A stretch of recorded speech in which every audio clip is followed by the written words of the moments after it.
Chapter 151. Su Fengnian took a sip, but he couldn't tell what it was. He had never been interested in drinking tea, but now that he was at the Spring God Lake, he couldn't explain why he didn't drink the Spring God tea. He thought of a poem. It was this poem that turned the Spring God tea, which was kept in the house, into a tribute. It was very similar to his second sister's poem, Brother Appreciating the Snow, which inadvertently heated up the green ant wine, which was only famous in Beiliang. He subconsciously recited, since ancient times, those who know of this tea are few and far between. When a May 15 plucked, a snow-breasted green jade steamed. Wang Chudong blinked and asked with a face full of expectation, "Is this poem good?" Su Fengnian casually said, "It's pretty good. I've always admired heroes who can write poems. But it would be even better if I could see a young girl plucking the tea with my own eyes." Snow-breasted green jade steamed. "Listen, it's so poetic." Wang Chudong's face turned slightly red. Su Fengnian was confused and asked, "What's wrong?" Wang Chudong's ears were completely red. She didn't say anything and only lowered her head to drink her tea. A few young men and women came to the top floor of the restaurant. They were all dressed in brocade and each one was more arrogant than the other. The leader of the group was a young official with an official's aura. When he saw Wang Chudong, his expression changed and he walked straight over. Just as he was about to strike up a conversation, he was stopped by Lu Qiantang. Wang Chudong frowned and whispered, "This person is Lieutenant Zhao's son. He's idle and uneducated. He's very domineering and annoying." Su Fengnian didn't suppress his voice. He squinted his eyes and smiled, "Lieutenant? What rank is he? Is he a third-rank official?" Wang Chudong couldn't help but smile. Her eyes were full of spirit. The gloominess and irritation she felt were swept away. She cooperated and said, "Not really, not really. He's only a fourth-rank official." However, she was still a descendant of a rich family who grew up in the dangerous bureaucracy. She wasn't ignorant of the ways of the world. She quietly reminded, "This guy's sister is married to the prefecture overseer as a concubine. The people around him are all sons of Qingzhou's big families. Let's just ignore them." The fourth-rank general's son had always admired the Wang family's youngest daughter. Her father, Wang Linquan, was the richest man in Qingzhou. He was known as the Hall of Gold and Jade. Half of Mount Lao was the Wang family's private property. They were also involved in the most profitable salt and iron business. Wang Linquan especially doted on his daughter. He hated that he couldn't pick the moon for her. Back then, when he was competing with others to show off his wealth, Wang Linquan covered the pond in Mount Lao's residence with a glass mirror that was worth 10 gold. He invited Qingzhou's high officials and dignitaries to admire the moon together. He and his father were present at the scene and were stunned. Furthermore, Wang Chudong, this little girl, wasn't simple.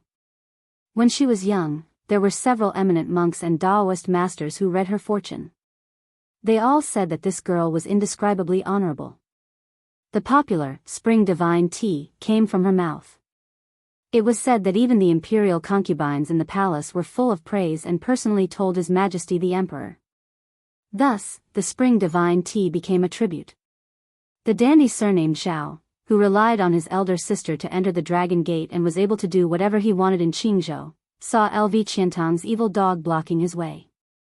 Although this young master who was used to wearing fine clothes and riding a horse had a sword at his waist, the sword was only for decoration. Secondly, the guy who could drink tea with Wang Chudong most likely had a good background. He was not stupid enough to draw his sword at a disagreement. If dandy were to kill each other indiscriminately like this, the world would be in chaos. Thus, he squeezed out a smile and prepared to test the waters. He pretended to be familiar and said with a smile, "Chudong, who is this friend?" Who knew that Wang Chudong bluntly said, "Who are you to call Chudong? I'm not familiar with you." Su Fengnian, who wished for the world to be in chaos, nodded his head and said, "Yes, Chudong is only familiar with me." The two looked at each other and smiled. This tacit understanding was too much of a slap in the face. The dandy surnamed Zhao said gloomily, "Wang Chudong, don't think that I can't touch your father. Wang Chudong clenched her teeth. Just as she was about to poke this fox borrowing the tiger's might, Su Fengnian frowned and said, "You are the son of the king of Jing'an, Zhaoheng?" Everyone was dumbfounded. What was this? Why did it involve the king of Jing'an? The dandy of Qingzhou couldn't help but look at each other.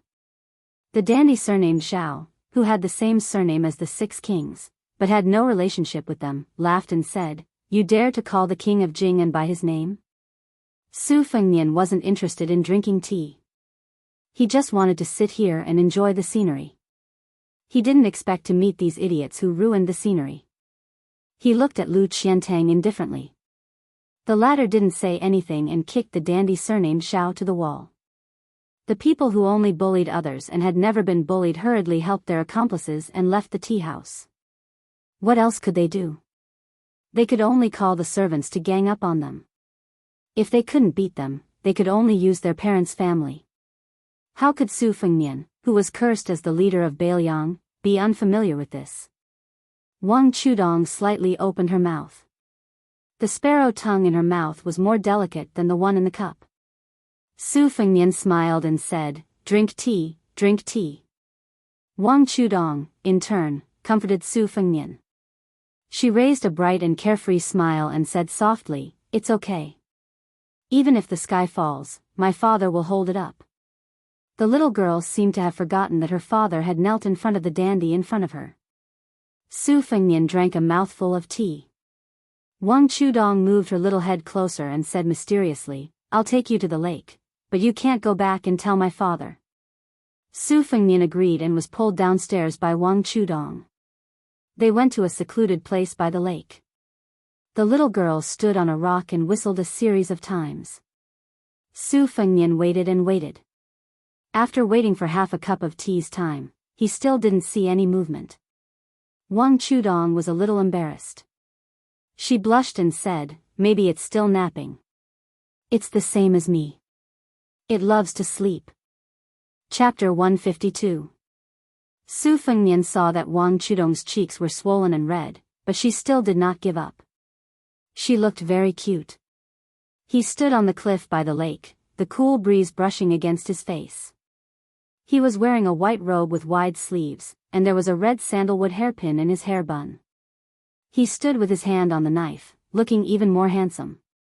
Wang Chudong carefully stole a few glances, but she always felt that she could not see enough. This girl was probably going to have her first awakening of love. She was born in a rich family where pearls were as valuable as earth, gold, and iron. Since she was young, she was the moon surrounded by stars. Moreover, the masters all said that the little girl was extremely honorable. Wang Linquan, who was strict with his family, was only obedient to this daughter. The rest of her brothers and sisters also doted on her. With so much love, Wang Chudong was able to write Spring Tea without any worries. At the time, she was only 6 years old. When she was 14, she wrote The First Snow in the East Wing, that made countless daughters of noble families shed tears. Scholars praised this poignant novel as The First Snow in the East Wing, especially at the end of the story where a girl said that she hoped all the lovers in the world would be married. Just this sentence alone was better than 1,000 books. Although it was wantonly criticized by the great scholars of Jiangnan for not conforming to etiquette and misleading children, and there were also people who suspected that this novel was written by Wang Linquan, the 10-year-old girl who did not leave the spring god lake was always so maverick. She always liked to sleep and play. When she was tired from playing on the swing, she was in a good mood, so she wrote a few hundred words of the epilogue of The East Wing. It was rumored that as long as Wang Chushua started writing, no matter how many words she wrote, they had to be sent to the palace on horseback to be handed over to the concubines who were obsessed with The East Wing. There was also a secret rumor that after Wang Chushua wrote to the death of the beauty who said the famous sentence, a concubine in the palace wrote to her with tears in her eyes, begging her to be merciful and not be so heartless. However, little Wang Chushua was not soft-hearted and firmly did not change a single word. When The Eastern Wing was finally published, it was the festive spring festival, so much so that none of the young ladies and madams in Qingzhou smiled that year. Many envious scholars, who had studied the books of the sages for decades but could not make a name for themselves, called it a once-in-a-hundred-year strange event in the literary world. A scholar who was good at writing erotic poems in the boudoir did not hesitate to consider himself half a descendant of Wang Dongxiang. He highly praised the book, Dongxiang, and said that this book described the love between men and women, and did not leave any room for future generations. That poet was in his 50s, yet he was bowing and scraping to a girl who was not even 18 yet. Naturally, he had a mixed reputation. But after such a commotion, his originally mediocre reputation did indeed grow with the help of Wang Dongxiang. It was Su Fengnian who did not understand this. Otherwise, with his temperament of buying poems at a high price, how could he look down on this innocent and unaffected little girl standing next to him? It must be known that the person standing next to him was a contemporary female literary giant. Perhaps His Royal Highness would shamelessly ask for a few good poems. Since they were familiar with each other, he could ask for a friendship price.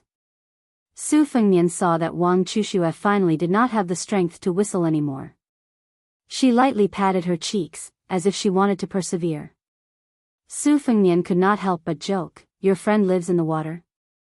Wang Chudong nodded and said seriously, "On the day I was born, it woke up from the bottom of the lake and crawled to my door. Father said that it would be my lifespan.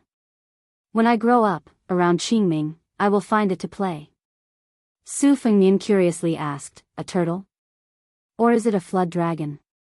Wang Chudong blushed and said, "How could a flood dragon crawl to my house? It is a big turtle with a wordless tablet on its back. It looks like a big turtle and is very stupid. The experts said that it was the divine beast that guarded the sea when Yu the Great was controlling the flood. When I was young, I sat on its back and swam up the spring god lake.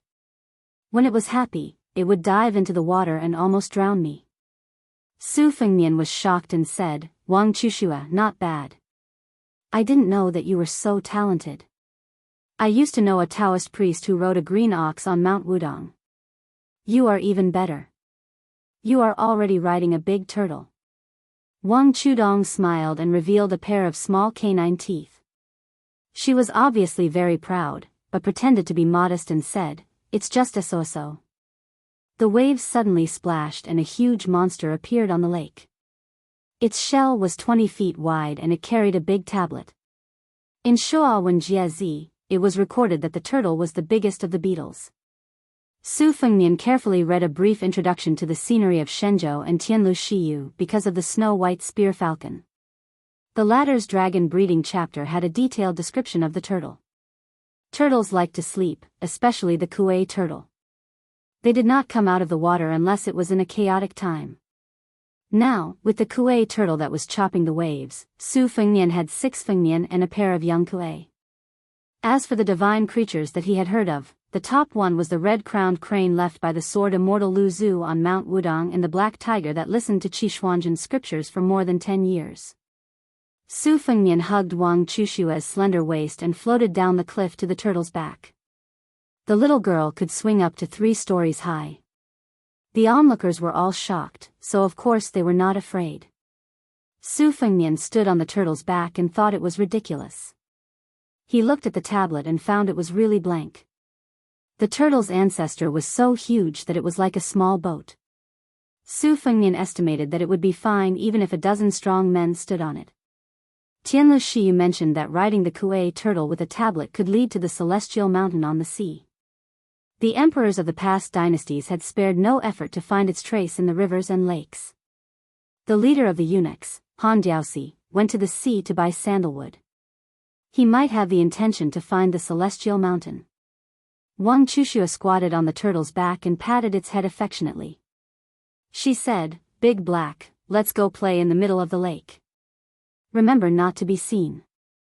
The turtle slowly swam in the lake, as steady as Mount Tai. Su Fengnian said softly, "Chuxue, you shouldn't let other people know that you can attract the camel tablet turtle. Otherwise, it will cause trouble." Wang Chuxue, who was hitting the turtle's head, turned her head and said, "You are not an outsider." Su Fengnian smiled and said, "We just met for the first time. How can I not be an outsider? I really wonder why you haven't been abducted by others until now." Wang Chushue made a face and said, I know you are His Royal Highness, Su Fengnian. Other than the ancestors of heaven and earth, only the Great Pillar State can make my father kneel. The last one is you. I'm not stupid. Su Fengnian was relieved. He always felt uneasy when someone was trying to please him for no reason. No matter how handsome he was, it was unlikely that a young girl would fall in love with him at first sight. If it was because Wang Linquan had been beating around the bush for more than 10 years, it would make sense. With Su Fengnian's temperament, he must have made up his mind to stay with Wang Chushue and leave Ningame and the others aside. Su Fengnian had a headache and said, Then you dressed like that at the ferry in the morning. Did you want to prove whether that infamous His Royal Highness is really greedy for women's plump bodies? Wang Chushue didn't hide it. She nodded with a smile and said, It's okay. Your eyes are just a little strange. You don't look like a lot of good-for-nothings who come to Mount Lao to play. Those silk dresses, thin blouses, and silk underwear were all borrowed from my big sister. I thought I would look good in them. Alas. Su Fengnian bent down and rubbed the little girl's head. He comforted her and said, They are ugly, but when you grow up, you will look good in them. Wang Chushue, who was squatting, said with a bitter face, I won't grow tall. Su Fengnian laughed and took 2 steps back. He leaned against the stone tablet and felt a chill on his back. He placed the embroidered winter-spring thunder on his knees and looked at the night view of the lake. The 800-mile-long Spring God Lake seemed peaceful now, but it was hard to imagine that it was full of smoke and fire in the past. Some people were heroic with their feathered fans and silk headscarves, while some were dejected and defeated dogs. One could reach the ghost town of Xiangfan by boat on the lake. Who was the 36,050 grand ritual of the cycle for? The court only heard of the king laughing when he won, and never heard of the defeated crying. Take the girl's father, Wang Linquan, for example. If he didn't have a treasure bowl in his hand, no one would have bothered to find out that Wang Linquan was the one who led Su Zhao's horse. It was interesting to say that few people in the Bailiang army had a good ending, but those who led the horse for the butcher were mostly rich and powerful. While Su Fengnian was lost in his reverie, Wang Chushue had finished fooling around with the big turtle, so she sat facing His Highness in a daze. They sat opposite each other. He had a pair of knives on his knees, and she, who was only 28 years old, wrote, First snow in the eastern wing, with a brush and a knife. Su Fengnian, who lived in northern Liang and had never heard of the eastern wing and the little prince's eastern wing, naturally didn't know that the character of the desolate woman in the book was the girl in front of him. Su Fengnian suddenly asked, Wang Chushue, since you're friends with the big turtle, why didn't you hold back when you were eating the black chicken stewed with turtle? I saw that you ate the most happily at the table. Chapter 153. Wang Chushue pretended to be confused and looked to the side. She blushed and didn't dare to look at Su Fengnian in the eyes. She was so cute. Generally speaking, the bigger the turtle, the older the smaller it was. It was the best in winter, followed by spring and autumn. The worst was the summer turtle, which was considered as a mosquito by the gluttons. However, the turtle in the Spring God Lake was a special case. The older it was, the better it was. Wang Chushue, the greedy girl, didn't hesitate at all. She moved her chopsticks quickly. Wang Linquan looked at her several times but didn't get any response. Su Fengnian found it funny. He was disgusted by her dress, but after the meal, he liked her a lot. Women were straightforward, innocent, and beautiful. No matter how beautiful a woman was, if she acted coquettishly, it would be a death sentence in Su Fengnian's eyes. Wang Chushue seemed to want to change the topic. She didn't hesitate to use her trump card. She whispered, the stone tablet Dahe is carrying has a lot of ancient characters in Xiaozhuan, but I can't understand them. I checked many ancient books and barely recognized a few sentences. It seems to say that there is a spirit mountain in the east of the East Sea. If someone learns this technique, he will be immortal. There is also a destiny, asking about divination, carrying the tomes of arcane, God's imperial ghost. As for the rest, I don't know anything about it. Su Fengnian nodded. Wang Chushue got closer and asked, don't you want to see it? Su Fengnian didn't ask as she expected. He held back his laughter and said, I'll pretend that I don't want to see it. Wang Chuxue smiled, turned around, and patted the big turtle's head. The turtle didn't seem to be willing, so she continued to pat it. Perhaps it couldn't resist the little girl's unreasonable patting. It roared and flashed. The wordless steel squeaked. The yang side of the steel caved in, revealing the Yin scriptures on the wall. Su Fengnian stood up, squinted his phoenix eyes, and took a quick glance at the steel. He memorized it quickly. He didn't recognize any of the ancient characters, but he remembered all the characters. No wonder Su Fengnian was so snobbish. Perhaps one day, this heavenly book would be a golden ticket to avoid death. After memorizing everything, Su Fengnian pointed to his forehead and said frankly, I've seen everything clearly. They're all hidden here. The little girl really didn't understand the viciousness of human relationships at all. She didn't take it seriously and only said with admiration, You really have a photographic memory? My father didn't lie to me. Su Fengnian smiled and said, Why don't we also write something on the stone tablet for future generations to guess? Wang Chuxue was stunned for a moment before she clapped her hands and said, Okay. Su Fengnian pulled out his spring thunder saber and walked to the back of the stone tablet with Wang Chuxue. He asked, What does it say? This pair of buffoons, one was audacious to the extreme, the other rebellious. Only when they got together would they dare to do such absurd things. Wang Chuxue thought for a moment and said with a smile, How about we write that Su Fengnian and Wang Chuxue were here? Su Fengnian gave her a thumbs up and nodded in appreciation. Why don't we add the date? Wang Chuxue smiled happily and her small canine teeth could be seen again. Su Fengnian's handwriting was good. Even if he used a saber to carve the words, the saber still moved like dragons and snakes. Especially after practicing with the saber, the momentum was even more amazing. The little girl's heart swayed as she looked at him. Su Fengnian looked at the masterpiece on the stone tablet and laughed. This was probably a magnificent feat that no one had been able to do for thousands of years, right? Su Fengnian sat down again with his back against the stone tablet. He waved at Wang Chuxue and motioned for her to sit closer. The two of them were almost shoulder to shoulder. The little girl whispered, If only you could bring a saber and enter Beimeng alone. Su Fengnian asked doubtfully, Why? Wang Chuxue said shyly, There's a man in a novel who did this.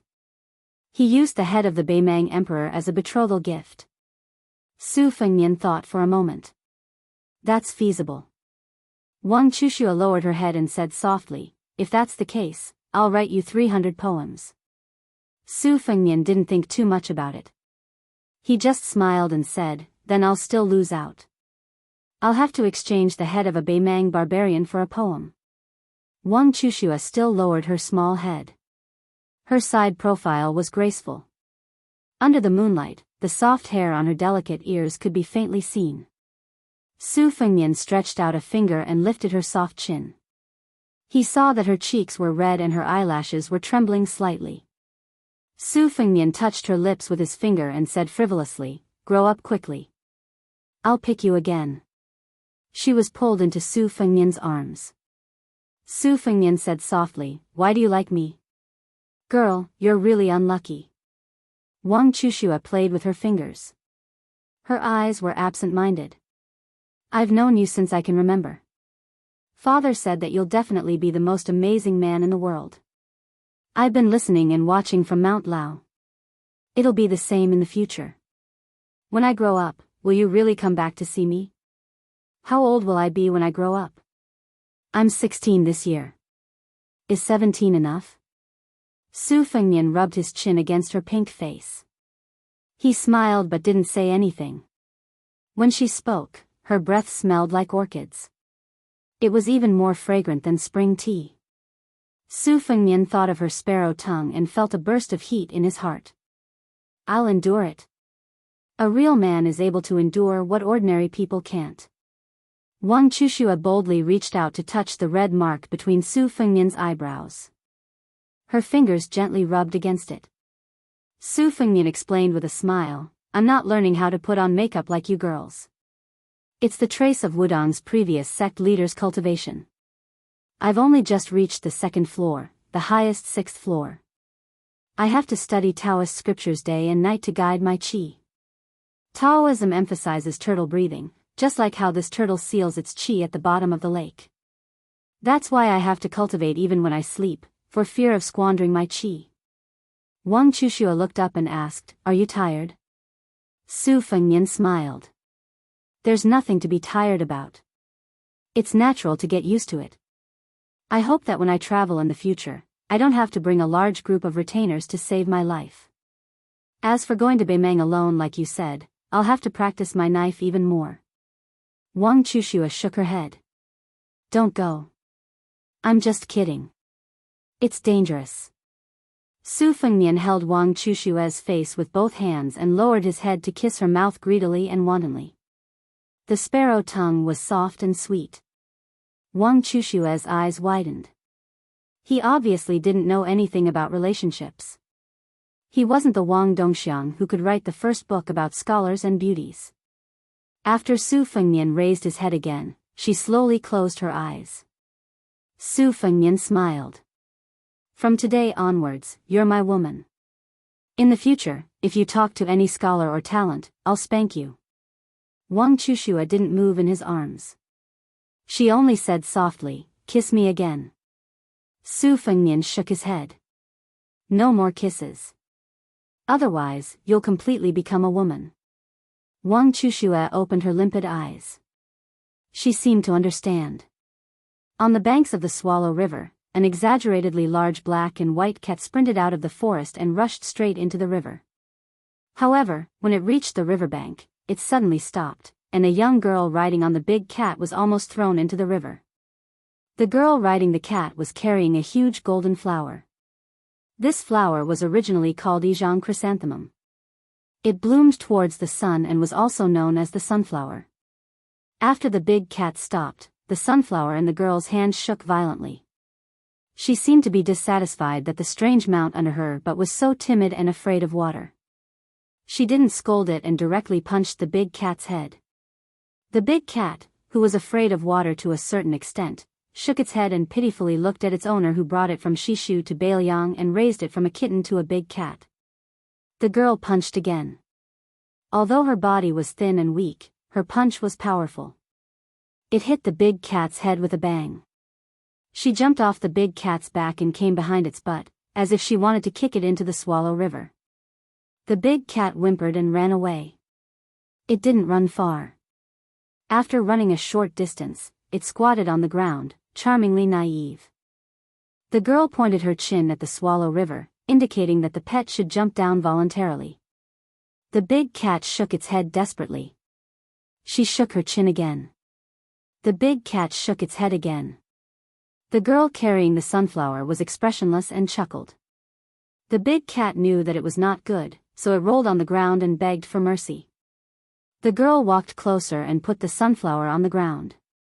She grabbed the big cat's foot with both hands. She didn't use much strength and carried it on her shoulder. She threw it over her shoulder into the center of the river. Then, she clapped her hands and picked up the sunflower on the ground. The big cat smashed a column of water into the sky in the Swallow River.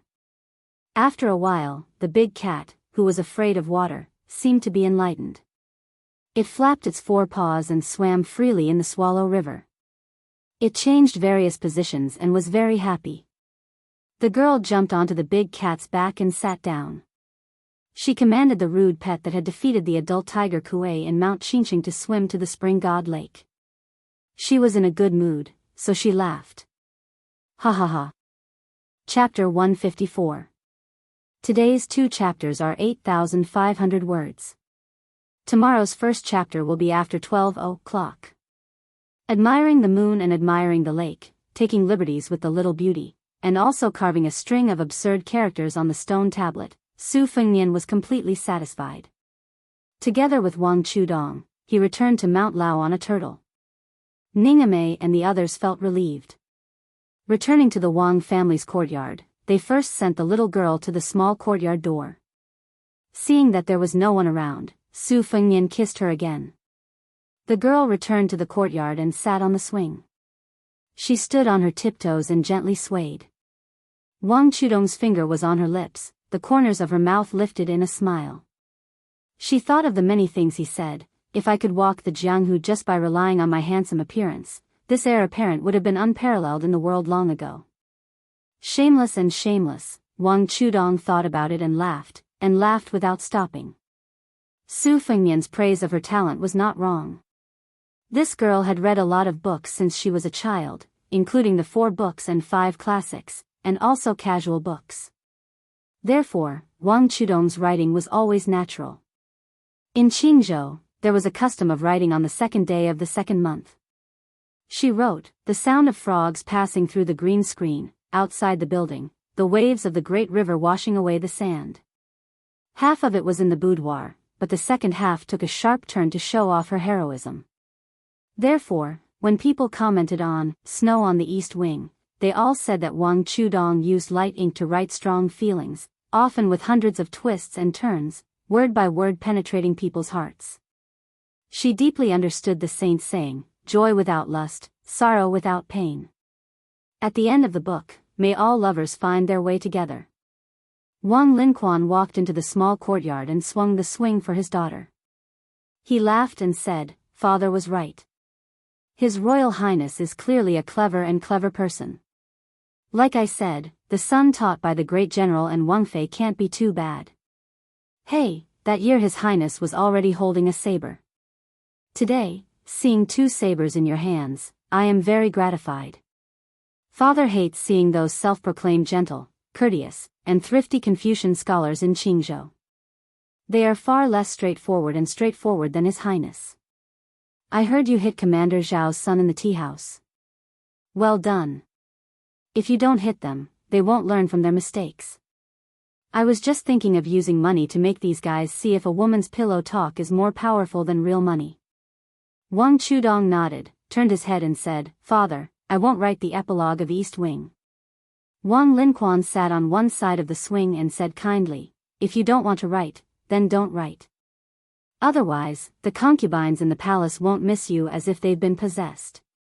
The little girl mischievously said, there will definitely be people who will say that my talents have run out.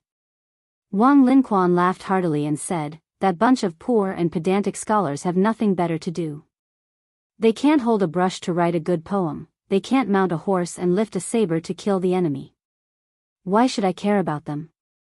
My daughter scolding them is already giving them a lot of face. Before Wang Linquan left, he said earnestly, Daughter, it's still too early to make a private commitment. Wait for another 2 years. Wang Chudong, whose face was flushed red, waved his small fist. Wang Linquan came to His Royal Highness' small courtyard and knocked on the door. He saw His Highness sitting in the middle of the courtyard with a red sandalwood sword case on the table. Only the maidservant Blue Bird was standing to the side. Su Fengnian was just about to get up when Wang Linquan said in a panic, Your Highness, you don't have to get up. This old servant doesn't dare to accept. Su Fengnian didn't say much. The difference in status and etiquette couldn't be dispelled with just a few words. After Wang Linquan sat down, he carefully looked at the sword case that he didn't dare to forget for so many years. After all the old soldiers left the Beiliang army, there were a few things that they couldn't forget. When he was in the barracks, there was an invincible Su flag. Wang Linquan was a real soldier of Su Shao and was fortunate enough to see and remember more things. One of them was the sword case on the table. The sword case was hidden in the sword case.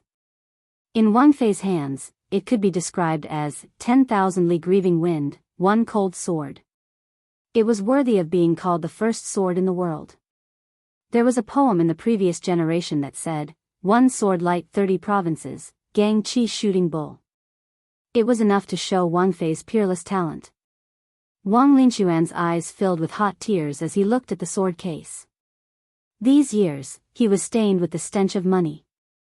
But in the dead of the night, every time he thought about the general's ferocious army and throwing 100,000 horse whips into the river, he would be extremely excited. It was this spirit that supported Wang Linquan until today. Su Fengnian slowly closed his eyes and brushed 2 fingers across the sword case.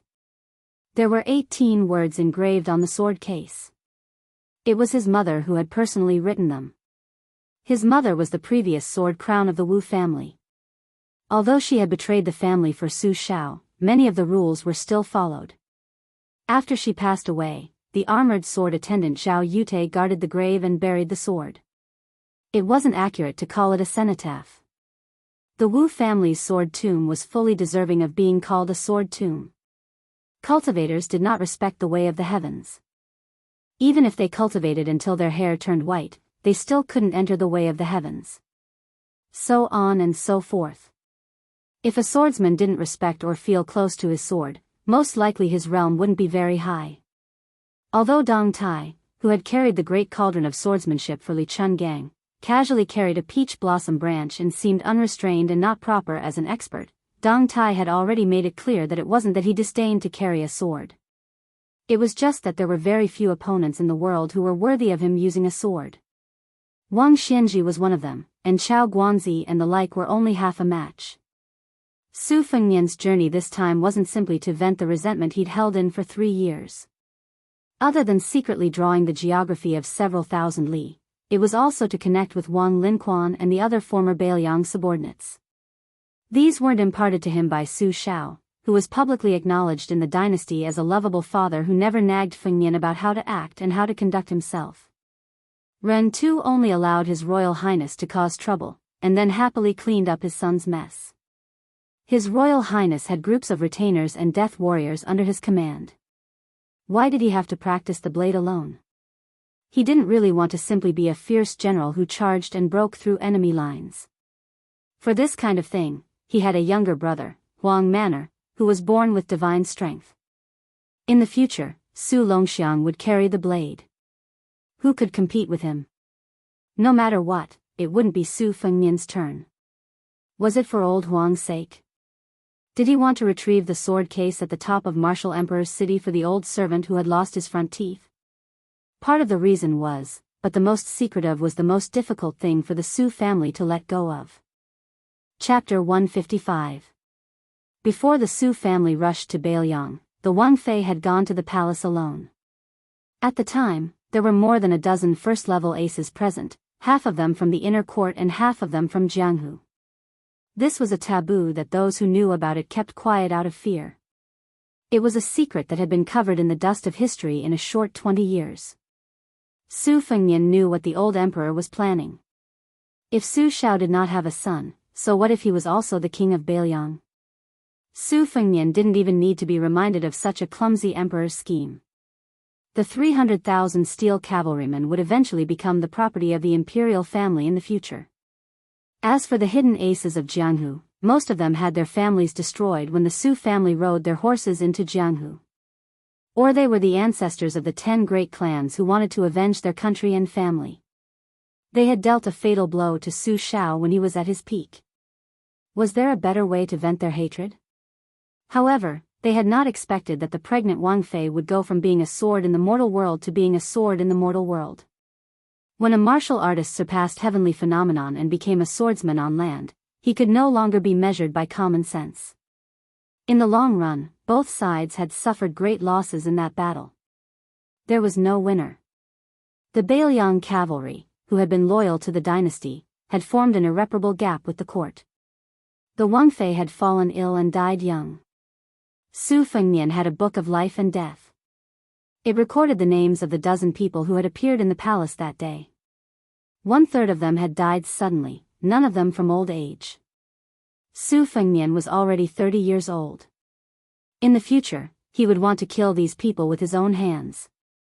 Even if he could not do it in his lifetime, it was better than doing nothing. Su Xiao had not hesitated to become enemies with the entire Jianghu for the sake of the court's 100 years of prosperity. Su Fengnian wanted to flatten this Jianghu even more than Su Xiao. There were always some things that did not need to be explained. Su Xiao could bring him 20 years of stability. When he went out, he would be escorted by armored cavalry, and there were even death warriors in the open and in the dark. However, Su Xiao would also grow old one day. Su Xiao's heart was built by fighting for the country. Su Fengnian wanted to fight for the Su family and take over the Bailiang cavalry. This was not a small matter. Bailiang valued military service and revered martial arts. If he really listened to his second sister Su Weisheng and wholeheartedly took over the army, Su Fengnian did not have the confidence. Su Fengnian had been asking himself all these years, without Su Shao, what was he? Su Fengnian subconsciously tightened his grip on his swords and exhaled a long breath. Wang Linquan recalled the past and said with emotion, when the great general pacified Western Shu, military advisor Zhao was only 10 li away from the imperial city of Western Shu. Unfortunately, he died of illness. The great general led the army to break the river to comfort military advisor Zhao's soul in heaven. Who in Western Shu would not be afraid? Su Fengnian said in a low voice, the Bailiang cavalry can only fight to the death. Wang Linquan nodded. Only fight to the death. The art of war was deceitful, but Su Shao did the opposite. No matter how aggressive his army was, the Bailiang cavalry could only fight to the death. Su Fengnian smiled. Su Zhao's visit to the capital to meet the emperor will most likely create a mess in the capital. Wang Linquan kept quiet and did not dare to speak. Su Fengnian did not mind telling this old soldier some family matters that would cause a huge uproar. Wang Linquan dared to kneel and cry at the dock in front of countless eyes. If Su Fengnian did not even have this much magnanimity, he would not be able to take over Su Zhao's horsewhip in the future. He did not even need to wander around Jianghu. It would be better for him to go back and hide in Bailiang Palace. He signaled Blue Bird to bring some wine and said, Uncle Wang, we are all family. Let's not talk about being strangers. When I came to Mount Lao this time, you openly displayed the attitude of an old subordinate of Bailiang. You are destined to be targeted by many people in Qingzhou and even the imperial court. I will tell Chu Lushan to keep an eye out for you. If things really get out of hand, I will let Su Shao speak. I don't believe that the king of Jing and Zhao Heng, who was whacked by Su Shao on the head with a horsewhip, will dare to offend him. As for Su Shao coming to the capital, I guess he is going to ask for a clear result of my hereditary succession, to ensure that in the future I will be able to wear a large yellow satin boa robe that will not lose to his court robes. Hereditary succession. When Wang Linquan, who usually looked old and dim-sighted, heard this, his eyes immediately lit up. Bailiang's 300,000 cavalrymen, as well as all the old subordinates scattered across the dynasty, who would not be worried about this? The meaning of the word hereditary was clear. It meant that one would inherit one's father's title, salary, and land. If one did not inherit it, then it would be a question, and it would not be changed or abolished. This was because even the vassal kings of the imperial family, other than the king of Yanxi and the king of Guangling who had great military achievements, were treated as special cases. According to the vassal clan law, all of them had to be inherited according to their seniority. For example, the king of Jing and Zhao Heng's son, without great military achievements, could only inherit the title of a lower-level prince. Once Su Fengnian was recognized as hereditary by the imperial court, he would still be the king of Bailiang. This was why there was the large yellow satin boa robe. Only the 9 and 5 supreme sovereign and the 9 dragons' 5 claws could be considered an imperial yellow robe. Su Fengnian did not mind wearing the boa robe to trample the Jianghu. He just wanted to anger, scare, and beat those bastards to death. Wang Linquan only felt satisfied. At this moment, Blue Bird brought over some good wine. The old man drank a cup and wiped his mouth with a smile. Now, no one in Bailiang will dare to be dissatisfied. Su Fengnian drank all the wine in his cup and said self-deprecatingly, but I only have the ability to break through 6 ranks with one blade. I really can't show it. Wang Linquan said disapprovingly, His Royal Highness is a genius. If he really wants to practice the blade, he can easily become a first-rank expert. Su Fengnian joked, Uncle Wang, you say it so easily, but it really is not easy for me to practice the blade. Wang Linquan only cared about smiling. He silently said Uncle Wang a few times in his heart. This was even more heartwarming than the wine in his stomach. Wang Linquan suddenly said with a regretful expression, My 2 sons are useless. They only know how to study. They won't be able to lead your highness' horse. Su Fengnian shook his head and said, "It doesn't make sense." Wang Linquan refuted His Royal Highness for the first time. He said solemnly, "Your Highness, as long as Wang Linquan is alive, the Wang family will be at your disposal. There is no greater reason in the world than this." Su Fengnian did not know how to persuade him. He raised his cup and drank the wine in the glass again. He said softly, "I just don't know if the imperial court will take away Su Zhao's title as the pillar of the nation." Wang Linquan was silent. The two drank a pot of wine. Wang Linquan respectfully knelt on the ground again before he got up and left. Su Fengnian turned his head to look at the sword case. He looked at the 18 words. This sword calms the injustices of the world. This sword does not let down the world. Chapter 156. Su Fengnian drank jug after jug, 3 jugs of wine in a row, and then fell asleep directly on the stone table.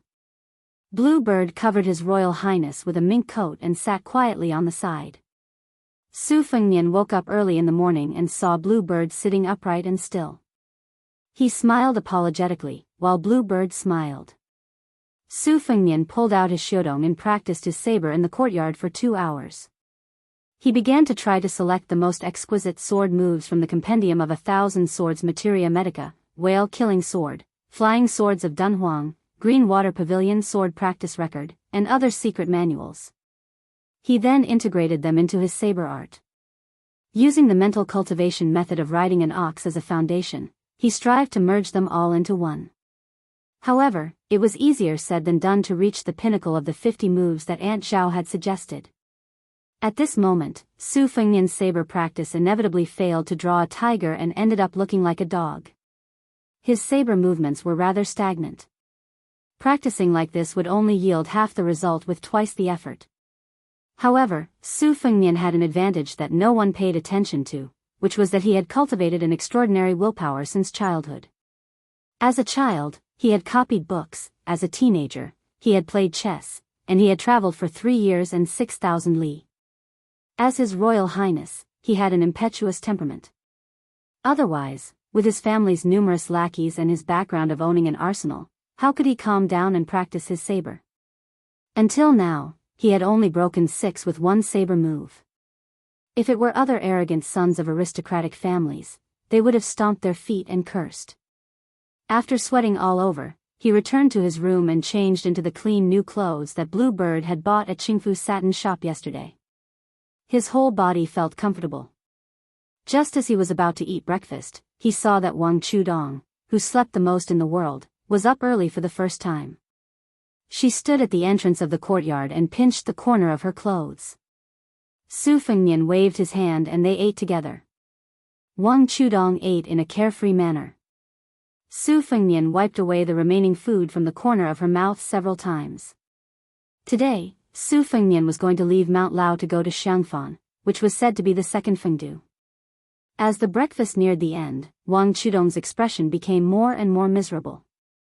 Even with her shrewdness, she couldn't hide it. Su Fengnian also didn't try to persuade her. After eating, he took the little girl to the white jade guanyin. When Su Fengnian told her not to see him off later, Wang Chudong was completely heartbroken. She sobbed and wiped her face like a kitten. She said vaguely, "When I grow up, remember to come back and see me." Su Fengnian flicked Wang Chudong's nose and teased, "Look, your face is covered in tears. No wonder they say that a grown girl can't be kept at home. Your father loved you for nothing." Wang Chudong, who won first place in the world, wrote in the book that the woman who loved him died. At that time, she also hid and cried secretly. However, after she was addicted to sleep, eat, and play, her tears faded. However, she didn't know that when Wang Chudong was no longer Wang Chudong and was only a young queen in the beginning of winter, not to mention parting with death, even if they were fated to meet again, it was also so heart-wrenching. She wanted to tell Su Fengnian that she might not like to sleep in the future. She wanted to ask what she should do if she missed him but couldn't see him. However, she could only cry and couldn't say anything. Su Fengnian couldn't bear to see a woman cry. He couldn't bear to hear her sobbing. He raised his voice and told her not to cry. She immediately closed her mouth obediently. Su Fengnian didn't know whether to laugh or cry. He stretched out his hands and pinched her red face. He lowered his head and touched the tip of her nose. He said softly, "Don't worry. On the way to the southeast, there will be a lot of gossip about me in Qingzhou. Just wait, there will be a surprise." Wang Chudong nodded and squeezed out a smile. "I will write a poem for you." Su Fengnian didn't take it seriously. He also promised the little girl that he would write a poem for a Beimang's head. If there really was such a day, wouldn't she be busy to death? Su Fengnian suddenly felt a little annoyed that he was too careless in leaving a mark in her heart. He remembered that Yu Yue once sang a poem, "When you're ignorant, you don't miss. Only when you miss, will you miss." Wasn't it talking about the young girl in front of him? His Royal Highness, even in the Wutong Yuan of the prince's mansion, other than Bluebird and Sweet Potato, he didn't dare to have any feelings for the other maids. He didn't overdo it for more than 10 years. What he was afraid of was those unpredictable natural and man-made disasters. If a woman close to him withered away, Su Fengnian didn't want to bear this pain.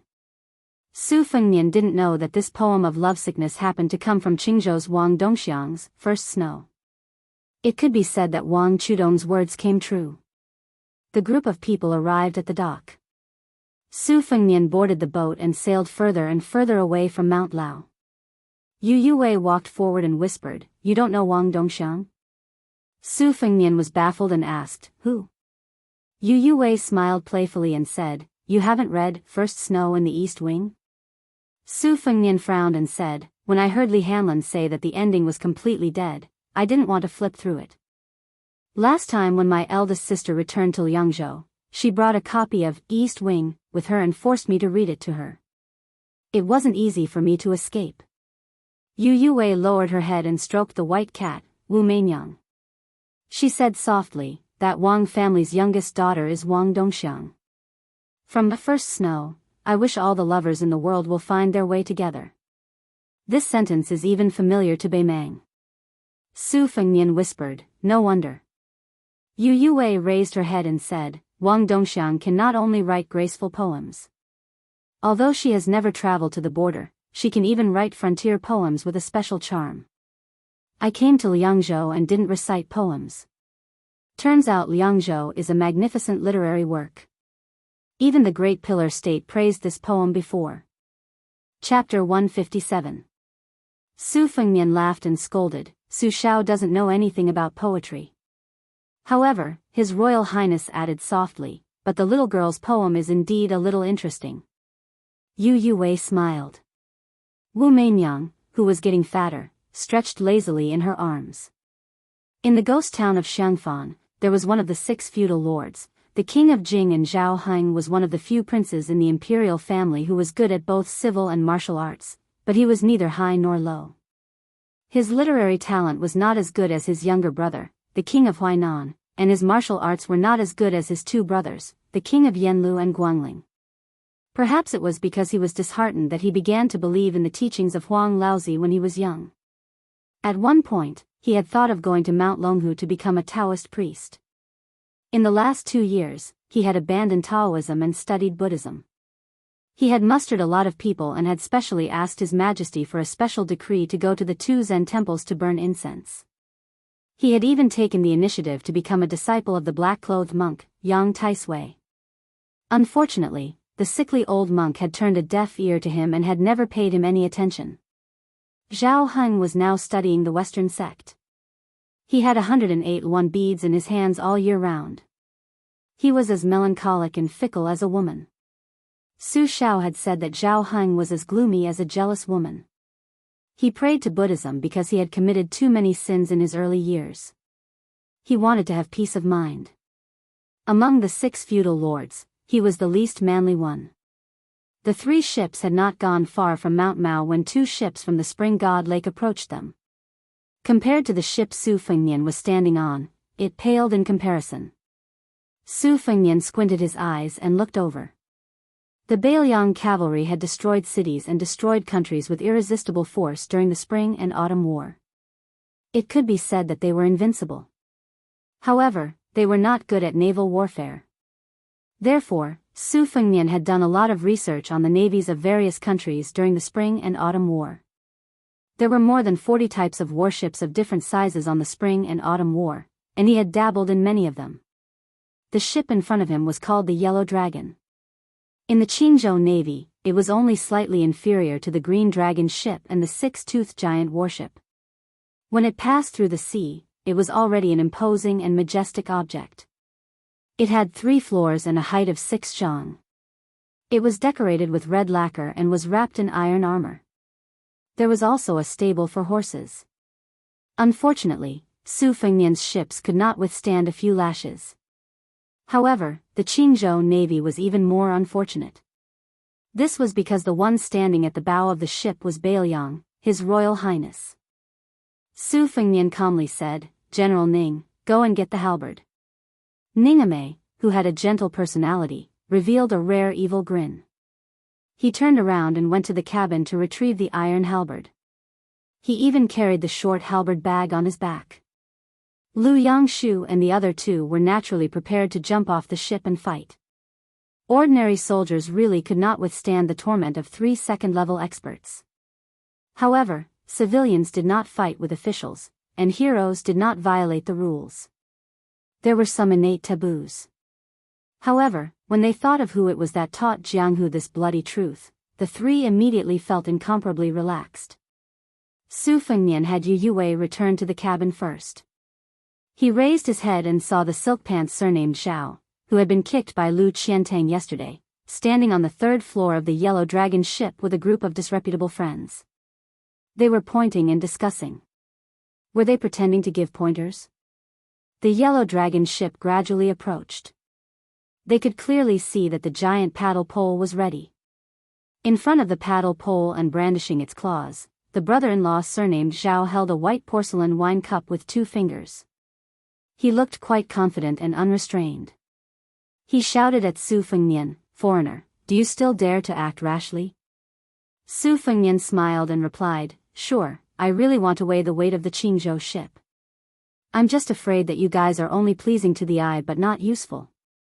The man surnamed Zhao subconsciously glanced at the young master surnamed Zhao from the corner of his eye. This person of the same age had an elegant appearance, but his actions were low-key and restrained. Even when interacting with them, he did not put on any airs. He had an excellent reputation in Qingzhou. The son of the governor looked down from above and asked, "Do you dare to repeat what you said yesterday?" Su Fengnian knew that this was a trap that could be seen through at a glance, but he still smiled indifferently and said, "The name of the king of Jing'an? What harm is there in saying it? The son of the vassal king, Zhao Heng, is standing here. I can still beat him to the point that when he returns home, even Zhao Heng won't be able to recognize him." The man surnamed Zhao was overjoyed.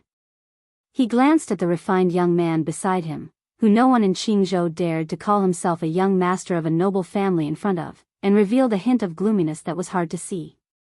The fair-skinned young master with a jade-like complexion took a step forward. As soon as he stepped forward, the foppish Zhao immediately retreated. The young master looked straight at Su Fengnian and said calmly, "Don't regret it." Su Fengnian raised his hand. The 100 Phoenix Battalion soldiers on the 3 ships all came out of their cabins. They stood with crossbows in their hands, and the moment they unsheathed their standard Bailiang blades that were as clear as snow. As a result, it was the Qingzhou Navy that was in a difficult position. Was there really going to be a battle on the water today? The commander of the Phoenix Battalion, Yuan Meng, was even more fearless. He repeatedly made hand signals to supervise the battle. The Phoenix Battalion was originally the cream of the crop among Bailiang's light cavalry. They were among the best in horse battles, foot battles, and night battles. The boatmen at the helm had long been controlled. The 3 ships instantly drew an arc, forming a triangle.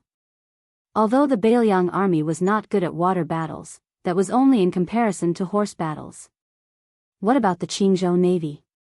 Back when the Bailiang cavalry surrounded Xiangfan, the Navy soldiers on these 2 ships were still sucking on their mother's milk, right? Shishu had once chiseled a stone wall and hung 3 iron chains to block the river in an attempt to stop the navy that Bailiang had put together at the last minute. Who would have thought that the battle on the water would end before it even started?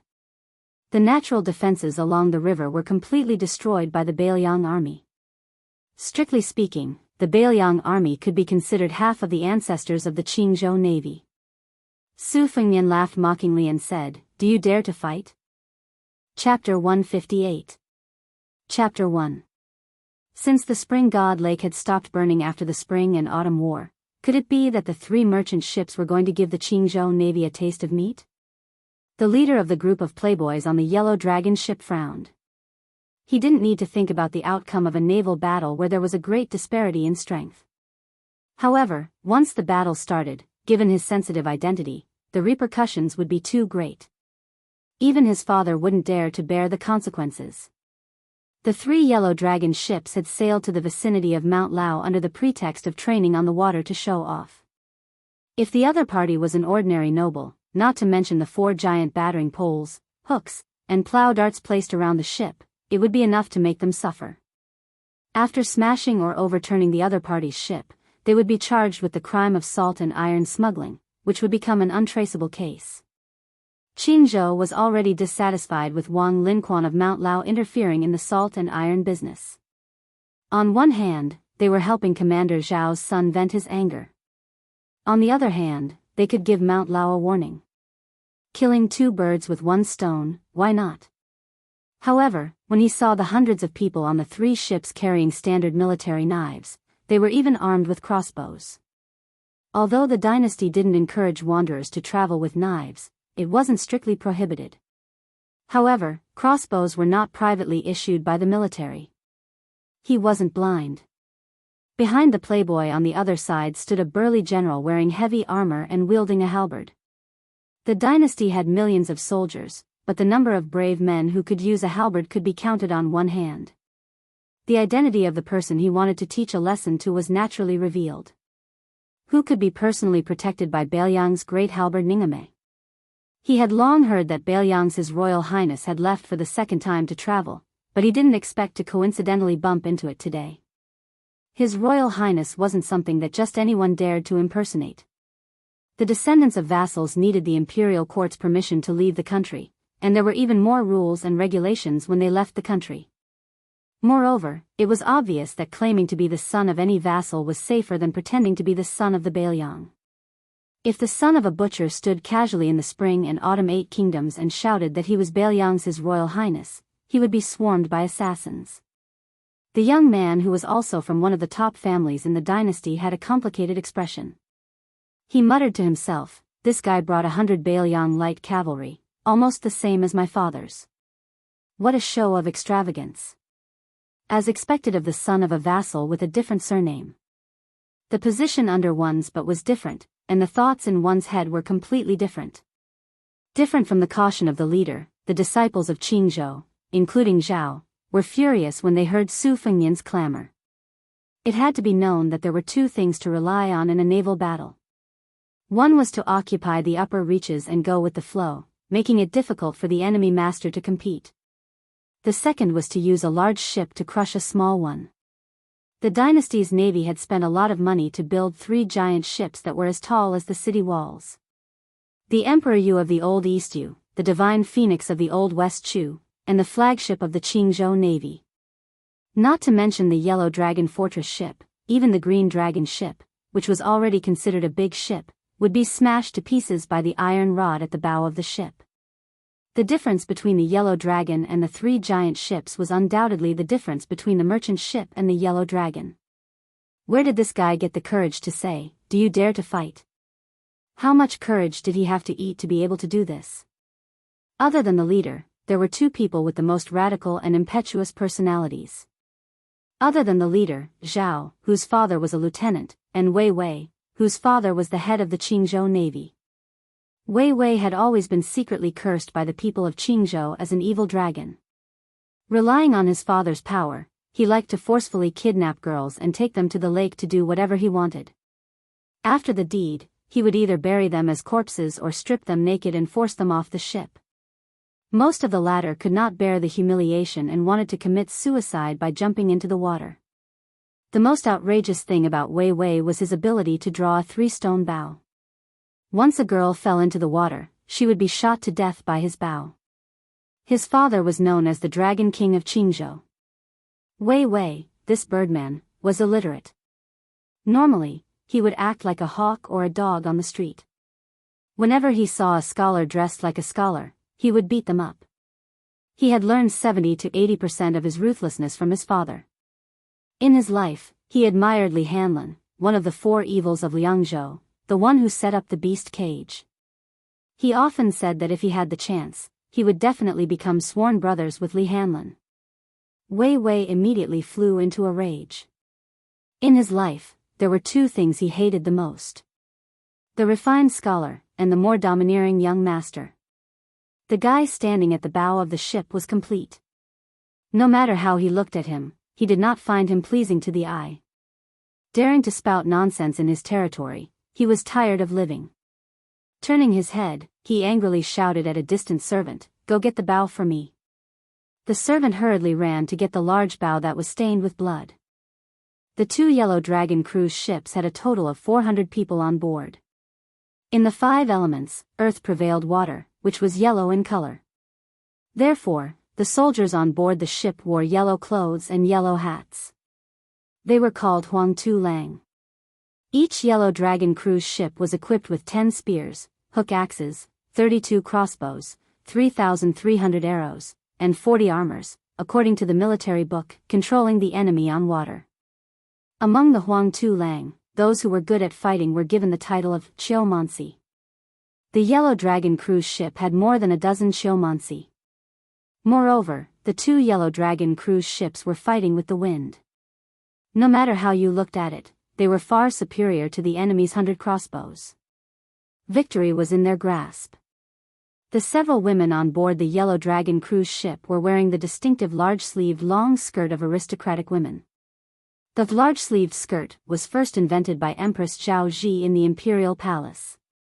Together with the phoenix coronet and other clothes, it was the common attire of the empress and the imperial concubines. In recent years, the imperial court had been lax in its governance, so the subordinates followed suit. The women on the cruise ship were wearing red, purple, pink, green, duck yellow large-sleeved skirt, just like a group of colorful butterflies and swallows. They were wearing luxurious clothes, so their mentality was slightly different from the young master brothers on the same ship. They did not have any strong hostility toward the man with the twin sabers. In their eyes, they only thought that he was a distinguished and elegant man. One saber was long, the other was short. The long saber was beautiful, the short saber was simple and unadorned. The style was completely different. Standing at the bow of the ship facing the 400 Qingzhou ship's soldiers, he did not show the slightest bit of fear. Even more so, the man's graceful bearing was like a jade tree facing the wind. Let's not talk about whether he was an embroidered pillow or not, just based on his bold attitude, it made their hearts palpitate. They did not care about the two armies confronting each other with swords drawn and bows bent. Two of the bolder daughters of Qingzhou's powerful families had already quietly cast flirtatious glances. Su Fengnian did not actually care whether or not the Qingzhou navy could meet the enemy head-on. He was more concerned with observing the details of the Yellow Dragon ship.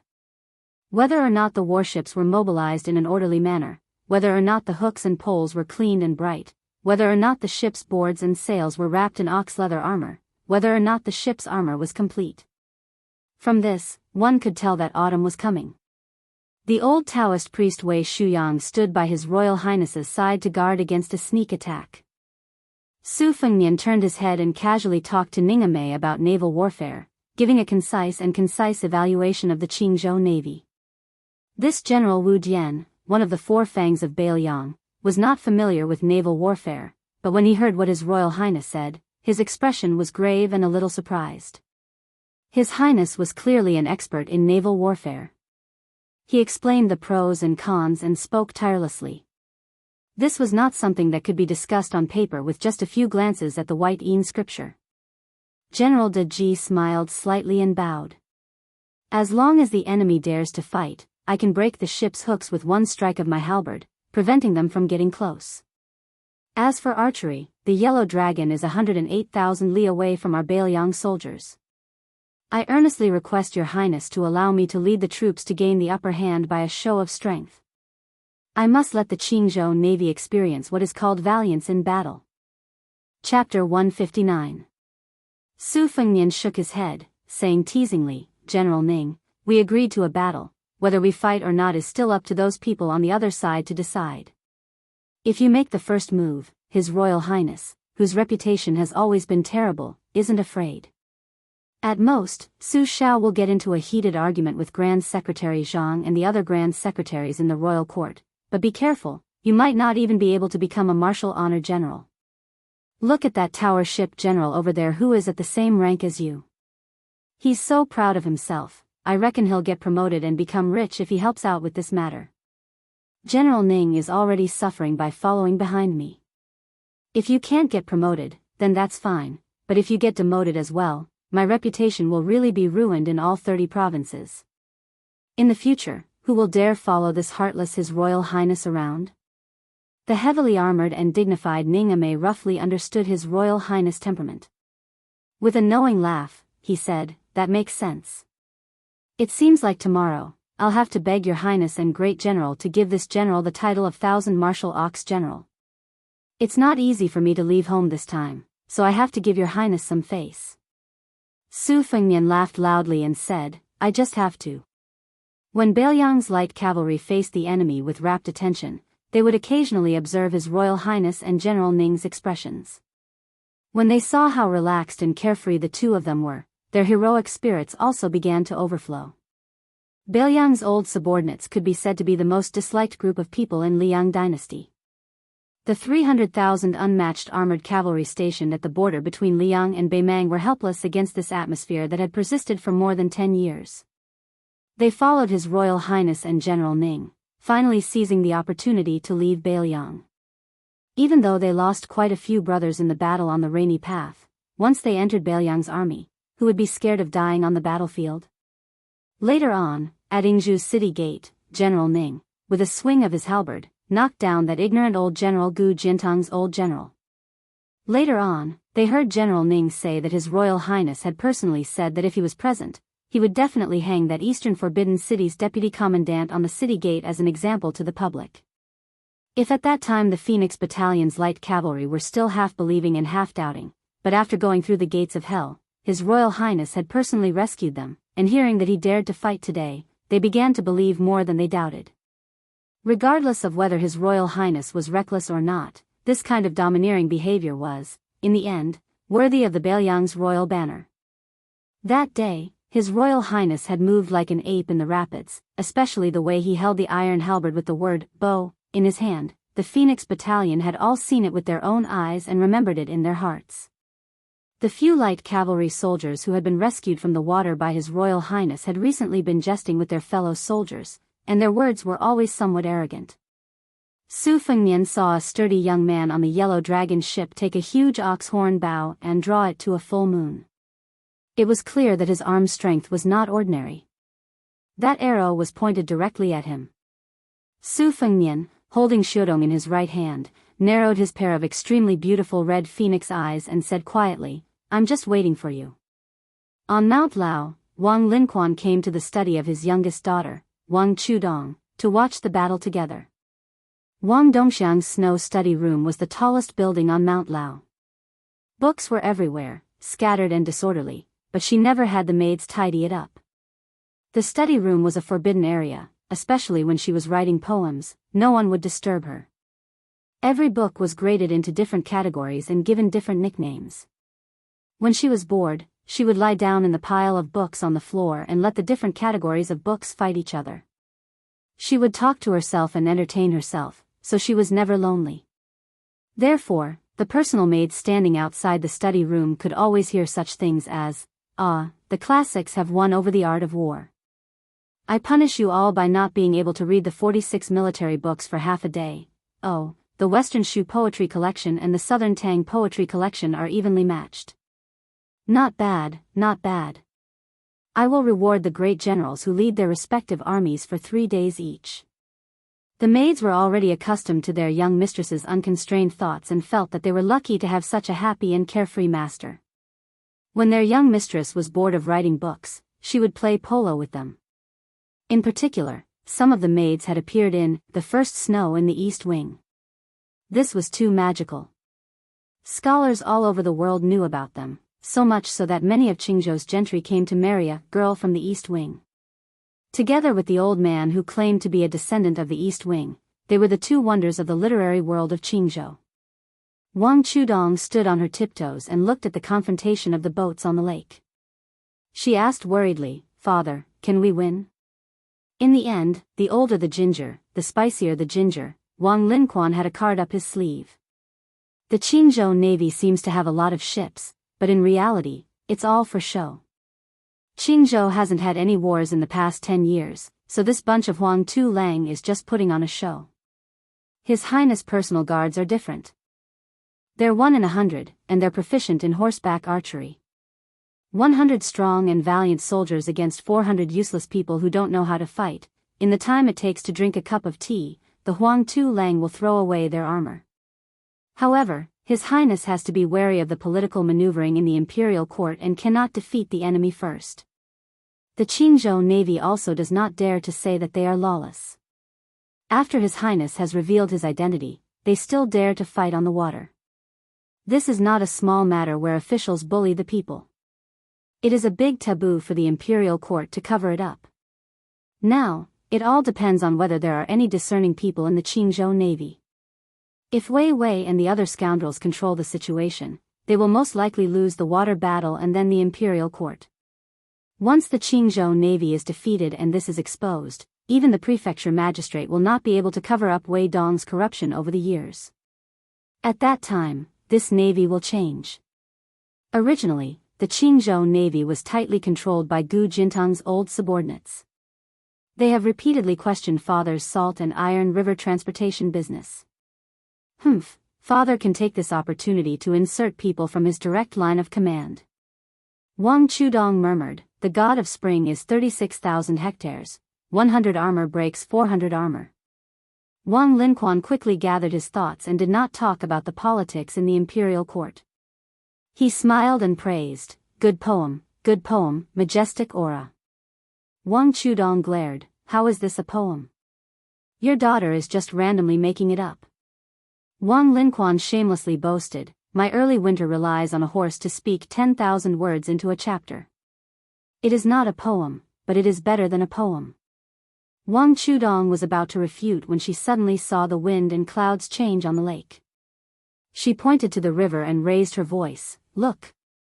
On the 3rd floor of the ship, Wei Wei drew a large circle and then shot an arrow in a flash. The sharp arrow shot toward Su Fengnian. Earlier on, the great halberd Ningame had seen someone pull the bow, wanting to block this arrow for His Highness the heir. However, the old Taoist priest of Judami, Wei Shuyang, signaled with his eyes that there was no need to do anything.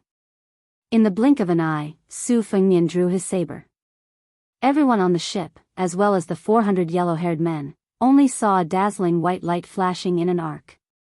When they looked again, they saw that the astonishing arrow that had pierced through the air had been cut in half. They didn't know how, but half of the arrowhead was in that person's hand. Not giving Wei Wei, who was waiting for her opponent to die, any time to regain her senses, Su Fengnian lightly tossed the other half of the arrow and flicked it with his finger. The arrow's momentum was innumerable. This attack wasn't aimed at Wei Wei, but rather at the leading noble family's son. This young master had long retreated behind the scenes. It was obvious that he wanted to sit on the mountain and watch the tigers fight. Su Fengnian was determined not to let him have his way. Since he was fishing, how could he not fish for a big whale? This fellow was most likely a descendant of Prince Jinggan, Zhao Heng. Before entering Xiangfan City, he wanted to let Prince Jinggan know that back then, Su Fengnian didn't dare to make a sound after being whipped by Su Shao dozens of times with a horsewhip. Today, this heir apparent was going to personally beat up your son and see who was the real tiger father and dog son. That nobleman had an expert bodyguard by his side. He used his sleeve to block half of the arrow, but that nobleman was clearly startled. He retreated a few steps and accidentally bumped into the chest of a Qingzhou noble lady, provoking a particularly ear-piercing pout. Su Fengnian slowly withdrew his saber. He still had that extremely arrogant expression that deserved a beating. In a clear voice, he asked, "Do you dare to fight?" Ningame slammed the iron halberd in his hand against the deck of the ship, causing a loud bang. His appearance was originally that of a leopard with round eyes, a swallow jaw, and a tiger's beard. At this moment, he angrily glared at the yellow dragon ship. He was incomparably ferocious and valiant. He shouted, "Phoenix Battalion! Fight to the death!" Yuan Meng and the 100 Phoenix Battalion Light Cavalry immediately shouted in unison, "Fight to the death!" The sound of thunder rushed to the heavens. The people on the two opposite ships could not help but feel their hearts tremble. They looked at each other in dismay. They could see the deep fear in each other's eyes. The 400 men's hands and feet were trembling. They could no longer hold the weapons in their hands. Chapter 160. Chapter 2.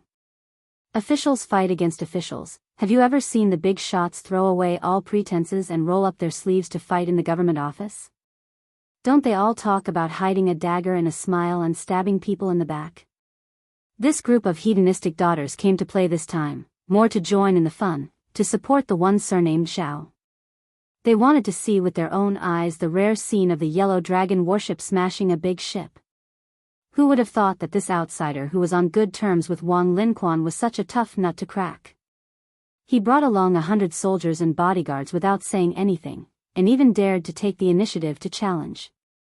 Oh my, the opponent of the challenge was not a group of family servants, but the two large ships of the Qingzhou Navy. In the eyes of the people of Qingzhou, the Yellow Dragon warship was already an invincible giant warship.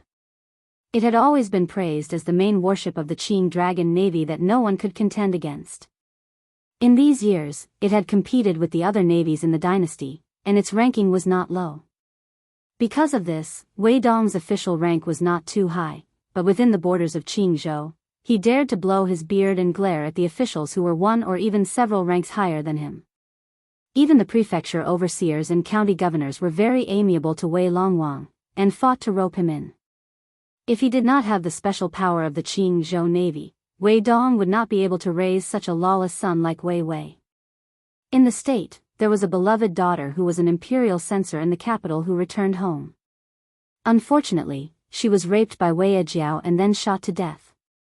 That imperial censor who did not have a high rank but was able to influence the public opinion was unable to obtain the innocence of his daughter. Wei Longwang only lost the right to command the giant warship, and Wei Wei, who caused the big trouble, was only grounded for half a year before he came out again. It was enough to see how Qingzhou, which was full of officials in the capital, advanced and retreated together with the independent Qing party in the imperial court. It was rumored that the unlucky Qing Lu imperial censor wrote a blood-sobbing poem before his death, ridiculing that the imperial censor had lost all his strength of character. One of the lines was even more heart-wrenching. "I said that the imperial censor is not as good as a dog, even a dog's bark is as good as a rooster's crow." Su Fengnian once again pointed the spearhead at the son of the most prominent aristocratic family, in order to make the king of Jing'an, Zhao Heng, refrain from shooting at the rat for fear of breaking the vases. The bigger the involvement, the bigger the fish that Su Fengnian could fish in troubled waters. The law that put heavy shackles on the vassal kings, to a prince with a different surname, Su Shao, the imprisonment was very small. Even the powerful prince of Guangling had to go to the Zhou overseer mansion 3 times in 10 days to draw up a report. If he did not reach the deadline, according to the law, he would be detained and sent to the court.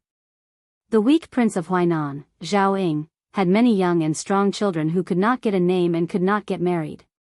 However, the king of Bailiang, who carried a blade to court, had not visited Liangzhou's Zhou overseer mansion once in more than 10 years. Every time Su Shao returned, it would always be the previous Zhou overseer, Yan Jieshi, who eagerly went to the prince's mansion to pay his respects. Presumably, Yan Jieshi, who had defected from Bailiang, was stifled with resentment. No wonder after arriving in the capital, he became the most fiercely critical and loyal minister of Bailiang's military. With his daughter married off to the Prince Zhao Yanwu, Yan Jieshi now had the status of a relative. The outside world speculated that he would soon fill the 4th-ranked Lingyan Pavilion's great scholar position. The palace hall's great scholar position at the top of the palace hall's great scholar position was like a great pillar of the country, one of the two great empty titles of the several hundred-year-old dynasty, something that no one dared to hope for. If Zhang Jiulu took another step forward, he might have a chance of seizing this special honor and laurel. Only, with Grand Secretary Zhang's ability to endure patiently for 20 years, he most likely wouldn't let himself be roasted on a stove like his political enemy, Su Shao. Only, Su Fengmian seemed to have underestimated the courage and insight of Wei Wei, this group of Qingzhou hedonists who were used to being vicious and merciless. Wei Wei's arrow didn't do anything, and then when he heard Su Fengmian ask if he dared to fight, he was so angry that he wanted to die. He turned around and ordered the ship general, who had always obeyed his orders, use the battering pole. The battering pole was a powerful weapon in naval warfare, especially in close-quarters battles between large warships. It was destined that one couldn't use the hook to overturn the ship. Skilled sailors would often smear a thick layer of medicinal paste on their sails to block fire and attack, ultimately relying on this battering pole to smash down. The battering pole was like a large mast, more than 10 zhang in length. On top of it was a giant rock, below it was a mechanism. When the enemy ship approached, the battering pole would smash it to pieces. Su Fengmian turned around to look at Ningame and Wei Shuyang, saying with a light laugh, "To measure a navy's strength, we can look at how many times the battering pole is clumsily used. In my opinion, this Qingzhou navy can only use it twice at most. If they want to use it 3 times, they'll have to burn incense high. Compared to the Guangling navy, they are far inferior." While they were talking and laughing, the Qingzhou Yellow Dragon had already begun to prepare the battering pole. Under the command of the 2 generals on the ship, the helmsman and the Yellow Dragon responsible for battering the pole began to get busy under the command of Qiao Zhuosher. The men and women who were standing on the 3rd floor returned to the cabin. Wei Wei and a few fierce young masters whose hands were tainted with murder cases sat by the window to watch the battle. The young master who was scolded and beaten by Su Fengmian raised a cup of wine. He did not drink, but only continuously twirled the porcelain cup with his fingers. His face was as calm as water. He sat alone in front of the table, no one dared to approach him. This young master, who was usually known for his elegance and simplicity in Qingzhou, was like a coiled poisonous snake. The young ladies in silk and satin sleeves gathered together and whispered. Originally, there were 1 or 2 girls who leaned towards the Qingzhou Yellow Dragon, but unexpectedly, they were affected by the chatter of their companions. Their eyes were shining as they recounted the good things about the young master from other places. They talked about how heroic and elegant he was, how beautiful he had a pair of beautiful eyes, and how powerful he was when he wielded his blade. Those who were not firm in their stance immediately changed sides and could not wait to run out and cheer for the unknown white-robed young master. When the young ladies who were born in a rich family but lived a peaceful life gathered together, what they talked about the most was the interesting men they met. Apart from that outstanding young master, their family backgrounds were not inferior to Wei Wei and the others, so they naturally didn't need to care about their faces. Qingzhou, where interests were intertwined, was quite xenophobic. As a result, when Wei Wei shot the imperial censor's daughter to death, the Green Party in the court pinched their noses and helped clean up his mess. Moreover, Qingzhou's internal friction was very small. Therefore, no matter how rude and violent Wei Wei was, he could still be considered kind to the women on the ship. He didn't even mind being mocked by them about some embarrassing things. The common people said that he was an evil flood dragon on the river, but they were more than happy to tease him that he was not a dragon, but a worm. Wei Wei did not get angry and accepted it gladly. The Green Party, being able to have its current status, able to compete for power with Grand Secretary Zhang's bloodline, Great General Gu's army, and various old and new noble factions, was inseparable from the blind unity of Qingzhou's rich and powerful young masters. This was the foundation of the Green Party, whose scholarship was not prominent and governance was more mediocre. Wei Dong understood this well, and so did the province overseer Huangfu Song. The old foxes in high positions in the court were even more unswerving. Otherwise, why would they try to push for the marriage between Princess Sui Zhu and Huangfu Song's eldest son, Huangfu Jie? Originally, there was no sign of anything happening, yet the Green Party's big shots were racking their brains to forcefully draw 2 lines. Bringing armored soldiers when traveling. Who is this person? A young lady wearing a pair of pointed lotus root bow shoes asked in a low voice. This question had reached the crux of the matter. Chapter 161. Who else could it be? The Crown Prince of Prince Liang. The lady in yellow chuckled. She glanced at her fellow cabin mate who was in a daze and lowered her voice. In the past, I only heard that His Royal Highness was arrogant in Beiliang. Now that I've seen it, I truly believe it. If it was our prince who went to Beiliang, would he dare to be so arrogant in front of Su Zhugua's descendants? No way. Our king of Jing can't compare to the king of Beiliang. Now the king of Beiliang is going to the capital to meet the emperor. I heard from my father that he is going to ask His Royal Highness for an official robe. The other vassal kings don't even have a chance to enter the capital. That Su Zhugua is more powerful. The lady with the oval-shaped face laughed. I heard that the king of Beiliang dotes on the women he fancies very much. Spending a lot of money to buy a smile is an understatement. When my second sister married to Beiliang, she sent me a letter saying that all the women in Liangzhou would be proud to be brought back to the palace by His Royal Highness. Look at Wei Chongzi, who only knows how to destroy flowers. We really can't compare. Can the king of Beiliang really be hereditary? The lady with small feet asked in surprise. Who said that a woman's virtue was if she had no talent? If she wanted to marry into a good family of equal social status, she would not be able to take care of her husband and children if she did not have talent. Even if the wives and concubines in the noble families fought, she would suffer. There was once a Yanji vice commentator who talked about the women of the world. She said that the women of northern Liang could rein in horses, the women of eastern Yu were graceful and talented, the women of western Chu were loyal, and the women of Qingzhou were the most attractive. This was not without reason. Qingzhou women could always gain a foothold in their husband's family after marrying out of the country. They could hold the position of the first wife and make the concubines suffer. Of course, this was inseparable from the power of the Green Party. The women of Qingzhou always had a naturally keen sense of the intrigues of the imperial court and the deceit of the Jianghu. The aristocratic families of other provinces who had ambitions for their official career naturally liked to marry a Qingzhou daughter-in-law to manage the household. It's hard to say. According to common sense, the imperial court is unwilling to admit that Beiliang can be overthrown. Otherwise, why does the law of vassal clans only mention that the king of Beiliang can be overthrown, but not the king of Beiliang with a different surname? Isn't it because they are worried that Beiliang is the Beiliang of the pillar state and not the Beiliang of the dynasty? The oval-faced socialite whose second sister was married to Beiliang was very passionate about the secrets of Beiliang's military and political affairs. This was considered a secret conversation in the boudoir. Whoever leaked it out would be breaking the rules of Qingzhou and would be seen as a traitor, implicating the entire family. She was not worried about this and could speak without restraint. She rested her chin on her hand and looked out the window, quietly waiting for the battle to heat up. In the imperial court, Grand Secretary Zhang, General Gu Jiantang, and especially that group of people who hate the pillar state to the extreme. They are led by a loyal old minister of West Chu, Sun Shiji. This old grand preceptor originally wanted to die, but when he thought about the fact that the pillar state still stands, he took up the position of an official.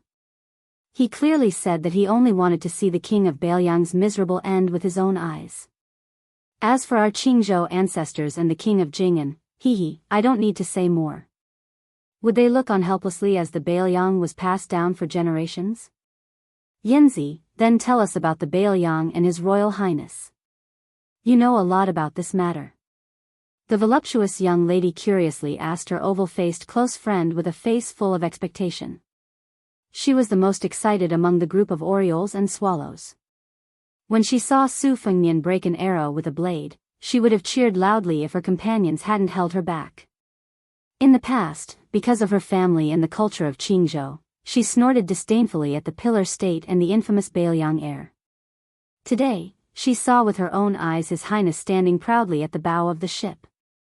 She was completely bewitched. She only felt that she should marry Su Fengnian.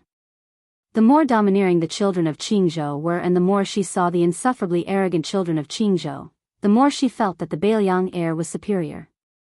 He even dared to provoke the heir of a vassal state, Zhao Sun, and threatened to beat the king of Jing and until he couldn't recognize him.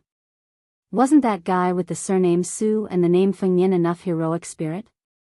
All the men of Bailiang are scolding him, especially the group of young masters who would be considered insects in Qingzhou. They are even more reverent and jealous to the point that their teeth itch. Among the women, there are half praise and half blame. My second sister once saw the actions of the Bailiang heir from afar and felt that it was quite interesting. Second brother-in-law often quarreled with my sister about this matter, saying that my sister was possessed by a ghost. Do you know what ruthless words my second sister said to shut brother-in-law's mouth? She kept them in suspense and smiled brightly. Among the women of Qingzhou, she was famous for being witty and eccentric. Since she was young, she was very good at teasing Wei Wei and the others. What did she say? The group of young ladies asked in unison. My second sister said, "Husband, if you quarrel with me about this matter again, be careful that the next time I do boudoir, I will call His Royal Highness." She was the first to hold her belly and laugh. These words were really ruthless. The other women were also stunned at first, and then they all laughed until tears came out. They could leisurely and carefreely talk about boudoir and the ups and downs of being an official at the same time, but Wei Wei's group of young masters who were strung together by a thread had serious expressions. Earlier, when they wanted to use the baton pole to smash the boat, it was because they felt that the opponent was not important enough and treated it as a gathering on the lake to liven things up. Now, as long as they were not idiots, they could guess the identity of the opponent. It was the standard Bailiang blade that had once led a trend throughout the dynasty. That sentence of a battle to the death that shook one's soul.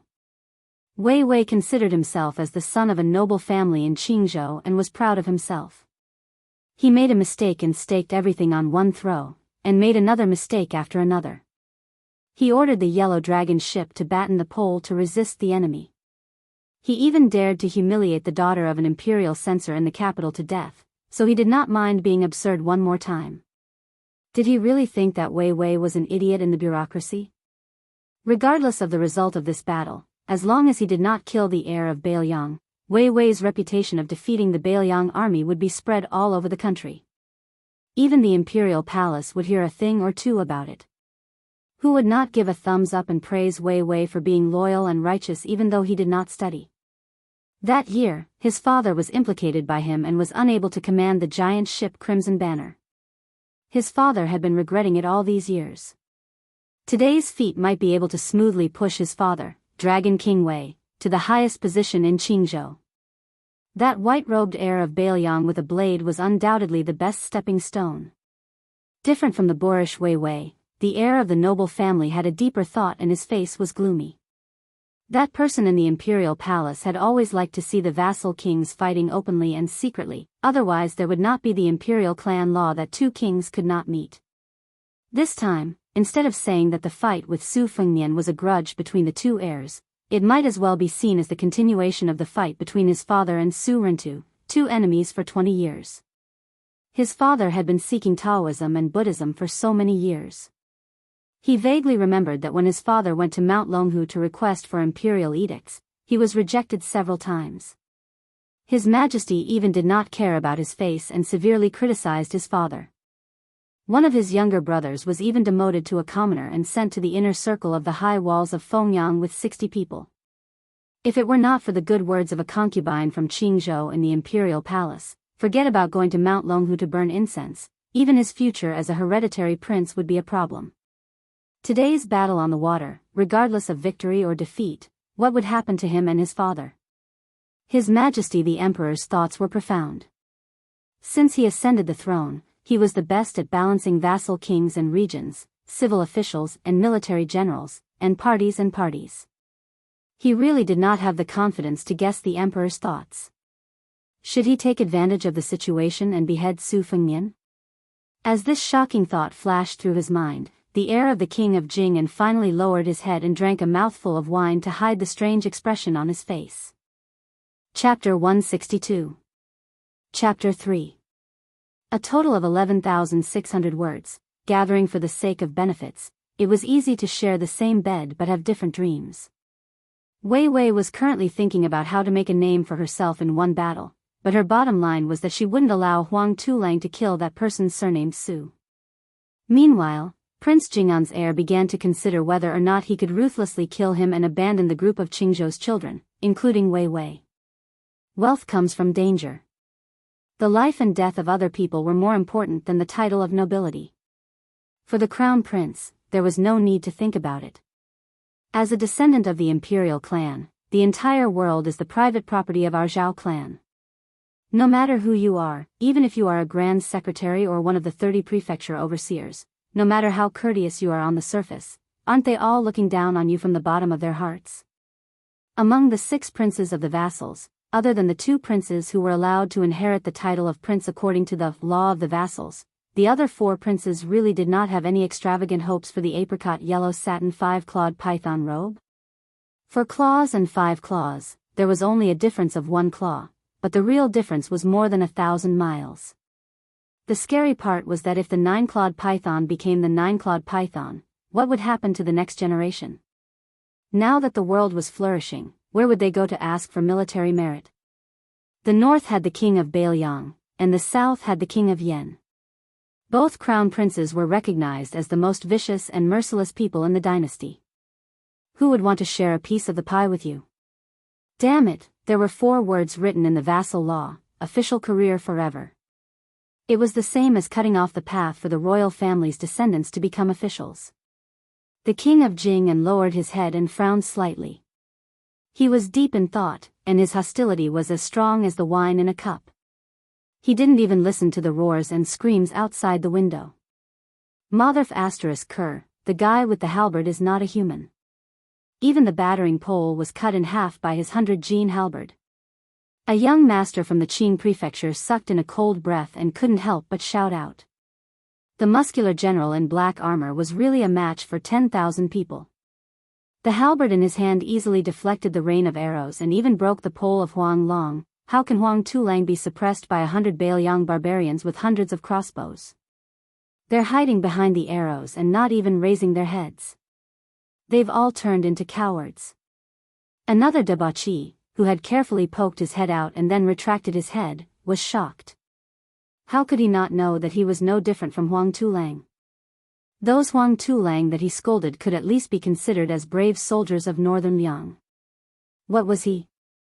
Outside the window, the close-range slaughter had already become close to close combat. Even if the refined northern Liang crossbows had a longer range, there was no advantage to speak of. However, this did not stop Huang Tulang, who had a storage of 6,000 arrows, from shooting out a rain of arrows. After a wave of arrows, the northern Liang light cavalry did not suffer many casualties. On the other hand, a wave of arrows accurately killed dozens of people. Everyone on the ship could clearly feel the vibrations caused by the northern Liang crossbows. This was the complete opposite of what the people on the ship had expected, where they would be able to overwhelm the enemy with numbers. That guy isn't afraid of death. He's only using his blade to deflect the arrows. The second son of the Shujian county chief of Qingzhou clicked his tongue in wonder. Birds of a feather flocked together. Those who could be brothers with Wei Wei, the evil dragon, were not easy to deal with. They were definitely not from an ordinary rich family. If anyone present casually flipped through the family tree, who wouldn't be able to find a few old ancestors whose names would go down in history? For thousands of years, the throne had been occupied by different people. The longest was 400 years, and the shortest was a few years. The only thing that didn't change was the aristocratic families. Su Shao, who had achieved great merit in the Spring and Autumn War, was criticized the most for slaughtering millions of soldiers. Wrong. Those who could criticize the pillar country wouldn't bother to criticize Su Shao for being heartless. Instead, they lamented the fact that there were no aristocrats after the Spring and Autumn War. More than half of the 10 aristocratic families that had been passed down for dozens of generations were destroyed. The seeds of learning were gone, and morality and etiquette were broken. This was Su Zhao's great injustice. To the sons of this old man, who thought they were responsible for the world's etiquette, this was Su Zhao's heinous crime that could not be redeemed even if he died 100 times. There were no scholars behind the Western Wall. How many ministers of a fallen country cried tears of sorrow and cursed Su Shao for being unrighteous even before they died? Unfortunately, cursing could not kill. Therefore, His Royal Highness, Su Fengnian, found it hard to believe in the so-called loyalty and righteousness. He knew that it definitely existed, but he couldn't blindly believe it. The only thing he could rely on was the knife in his hand. Imagine Su Shao, who was well-read and spoke of benevolence, righteousness, and morality.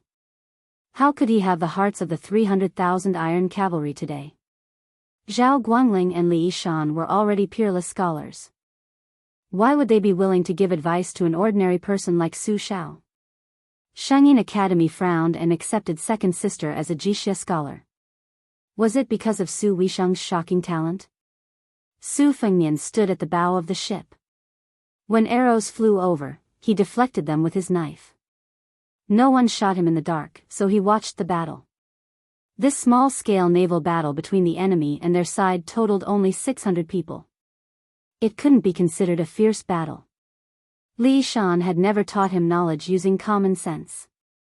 If he could only look at the big picture through a tube, why couldn't he draw inferences about other things?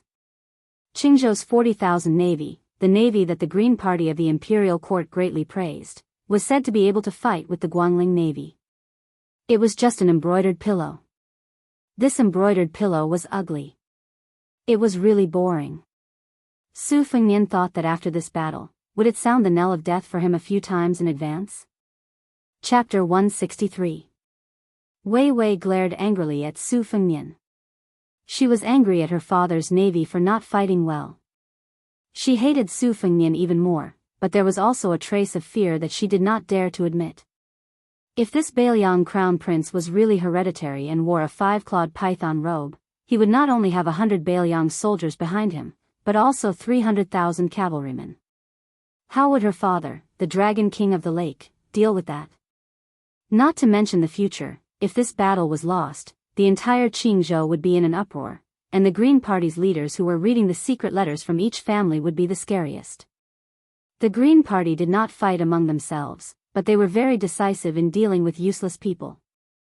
Su Fengnian smiled at Ningame and said, "General Ning, lend me a short halberd."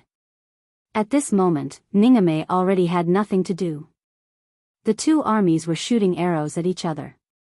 Unexpectedly, Huang Tulang was completely defeated.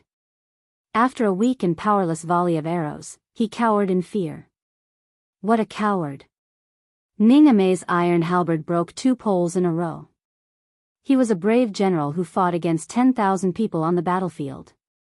When he heard His Highness's request, he respectfully took out a short halberd from his backpack. Su Fengnian held Shudong in his right hand and took the short halberd in his left hand. He threw it out fiercely towards the window on the 3rd floor of the ship. Since Wei Wei dared to shoot arrows openly, Su Fengnian dared to shoot the king of Jing and's crown prince with arrows. He even dared to use the short halberd to scare them until their legs trembled. The short halberd pierced through the window. The prefectural governor's second son, who was peeking at the battle, dodged quickly. He only had a cut on his cheek and the short halberd nailed into the ceiling. The group of Qingzhou's daughters, who were talking about the Bailiang crown prince, finally began to experience the impending battle. Their faces were pale, especially when they heard the prefectural governor's second son covering his face and howling in grief. It was as if his parents had died. If there was no one to support him, he would have rolled on the floor. Wei Wei, who was now in a desperate situation, grinned hideously and said, "Get the other ship to ram into them and kill those blind Bailiang barbarians." The general of the Yellow Dragon ship was about to leave when Wei Wei lowered her voice and said, "Remember, crash into the other 2 ships first." The general was taken aback for a moment before he suddenly realized what was going on. He heaved a sigh of relief and cried out in his heart. If he really killed that arrogant Bailiang young master, with his status, how could a small general like him have a good time? An inconspicuous scapegoat like himself, even 100 of them wouldn't be enough to slaughter. After the commotion, the cabin became extremely chaotic. The king of Jing and's crown prince tapped his fingers on the table. The retainer who had blocked half of the arrow for him bowed and approached. His Royal Highness only said one word. "Kill." There was no need for His Royal Highness, who had grown up in Shangfan City, to give any instructions. The expert retainer already knew how to do things safely. In one of the cabins, the evil flood dragon Wei Wei had the greatest enmity with Su Fengnian, but she still didn't dare to use the yellow dragon to ram Su Fengnian's ship. Meanwhile, the crown prince, who had met Su Fengnian for the first time and didn't seem to have any deep enmity with him, was determined to kill him. Those noble ladies were even more interesting. They were quite frightened by the short halberd that pierced into the cabin. On the contrary, they felt even more admiration for the Bailiang crown prince, who commanded soldiers as if they were servants. The women of Qingzhou valued material gains more than benevolence and righteousness. It could be said that one sentence hit the nail on the head. The people in this cabin were divided into groups. On the surface, they were harmonious, but how could they accomplish great things? The Green faction was now relying on political trickery to govern the country. How many years could they last? Were there any discerning people who could see the clues? If there were benefits, they would gather. If there were no benefits, they would scatter. How different were they from snakes and rats? In the imperial court, Grand Secretary Zhang's words carried enormous weight and suppressed both civil and military officials. He had always tried to rope in the Green faction with words, but he wasn't willing to truly share important responsibilities. Perhaps this was the reason. For some reason, Jianghu was always absent-minded while reading in the cabin. Old Manly sat to the side, taking off his boots and rubbing his feet. His fingers moved back and forth between his toes, and then he brought them to the tip of his nose to smell them. When he was hungry, he even threw a peanut into his mouth. This kind of expert demeanor really couldn't be any higher. The old god of swords saw that the Jiang girl's brows were sometimes tightly knitted and sometimes relaxed. After thinking for a bit, he laughed and said, "You want to watch this naval battle? If you want to watch, this old man can protect you out. Forget about a few hundred arrows, even if tens of thousands of arrows poured down like rain, this old man will still guarantee your safety." Jiang and I asked in a serious tone, "Really?" Li Chungang chuckled. "You're exaggerating a bit. Tens of thousands of arrows fired at the same time. Only someone with godly abilities like Qi Xianzhu at his peak can come out unscathed.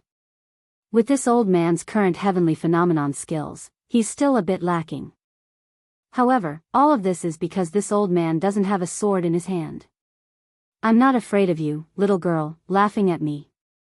Jiang and I asked closely, "A sword expert like you can't achieve the level of having tens of thousands of swords without a sword in your hand." This time, the old god of swords surprisingly didn't boast about himself like old Manly. He only said softly, "You can, but if you really have a sword in your hand, your state of mind will be greatly different in the end. When you master the sword one day, you'll understand. Otherwise, even if this old man talks until his mouth breaks, you still won't understand." Jiang and I made an "oh" sound and stood up. She didn't say why she wanted to take the risk to watch the battle, but she, who didn't have the strength to truss a chicken, just walked over. Old Manly tugged at his sheepskin coat and followed closely behind. When he reached the cabin door, he was already standing in front of Jiang and I.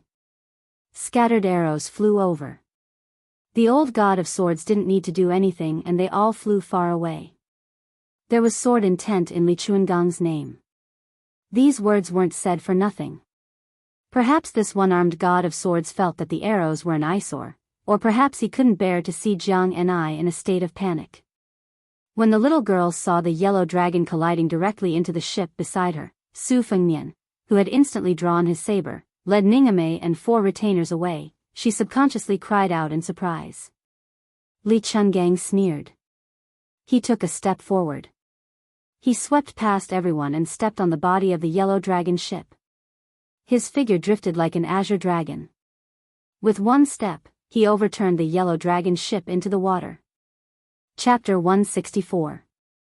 Wei Wei's order to ram the ship meant that he was determined to cut off all means of retreat. Among the children of officials, there were very few people who were as decisive and fierce as him. Born in a prestigious family, they saw a lot and received a lot. Usually they were not generous, but they were more calculative. Wei Wei was only seeking fame, hoping to win a good reputation for himself. If he helped his father in his official career, it would be icing on the cake, so he would not really feel sorry for Su Fengnian. His father, Wei Longwang, was just a dragon king in a small temple in the big river and big lake. He was far from Su Shao, a dragon who could turn the world upside down. He heard that this big pillar of the country was staying in the capital at this time. If Su Fengnian met with misfortune, this kind of thunderous shock, second only to the anger of the emperor, Wei Wei knew how powerful it was. The king of Jianghu, on the other hand, wanted a 5-clawed python robe. The difference was like heaven and earth. Therefore, after some consideration, he was willing to take the risk out of desperation. If the attack failed, then so be it. On the Battle of Spring God Lake, who would pay attention to the hidden 10 steps 1 kill? Wei Wei stood by the window, expecting the yellow dragon to ram the enemy's ship. Instead, he saw an inconspicuous old man wearing a sheepskin coat leaping out of the deck. He saw the old man's toes lightly touch the hull of the yellow dragon, and the big yellow dragon, which could run amok on Spring God Lake, capsized. It really capsized. Wei Wei was dumbstruck. His hands tightly gripped the windowsill. The dragon claw hand master reared in Jing and Palace turned back as soon as he left the cabin. He shook his head at His Royal Highness with a calm face. In an instant, the lake water surged violently, causing the yellow dragon ship to shake violently. Why? The king of Jianghu was relatively calm. A one-armed old man stepped on the yellow dragon ship and capsized it. The retainer, who was already 70 years old, smiled bitterly. One step. The crown prince clenched the wine cup with 2 fingers. One step. The master in Jing and Palace, who was well-dressed and well-fed, nodded. His expression was extremely unnatural. He was also a lackey in the king's mansion. He knew that even if he was given 10 or 100 kicks, he would not be able to capsize a ship that could carry 500 tons of cargo. First-level master? The crown prince suddenly laughed. The retainer sighed helplessly, not far off. The crown prince seemed to be much more relaxed. He was not discouraged by the one-armed man's feat. He asked curiously, "One-armed? Do you know of a one-armed master in Beiliang?" The squire shook his head. "I've never heard of him. He's probably a figure that Beiliang Palace secretly invited out of seclusion." Crown Prince King of Jianghu stood up and prepared to go to another cabin. Out of sight, out of mind. The general of the ship had already sent Huang Tu Lang to save them. Even he had been stepped on by the old celestial. He could only hope that Grandad Deity wouldn't be so calculative with ants like them. "We all know how strong you are. Rest well and don't kick us a second time." Wei Wei knew that the situation was hopeless. It was over. His face was ashen. This evil flood dragon, who had never failed on the Spring God Lake, turned around and slumped back into his chair. Beside him was his best friend, whose face had been scratched by the halberd. He was crying bitterly. Wei Wei couldn't understand how 100 Beiliang soldiers could suppress 400 Huang Tu Lang to the point that they didn't even dare to breathe. He also couldn't understand how someone could beat the yellow dragon with the strength of a leg. Was the main warship of the Qingzhou Navy just a small boat? Su Fengnian didn't expect the old god of swords to make such a move. However, since he had created such a scene, he used the momentum to jump onto the yellow dragon ship. The Huang Tu Lang who were busy trying to salvage the people who had fallen into the water all ran away in fear. The old Daoist Wei Shuyang, the halberd Ningame, and Lu Yangshu all followed His Royal Highness and jumped onto the yellow dragon. They went up to the 3rd floor, which was originally used as a lookout. Coincidentally, they met Crown Prince King of Jianghu who was about to leave in a hurry. Su Fengnian used the winter-embroidered scabbard to press against the Crown Prince's chest. The Crown Prince's personal guards tried to stop him, but they were instantly pointed at by Ningame's halberd and surrounded by Lu Yangshu and the other 2. The dragon claw hand expert who had been pampered in the Jianghu Palace didn't dare to move. Su Fengnian used a bit of strength on the winter-embroidered scabbard and pushed the Crown Prince, whose identity he had vaguely guessed, back into the cabin. The group of people inside, more than 10 of Qingzhou's most prominent young masters and daughters all looked at the white-robed, white horse, and Bailiang butcher's son. The Qingzhou socialites widened their eyes in surprise, amazement, fear, and worship. Just their expressions and gazes were a moving picture. The Green Party in the imperial court was powerful. Who outside the borders would dare to challenge the tightly knit Qingzhou children? Not to mention that the king of Jing'an and his royal highness were standing in the circle. Su Fengnian smiled and asked, "Kid, you want to slip away? This yellow dragon ship is only so big. Where can you hide from this crown prince?"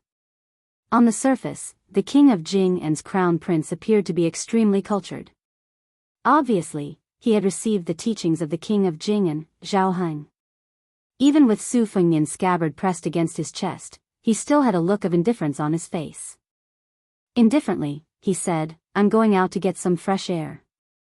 While I'm at it, I'm going to experience His Royal Highness's elegant demeanor." Su Fengnian slightly retracted the winter-embroidered scabbard, but he didn't put it back on his waist. Instead, he raised it and lightly slapped the face of the guy in front of him. This action was extremely humiliating.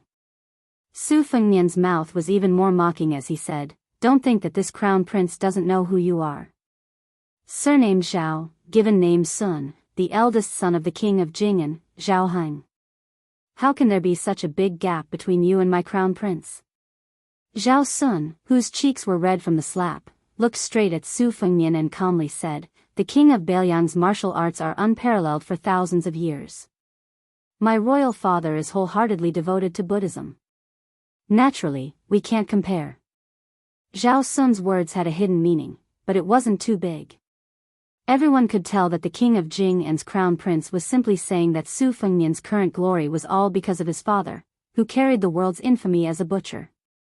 It had nothing to do with his royal highness. Pa! Su Fengnian's winter-embroidered scabbard was especially forceful this time. King of Jing'an's crown prince Zhao Sun seeped out a trace of blood from the corner of his mouth.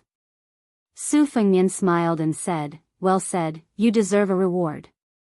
This crown prince will reward you handsomely with a winter-embroidered scabbard." Zhao Sun was still forcing a smile.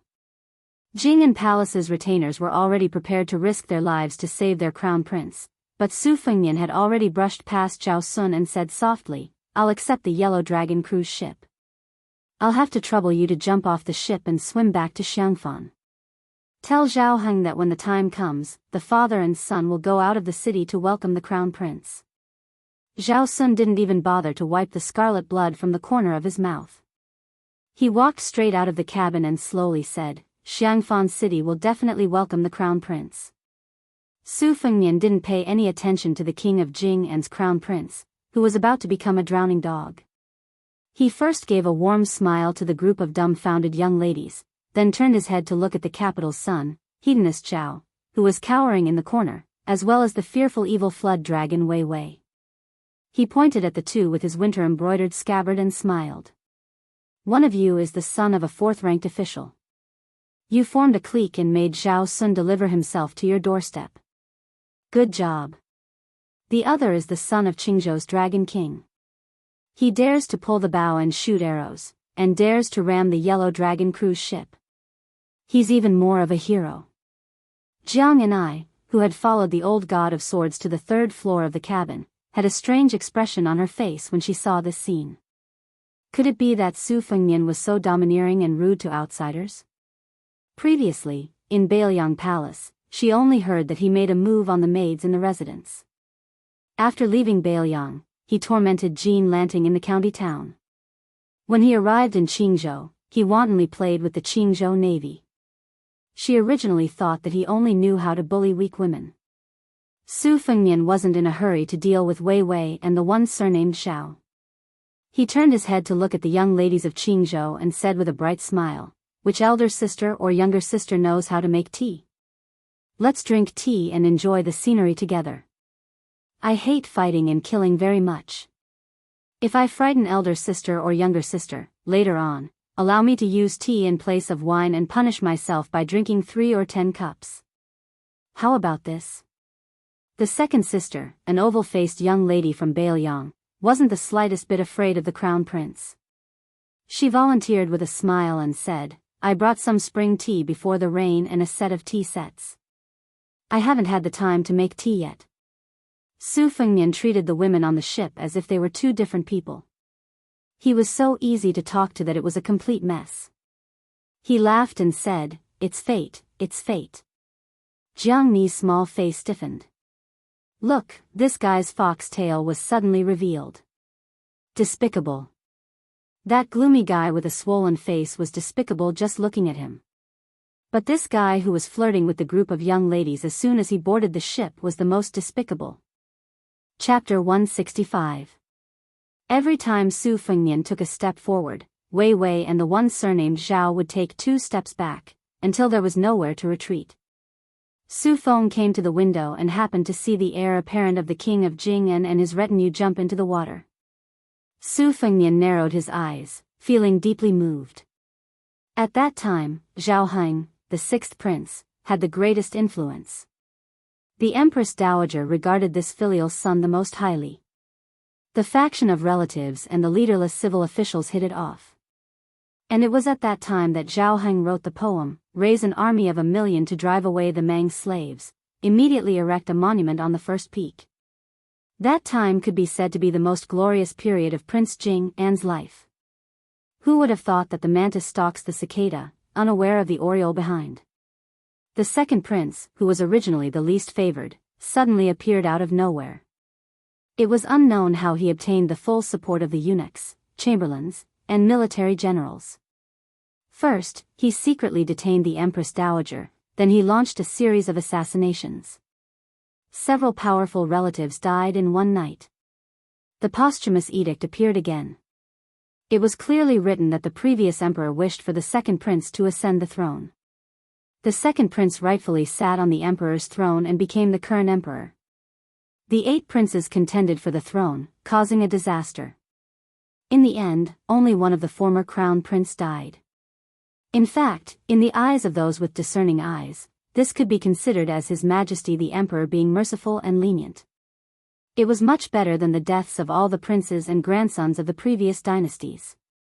Zhao Heng and the other princes were successively conferred the title of vassal kings, each having their own fiefdom and military power. Although the vassal laws was extremely harsh, Prince Jing'an, Prince Jing'an, Prince Zhao Heng, Prince Huainan, Prince Zhao Ying, and the other weaker vassal kings did not utter a single word of complaint that reached the ears of the people under the heavens. Although the vassal laws was extremely harsh, Prince Jing'an, Prince Jing'an, Prince Zhao Heng, Prince Huainan, Prince Zhao Ying, and the other weaker vassal kings did not complain at all. As for how the master and servant would go to Xiangfan, this was not Su Fengnian's concern. After thinking for a while, he turned to Ningame and said, "Kick the Huang Tu Lang who fell into the water again. One ship cannot carry so many people. Let the general of the ship take them to Mount Lao. Wang Linquan will be in charge of receiving them. When you kick their butts, don't forget to mention that there is good food and drink at Mount Lao." "I have done my best." Ningame accepted the order and left.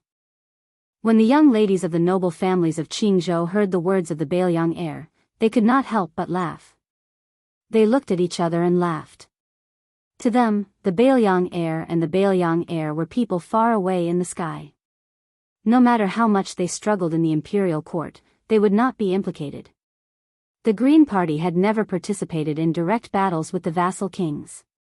The Green Party was known as the best in the imperial court. If not for this, why was the Green Party the only one in 30 provinces? The Bailiang heir in front of them was rather interesting. Even though on the surface he was slapping the face of the Qingzhou Navy, he was secretly targeting the Jing'an palace. As a result, the Green Party, who kept a clear distance from the king of Jing'an, Zhao Heng, felt much more at ease. They guessed that the ancestors would not be angry. It was true that the noble families of Qingzhou were united, but it was obvious that Wei Chang's family was going to be abandoned. Rather than being dragged into the water, it was better to drink tea and enjoy the scenery on the side. To be on the same boat as the Bailiang, His Royal Highness, and enjoy the scenery, how big of a gimmick would it be if word got out? Su Fengnian finally came back to his senses. He walked to the corner, picked up Zhao Heng, and threw him out of the window. He fell into the water with a howl. He then said to Wei Wei, who looked like he was going to trap the beast and fight to the death, "Let's use the ship and bring it outside of Xiangfan City, and we'll write off all our grievances. How about it?" Wei Wei, who had long given up all hope and was prepared to fight to the death, was first stunned. Then, his pockmarked face was filled with joy. With a plop, he knelt down and prostrated himself on the ground. In a trembling voice, he said, "Thank you, His Royal Highness." Su Fengnian used his foot to step on Wei Jiao's head and scolded jokingly, "You blind thing. I heard that you've been racking your brains to become sworn brothers with Li Hanlin. Don't you know who he's been taking the blame for all these years?" Although Wei Wei was kneeling and had his head stepped on, his heart felt more and more at ease.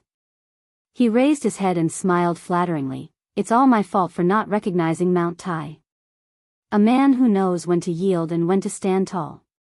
This was true on and off the bed. Even if it was someone like Wei Wei who only knew how to be an unscrupulous hedonist, there were masters in all three professions. Most of them were able to do something of their own. Su Fengnian smiled and said, "Get up. A man has gold under his knees. What's the matter with kneeling in front of me?" Wei Wei carefully stood up. Just as he let out a sigh of relief, the Bailiang heir's next sentence brought him back to his original state. "Your archery is not bad. It's said that you practiced it by killing women. Go, shoot an arrow at the son of the governor. If you kill him, I'll introduce you to Li Hanlin. If you don't kill him." Wei Wei was silent. Chapter 166. When Su Fengnian pretended to wipe the dust off Wei Wei's body, he said in a low voice, "Wang Linxuan's silver is my silver. Wang Linxuan's grandmother is my grandmother's mountain. Do you really think that Qingzhou belongs to the Green faction? On this trip to Xiangfan, there will naturally be people who will help you think of how to impeach this Shitzi, how to act arrogantly on the Spring God Lake, and how to insult the king of Jing'an and beat up Shitzi Zhao Sun. However, when you go out to shoot arrows, remember to be clean. This Shitzi can guarantee that the sisters at the table will not gossip. How about it?" Wei Wei bowed and left the cabin with large strides. Su Fengnian sat in front of the table and sat shoulder to shoulder with the oval-faced beauty who was raising her snow-white wrist to brew tea. He sat with the other Qingzhou ladies who were sitting in pairs on long benches. Su Fengnian patiently waited for the spring godhead to drink tea. He unscrupulously looked at the faces and figures of the wealthy ladies around him. Most of them were of average beauty. Only the tea maker beside him had a charm that was close to 81. Su Fengnian openly reached out and hugged her slender waist. Not only that, he stretched out his leg and lightly stepped on her lotus-root little feet. He turned his head to look at the blushing Qingzhou beauty and asked with a smile, "Dare I ask for elder sister's name?" "This Shitzi has a peach blossom beauty fan. When I return, I will draw elder sister's face on the fan and play with it every day." Play with it every day? The table of red and green orioles and swallows all looked at the oval-faced woman. Their eyes were mixed with mischief and jealousy.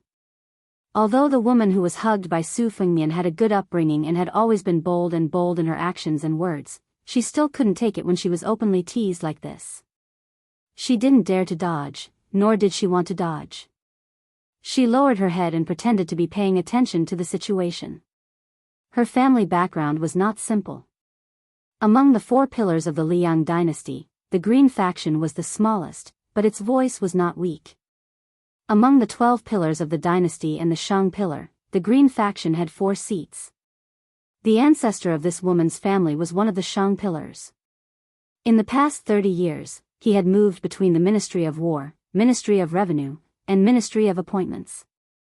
He had countless disciples and was known as the roly-poly of 2 dynasties. Someone once joked that the number of times this roly-poly personally witnessed was only slightly less than the old Grand Secretary. Su Fengnian finally drank the tea. He drank it as if it was wine. He smiled and said, "At night, if elder sisters and sisters feel that the blankets are not warm, just tell me and I will personally bring the thick brocade blankets." Naturally, there was another wave of bashfulness and coquettishness that could only be understood. The oval-faced beauty who was brewing tea quietly looked at Su Fengnian's side profile. She seemed to have noticed something and was in a daze. Su Fengnian turned his head and asked, "What's the matter?" She smiled gently and shook her head. After drinking the tea and winning a table full of laughter, Su Fengnian excused himself and left the cabin. He came to the bow of the ship. Yu Yuwei did not board the Yellow Dragon Fortress ship. Jiang and the old god of swords stood to the side. Wei Wei had already shot dead the dandy surnamed Zhao, who was still holding Yan Huan's arm and calling her brother the day before. She sat on the deck at the stern of the ship, holding her big bow in a daze. Su Fengnian opened his mouth and asked with a smile, "Not seasick anymore?" Jiang smiled coldly and said, "Isn't this tea delicious?" Su Fengnian pulled out a Bailiang arrow that was shot into the hull of the ship and held it in his hand. His body lazily leaned against the railing of the ship and looked at the vast lake. He said softly, "There's no taste. It's far from the spring god tea that I drank on Mount Lao." Jiang asked expressionlessly, "Are we really going to Xiangfan?" Su Fengnian nodded. Jiang frowned and said, "Are you not afraid that the king of Jing'an, Zhao Heng, will bring out thousands of men and horses to crush you into powder?" Su Fengnian laughed involuntarily and said, "The king of Bailiang, his royal highness, died in Xiangfan. Zhao Heng cannot bear this crime. If he was really ruthless and not so indecisive, the world would be his." Zhao Heng, this vassal king's luck was not bad, but he always felt that everything he did would be in vain. He had ambition, otherwise he would not have said such a thing. If he wanted to benefit the world, his ability was not bad. When Xiangfan was destroyed, there were only 20,000 people left. After changing the flag on the city, these 20,000 people went crazy and wanted to crawl out of Xiangfan. The city became an empty city, a dead city. But under Zhao Heng's rule, he implemented Huang Lao's theory of non-interference. Today, the population of Xiangfan has recovered to a few 100,000 people. The title of being the most important city in the world is true to its name. King of Jing'an, this vassal king title was given very well. Zhao Heng's reputation among the people of Qingzhou is very good. He can be considered the best of the 7 vassal kings. This kind of person cherishes his reputation the most. What do I have to be afraid of? Maybe Zhao Heng will be worried that someone will frame him and will want to send troops to protect me. Little mud man, do you believe me? Jiang said with a face of disbelief, "Are you talking nonsense?" The old god of swords smiled faintly, "Little Su is not talking nonsense." Su Fengnian bent the Bailiang standard arrow with both hands and suddenly smiled. "I heard that there are still 100,000 wandering ghosts in Xiangfan that are not willing to leave the city. Little mud man, you have to be careful when the time comes." Jiang Ni's face turned snow white and he said with a strong front, "The one who is afraid of retribution is you. What does it have to do with me?" Back then, if the Pillar State hadn't been determined to besiege Xiangfan and refused to surrender, refusing to leave a life gate open, how could Xiangfan have become Fengdu? 10 years of being trapped in the city, the people in the city were sold like livestock. Kind mothers cut off their flesh to feed their children, evil fathers threw their children into the cooking pot. The various states of the human world, good and evil, were all magnified in that ghost city. Every inch of wall was an inch of blood, every inch of grass was an inch of sorrow. The Yin energy in Xiangfan was unimaginable. 10 years of attack and defense, under the strict orders of the imperial court, no scholars or historians were allowed to write about it. How tragic was the truth. Chapter 167. Su Fengnian joked, "That makes sense. When you enter Xiangfan, remember to stay away from me. Otherwise, why would I cut down so many peach trees in Jean Lanting's residence? It's all because Grandpa Wei is a master of the way of 9 bushels of rice, so he carries a few more peach wood swords to slay demons. You better get close to him these days. Otherwise, you'll be haunted by countless ghosts. Women have a Yin body, so their yang energy is far inferior to men's. Even old sword god Li won't be able to save you." Jiang Ni's face turned even paler. She stammered, wanting to refute and encourage herself, but she didn't know what to say. The little clay figurine's appearance had always been ranked in the top 3 beauties Su Fengnian had ever seen in his life. The first was, of course, the androgynous white fox's face. The second was a woman he had seen by the Luoshui River during his 3 years of travel. Until now, he could not tell whether she was a woman from a landowning household or the god of the Luoshui River. However, she was beautiful. She was a woman in her 20s, but her face was still like a pattern in the 19 chess books. No matter how delicate it would not change much. However, the little clay figurine was different. She had been growing over the years. Her breasts, which were in line with the title of Princess Taiping in the past, were no longer Taiping. Instead, they were becoming more and more plump. Perhaps one day in the future, her face would quietly be comparable to white foxes. Su Fengnian liked to tease her, bully her, and plot against her. Part of the reason was that it had become a habit. The old god of swords couldn't bear to see Jiang and I being deceived and frightened by this little scoundrel Su Xiaobei. He unhappily said, "Girl, this little bastard is deliberately deceiving you. Ghosts are like immortals. If you believe it, then there is nothing. This old man has traveled Jianghu and seen all kinds of strange people. When it comes to immortals, only old Taoist Qi can count. If Xiangfan really has 100,000 ghosts who don't want to be reincarnated, how can hundreds of thousands of people survive these years?" Su Fengnian chuckled. He didn't mind Li Chuangong's sarcastic way of addressing him. He didn't care much about face. It wasn't something that His Highness was born with. It was something that he was forced to do. He continued to play with the arrow in his hand, whistling leisurely. What made the old god of swords feel defeated was that Su Xiaoshou's nonsense was obviously more lethal than his earnest and heartfelt advice. Little Zhang's beautiful little face was still pale, as if she was about to run to Wei Shuyang's side with the peachwood sword in his hand. She had not even reached Xiangfan yet.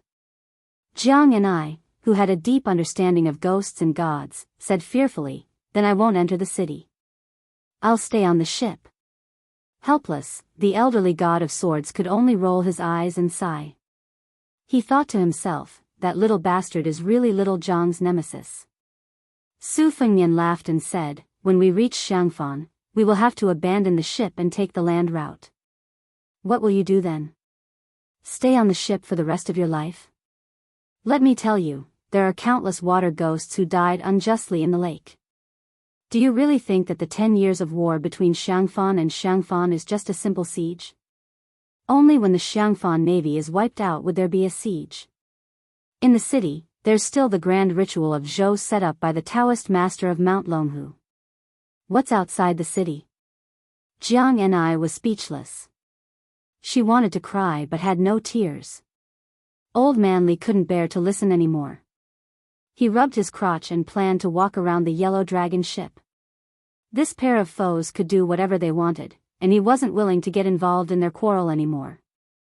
Jiang and I asked timidly, "The 36,500 grand ritual of Zhou set up by the Taoist master of Mount Longhu is very useful, right?" Su Fengnian glanced at Li Chuangong's back and said playfully, "Of course. The grand ritual of Zhou is the highest ritual in Taoism.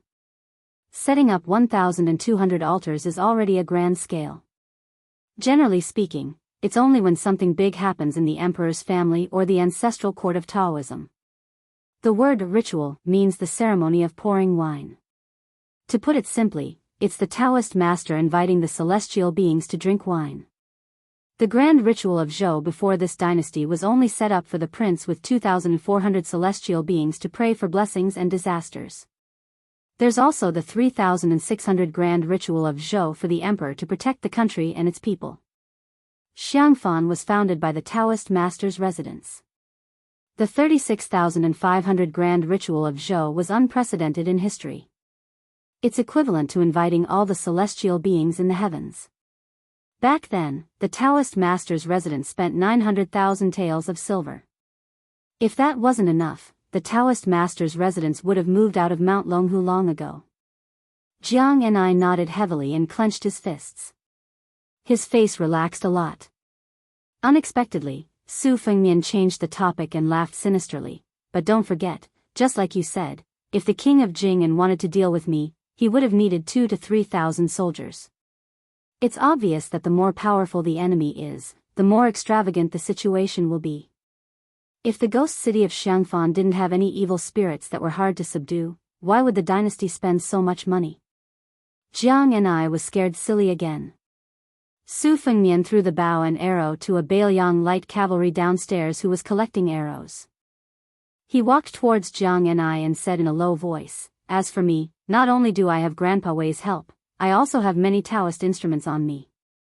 When we reach Xiangfan, you might as well sleep with me. It's best if we share the same bed, but even if we don't share the same bed, we have to share the same room." Chapter 168. Jiang kicked Su Fengnian's knee and angrily cried, "I'd rather be killed by the ghosts than live with you." Su Fengnian bent down and patted his expensive white satin robe. He gave her a thumbs up and smiled, "You have backbone." Su Fengnian pretended to remember something and smiled gently with ulterior motives. "Yes, I remember now. The 100,000 wandering souls of Xiang and Fan are mortal enemies with Su Shao, which means that they are my mortal enemies. After you were killed by the wild ghosts, you must have something in common. The more they like you, the more you can't be reincarnated. You can talk about my bad day and night together for 10 years, 100 years, 1,000 years. The little mud man stared at His Royal Highness, who was the most despicable, sinister, and scoundrel. She choked with sobs and cried until her eyes turned red. Su Fengnian sighed quietly and restrained his expression. He reached out to wipe the tears on the little girl's cheeks.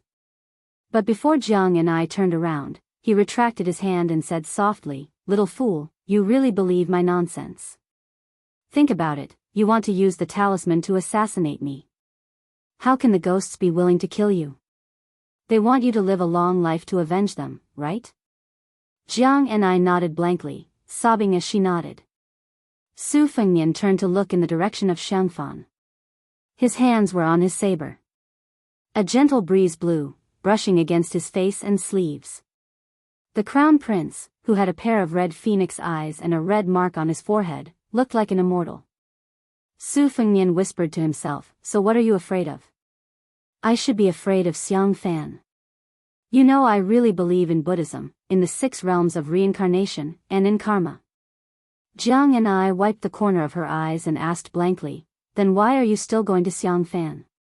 Su Fengnian smiled, "I'm going to watch the fun." "Don't you want to see the 36,500 Zhou Tian ritual?" Jiang shook her head, "Not at all."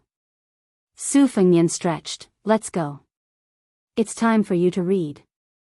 The books were all on the merchant ship. The two walked down the Yellow Dragon cruise ship one after the other.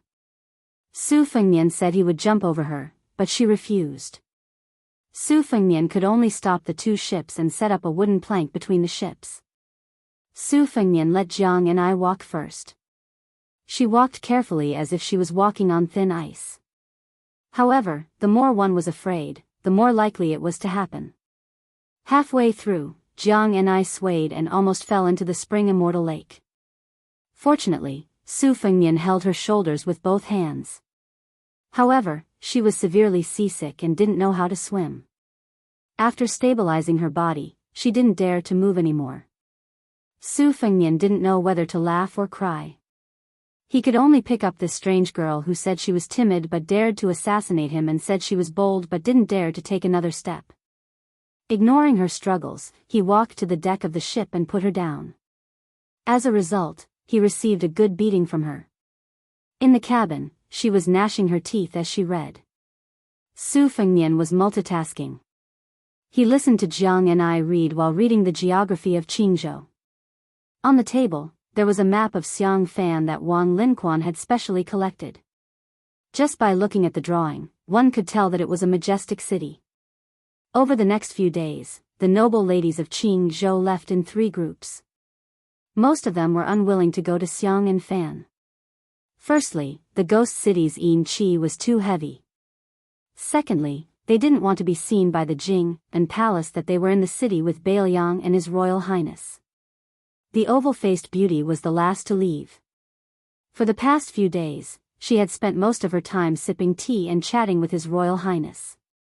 Her hands had been touched, her feet had been stepped on, her slender waist had been hugged, and her cheeks had been pinched. Fortunately, she was still a virgin. Whether it was fortunate or unfortunate, looking at her expression when she left, it seemed that the latter was more likely. The women of Jianghu valued fame more than life and death. In the past few years, when they entered the palace for the selection of consorts, this was the prefecture that paid the most attention. If the heir of Bailiang could be hereditary, according to the law, there would be one Wangfei and two secondary Wangfei. Would she really become the Wangfei of the king of Bailiang? Other than the empress, there were only a few Wangfei in the world. At most, there would be the crown prince's consort, who could compare? Although Su Fengnian was idle all day long, whether it was teasing the noble ladies of Qingzhou, listening to Jiang Ni's reading, or daydreaming at the bow of the ship at night, he was actually racking his brains to figure out how to swallow the great yellow courtyard in his body. The great yellow courtyard had only absorbed about 20%. The embroidered winter sword in his hand could break the 6 armors. At dusk, they approached Xiang and Fan City.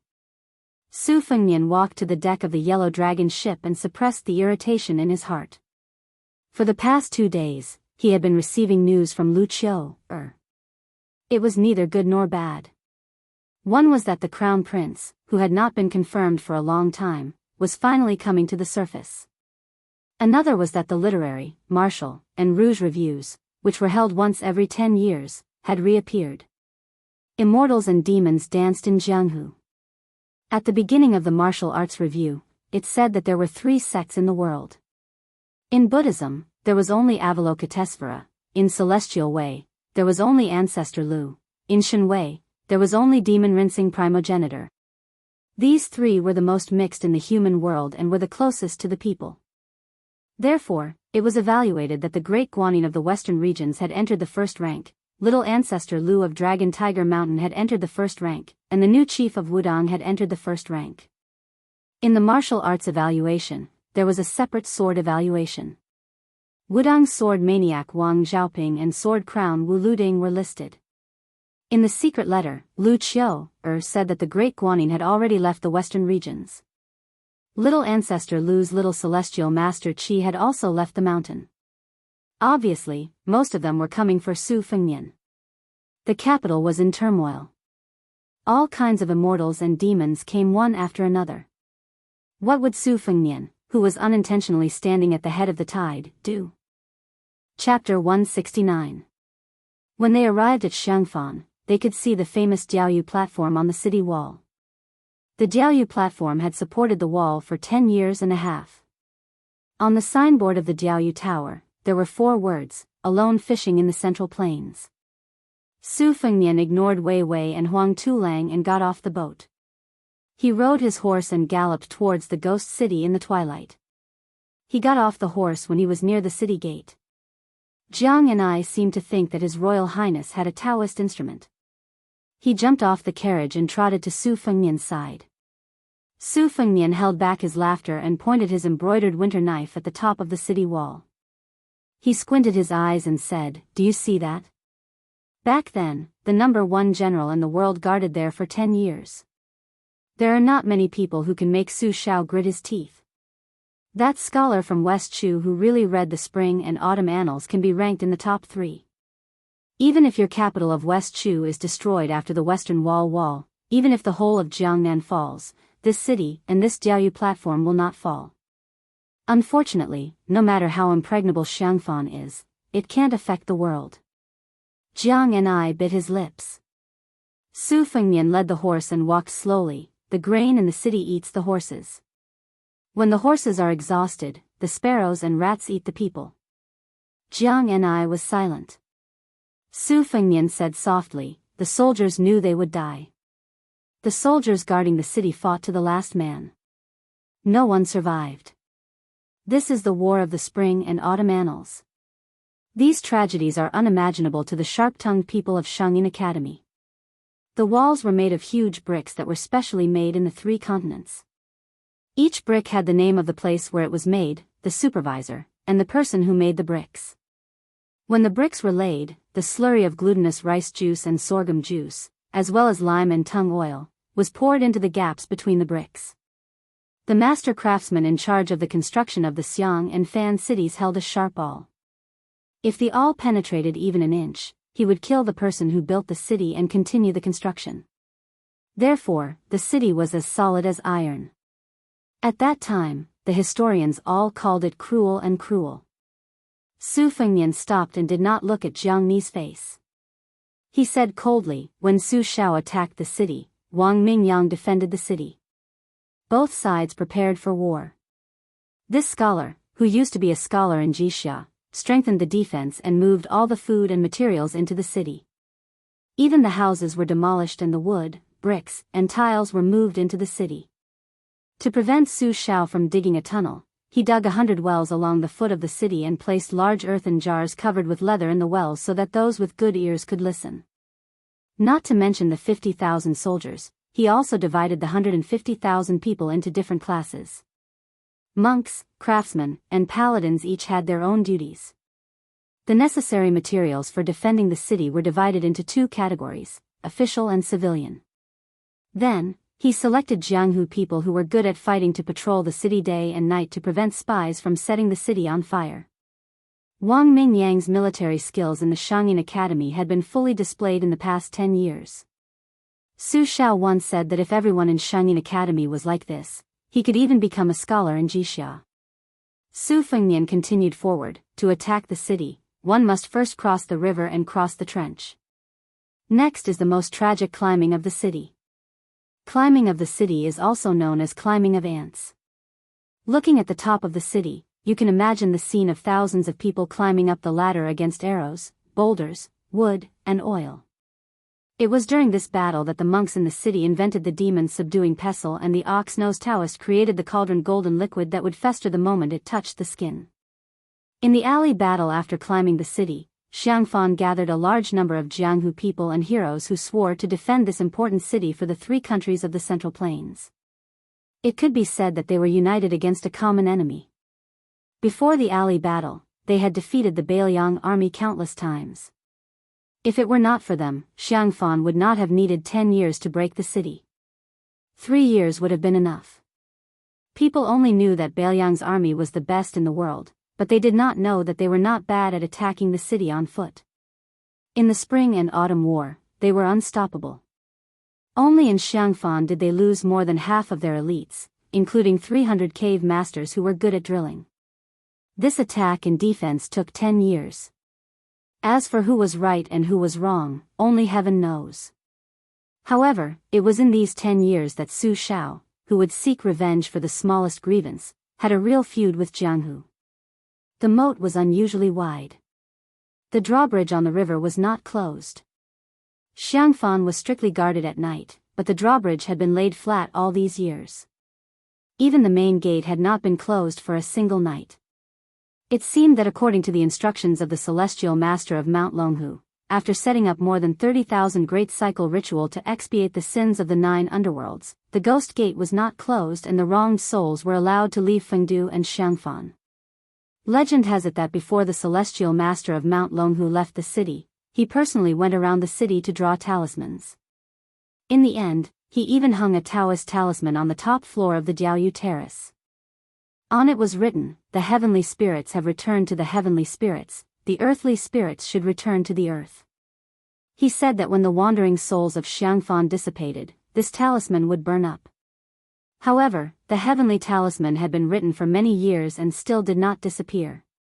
Without a doubt, it became a haze that could not be removed from the hearts of hundreds of thousands of people in Xiangfan. Su Fengnian led the horse forward. Under his feet were 2 young Kuei. Beside him was Jiang Ni, who had a complicated expression.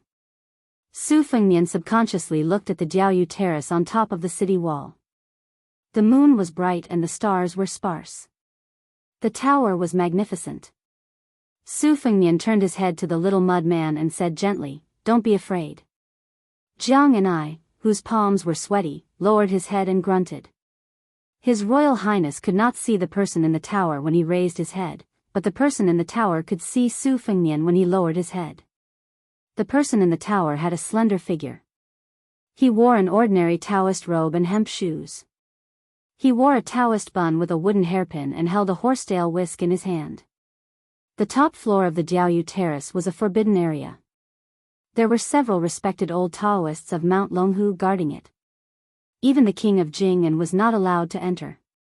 When the great celestial master left the city, he made it clear that only the Taoist master's mansion could set foot on it. If the little girl and the little monk went to the Taoist master's mansion to make trouble, they would recognize this Taoist master. He was the one who led them into the inner courtyard of the Taoist master's mansion. It was he who blocked the attack of the arrogant yellow-purple Taoist master's mansion with his white-tailed horsetail whisk. He also personally introduced him to Mr. White Lotus. This little celestial master of Mount Longhu was surnamed Shi.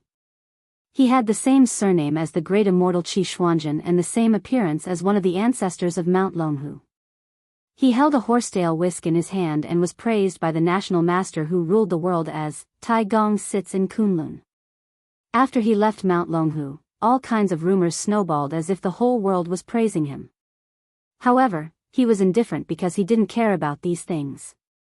To him, these great principles that most people couldn't understand were not principles. In the world, brothers were blind, children were filial, and husband and wife were in love. These were the principles. The great knowledge was just knowledge in the pile of books and classics. They were not knowledge. The old farmers worked hard to farm, the hawkers bargained, and the merchants pursued profits day and night. These were knowledge. He admitted that his Taoist roots were shallow, so he did not seek the way of heaven. He only wanted to enter the world through martial arts and help the world. He left the mountain for two things. The first was to enter Xiangfan. Before his master went into seclusion, he said that the heavenly talisman would burn. He wanted to confirm it with his own eyes. The second was to make a trip to Wudang to confirm whether the young chief could really shoulder the way of heaven. As for how to judge, it was very simple. The horsetail whisk in his hand could be used as a sword. If it could be killed, it was fake. If it could not be killed, it was real. He turned to look at the heavenly talisman that connected the world with a red rope and frowned. The heavenly talisman was shaking. Su Fengnian narrowed his eyes and saw a strange woman walking out of the city gate. She had 33,000 strands of worry on her head. She wore a snow-white monk robe and a white snake was biting on her wrist as a rope. She was barefoot, but her jade-like feet did not cause a speck of dust. She walked lightly on the suspension bridge. Outside the city gate of Xiangfan, the ghost Qi was as heavy as snow and covered the sky and earth. She was the only one who looked like a bodhisattva, transcending all living beings. On the fishing platform, the heavenly talisman burned to ashes. 10,000 ghosts out of the city. The Taoist from the Taoist master's residence sighed. Mount Longhu has lost. Mount Lantua has won. Chapter 170. The woman's skin was whiter than snow. When such a celestial woman walked out of the ghost gate of Xiangfan, Su Fengnian's horse lowered its head and neighed, its hooves pounding on the ground. Not only this animal, but the entire group of horses were doing the same. The young Kuei's scales stood up under Su Fengnian's feet. Its whole body was scarlet and its face was ferocious, as if it had encountered something dirty. Su Fengnian opened his eyes and looked over. He didn't know if the woman was a celestial or a mortal walking on the suspension bridge. There was no one stepping on the moat, but in an instant, the water was turbulent and boiling, as if thousands of soldiers and horses were passing by. The old god of swords, Li Chungang, showed a serious expression for the first time after leaving Liangzhou. With light steps, he swept in front of Su Fengnian and Jiang and I, standing at the end of the suspension bridge and facing the woman from afar. The white-clothed Guanyin continued to walk forward until she reached the middle of the suspension bridge. The old god of swords stretched out his only arm and took off the dagger talisman. The two of them faced each other. No one saw her move on the suspension bridge, but the moat suddenly exploded. The mirror image of what everyone saw was distorted, and only the white-clothed Guanyin remained clear and independent. Su Fengnian finally saw the woman's beautiful face that seemed to be shrouded by thousands of snowy mountains. He was stunned. The woman was as beautiful as a painting, and he knew who she was. Monk Long Shou, who claimed to be from Mount Lantua, said that he wanted to bring him to the western region. This monk in red robes and cassock was very otherworldly, so Su Fengnian specially went to the Tide Listening Pavilion to read the secret scriptures. The woman in front of him was the top Buddhist figure list, the master of the Red sect of Tantric Buddhism. She had a long list of titles, such as Great Compassion Dharma King, Bodhisattva Mending Acupoint, Master of 6 Jewels. She was an old woman in her 40s.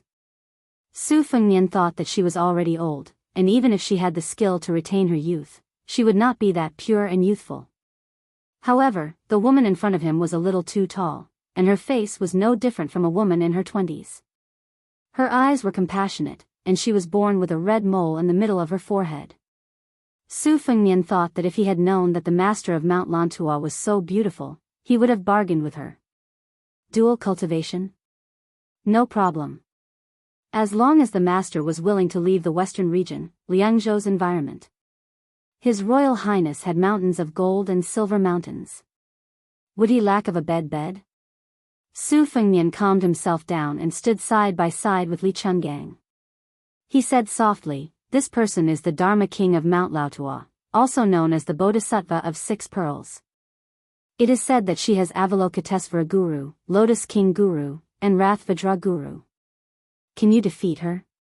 The old god of swords held the divine talisman with one arm and was all smiles. If he didn't know the identity of the old man in the sheepskin coat, he would have mistaken him for an old fellow who didn't respect himself and was blocking his way to take advantage of his beauty. Li Chungang lowered his head and spat out a mouthful of green gang qi that Su Fengnian could see with the naked eye. It wrapped around the priceless divine talisman and shone brilliantly in the night. The old man said softly, "The monks of Mount Lantua are known to be unkillable." Back then, the red-armored man fought with an old man with a pestle for 3 days and 3 nights.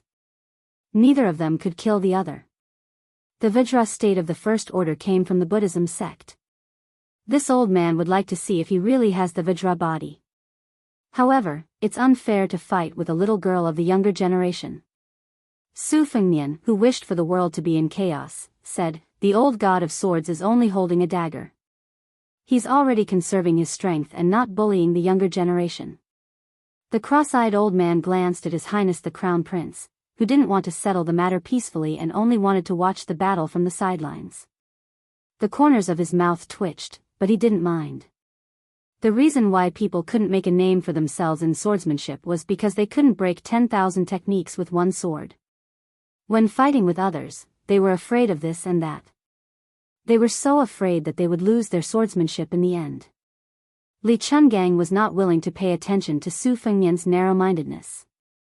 From Beiliang to Qingzhou and then to Xiangfan, he had been observing this Beiliang heir. The conclusion he came to was that this kid's talent in martial arts was not bad. He was determined to be ruthless. It was a pity that he started martial arts too late. Otherwise, he might have become a Chao Guanzi before he turned 30. The white-clothed Guanyin took another step forward and Li Chungang was about to attack with a green dragon. But she was only 1 step away. She stopped on the drawbridge. She did not look at the old god of swords, who was a potential enemy, but at the slowly retreating Su Fengnian. She raised her hand. The old god of swords, whose name was Sword Gang, had a talisman in his hand like a green snake. His gang qi was like a green snake spitting out its tongue. A gust of green gas gushed out and his entire arm was surrounded by green gas. But this female Dharmaraja, who was born in the imperial family of central India and was born on Mount Lantua, only raised her hand to lift the pot, uncorked it, and drank a mouthful of wine. The wine was not familiar with the old god of swords gang qi, so much so that the entire drawbridge was filled with its fragrance. The little white snake coiled around her white arm. It was an extremely strange scene. This 6-jewel bodhisattva glanced at Su Fengnian. With just a glance, Su Fengnian's great yellow courtyard surged like a tidal wave and he spat out a mouthful of blood. The retainers behind him were shocked and were about to step forward to protect him when Su Fengnian stopped them with a wave of his hand. After spitting out a mouthful of blood, Su Fengnian's chest was not stuffy but clear. Second heaven and third heaven? If I take a few more glances, won't the great yellow courtyard be in my body? Sure enough, she looked again. Just as Su Fengnian was dumbfounded, the old god of swords frowned and shouted softly. A wisp of green gang qi appeared on the drawbridge and seemed to sever the formless qi. He glared at Su Fengnian and said, "Brat, you don't know what's good for you. Do you really think she's a compassionate bodhisattva just because you gave her some benefits? Be careful, you won't even know how you died." The white-clothed Guanyin shook her head slightly, put away the wine pot, and walked forward silently. "Brat, you and Jiang last retreat." With that, the old god of swords stomped his foot. With the sole of his foot as the epicenter, a deafening ripple of dust appeared. Su Fengnian pulled Jiang and I and floated backward. The spotless female Dharmaraja ignored the formless sword chi from the old god of swords and walked forward barefoot. Just as the sword chi was about to reach him, a big monk in a red kasaya appeared between the old god of swords and the white-clothed Guanyin on the bridge. He had a wooden expression and managed to block the rings of sword chi. His kasaya fluttered in the wind as he stood tall. Su Fengnian sighed quietly. This monk, Long Shou, who had said that he would wait for 31 years, had appeared. If it was just a six-jeweled Dharmaraja, Su Fengnian believed that with Li Chuangong's strength and the second-rank retainers behind him, it would not be impossible for them to trap this Guanyin of Mount Lantua, let alone kill her. Although the red-clothed monk was not a first-rank Dharmaraja, in this delicate situation, he was the biggest variable. Moreover, Su Fengnian did not have any ill feelings towards the monk in front of him. He had always respected eminent monks who had achieved the Tao. If they really fought to the death, regardless of the outcome, it would not be a pleasant thing to watch. The red-clothed monk put his palms together and bowed his head. "My master has entered the world without any intention of fighting. I hope that His Royal Highness will not blame him. My master has come out of Xiangfan to release 100,000 evil spirits from purgatory. He has accumulated immeasurable merit for His Royal Highness." Su Fengnian felt that these words were preposterous, but he believed them without a doubt. Both Buddhism and Taoism had recorded that there were 100,000 evil spirits in Xiangfan who had been cooked by their relatives. Their resentment was so great that even the 36,500 grand ritual of the cycle could not eliminate them. Thus, the two sects made an unwritten bet that whoever won would enter Xiangfan and whoever lost would leave Xiangfan. This would not change for 100 years. If Mount Longhu won, the two Zen temples and the monks of Mount Lantua would not be able to set foot in Xiangfan for 100 years. If they lost, Mount Longhu would have to withdraw the grand ritual of the cycle and move out of their Taoist temples. They would not be able to preach in the city. The disputes between the three sects and the sects for fame and fortune were actually childish and unreasonable. Jiang and I muttered, "She's so beautiful. She looks like Goddess Guanyin." Su Fengnian smiled bitterly. Goddess Guanyin observes the sounds of all living beings in the world. Ordinary people can be liberated by listening to her sounds. The goddess Guanyin in the eyes of the little clay figurine first brushed past Li Chungang at the bridgehead. She then brushed past His Royal Highness and said softly in Sanskrit, "I'm Guanyin. You're uncomfortable. You're not worthy of dual cultivation." Su Fengnian did not know why, but he laughed and said, "Since I'm uncomfortable, may I ask Bodhisattva to be at ease?" ##### Tomorrow update as the title. Recommended a few books and cartoons. Crossing the south and returning to the north, 13 lectures on ancient poetry. The unnatural death of China's literati, the Queen of Arms, was a female protagonist.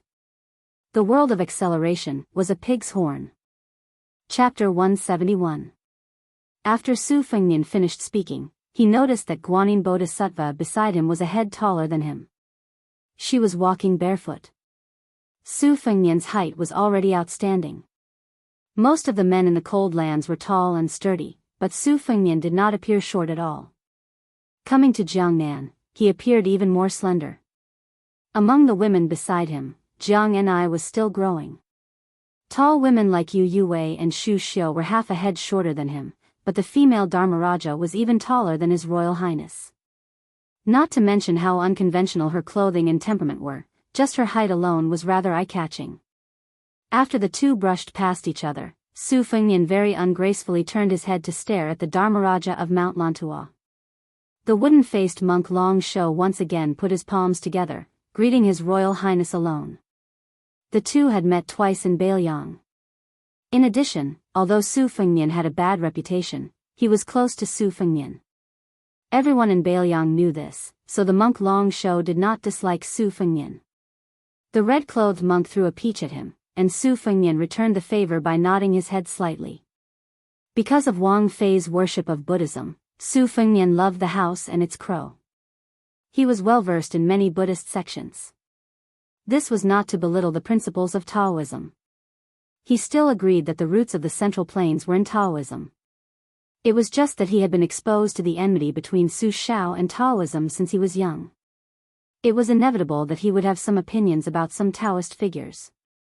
In fact, Buddhism had always been called the Western religion by the scholars of the Central Plains. It was a very derogatory term. After the War of the Spring and Autumn Kingdom, the remnants of the fallen countries that did not care about fame and fortune in the early days all hid from the world. Once they chose Buddhism, they were widely criticized by the people. They were called escape from Zen because of the fear of death, and cursed that the old monks' true colors were excellent. However, as the current emperor began to worship Buddhism, their views changed. There were no less than 10,000 wandering monks in the capital alone, but Buddhism did not have a leader. It was not as clear-cut as the Taoism of Mount Longhu. The black-clothed old monk Yang Taisui was the imperial tutor of 2 dynasties. He had enough skills and experience and was the best candidate to be the leader of Buddhism. Unfortunately, the sickly old monk was a rootless duckweed. He had even severed ties with his family early on. Even when he taught the sons and grandsons of the emperor, he would keep a straight face. It was rumored that he had broken a few feather dusters in the inner palace. The princes and princesses were all very afraid of this old monk. In the palace, Princess Sui Zhu was the most domineering. Even the fearless one said that she was only afraid of black rice crust. In addition, the black-clothed old monk had been refusing visitors for more than a decade. If he did not form a faction and was alone, how could he have any power? The white-clothed Guanyin fluttered away, turning a deaf ear to Su Fengnian's shameless request for freedom. Once she left, monk Long Shou, who had been willing to wait for 30 years, no longer had any reason to draw a circle on the ground and follow her back to Mount Lantua. Other than the 2 Zen temples, the monks all wanted to say that they came from Mount Lantua, but none of them actually went to Mount Lantua. Su Fengnian caught a glimpse of Jianghu, who was staring at the back of the female Dharmaraja with a blank expression. He could not help but tease, "You want to go to Mount Lantua with me? You want to be a concubine or a nun? Let me tell you in advance, eating vegetarian food and praying to Buddha is much more difficult than studying to earn money." Li Chungang, who had gently tucked the divine talisman back into his hair bun, said playfully, "This woman from Mount Lantua has the intention of practicing dual cultivation with you?" Su Fengnian said regretfully, "In the past, I was afraid that she would be an old cow eating young grass, so I refused her no matter what. Now, it's her turn to despise me. What a world." The old god of swords finally had a chance to make a dig at Su Fengnian, so he naturally would not miss it. He said sarcastically, "Young Su," she said in front of a large group of people, "that you are not worthy of practicing dual cultivation. You are the great king of Beiliang, and His Royal Highness, how can you tolerate that? Won't you be the laughing stock of the world if this gets out?" Su Fengnian said, "It's best if they laugh to death. I don't even need to learn the sword anymore. If I see someone I don't like, I'll tell them this joke. They'll die of laughter after hearing it." Old man Li was stunned. Jiang, who had finally regained his senses, heard such shameless words and said angrily, "You're really shameless." Su Fengnian said helplessly, "Then can you give me a way to save my face? Let 100 people rush up and beat up this goddess Guanyin? Or kneel on the ground and beg her to practice dual cultivation with me?" The little clay figurine was in a good mood after seeing Su Fengnian being looked down upon by the goddess in her heart. She turned around and repeated with a smile, "Not worthy, not worthy, not worthy." Su Fengnian purposely distanced himself from Jiang. He looked at the city wall and sighed, "Tonight is a good day for 100,000 wild ghosts to come out of the city." Jiang and I immediately shut up and subconsciously walked closer to Su Fengnian. Su Fengnian took the lead and walked up the suspension bridge. Xiangfan was a typical majestic city in military books. The outer edge of the city was built with a protruding horse face. Su Fengnian walked past the moat and thought about the first attack in defense of the country war years ago. He could not help but remember the Trojan bull during the siege. He turned around and asked the old god of swords behind him, "What's the origin of the name Trojan bull?" Su Fengnian seemed to realize that this question was inappropriate after he asked it. To a swordsman, having his sword broken was undoubtedly the greatest humiliation in his life. Moreover, it was broken by two of Wang Xianji's fingers. He did not expect old man Li to be so nonchalant. He only nodded calmly and said, "The name Trojan bull indeed came from the siege weapon that you guessed. It means that all the enemies in the world are cities. There's no city that Trojan bull can't break. The forging of Trojan bull and the divine talisman are no different. They both came from a piece of flying rock. The previous emperor sent people overseas to visit immortals. They happened to encounter a flying rock that fell into the sea and caused 1,000 waves. They fished it up from the bottom of the sea. Half of it was used to forge the Trojan bull and the other half to create the red armor of the talisman general. The remaining essence was used to create the divine talisman dagger on this old man's head." Su Fengnian teased, "Then you and the little clay figurine are really fated." The old god of swords chuckled. Chapter 172. The city was strictly guarded at night, but that was only for normal people. For Su Fengnian, a top nobleman who dared to fight with the Qingzhou navy, as well as a deity from Mount Lantua, he could come and go as he pleased. The guards at the gate had most likely received instructions from the king of Jing'an, Zhao Heng, and did not stop him. Otherwise, if they met, it would just be giving face to Su Fengnian. They could not hope to make the crown prince of Bailiang suffer in such a small matter. Even now, no one could say that Su Fengnian would be punished for the farce at the Spring Deity Lake. After all, it was different from the past. Right now, the king of Bailiang, dressed in a blue satin robe with 9 dragons, was in the capital. For the first time in the morning court session in the Golden Imperial Palace, this king with a different surname carried a sword as he ascended the throne. Faced with the censure of several officials, other than Zhang Julu, Gu Jiantang, and the 3 grand secretaries of the palace, Ren Tu only stood there and dozed off, ignoring all of them. As for whether or not there was fear behind his anger, no one knew.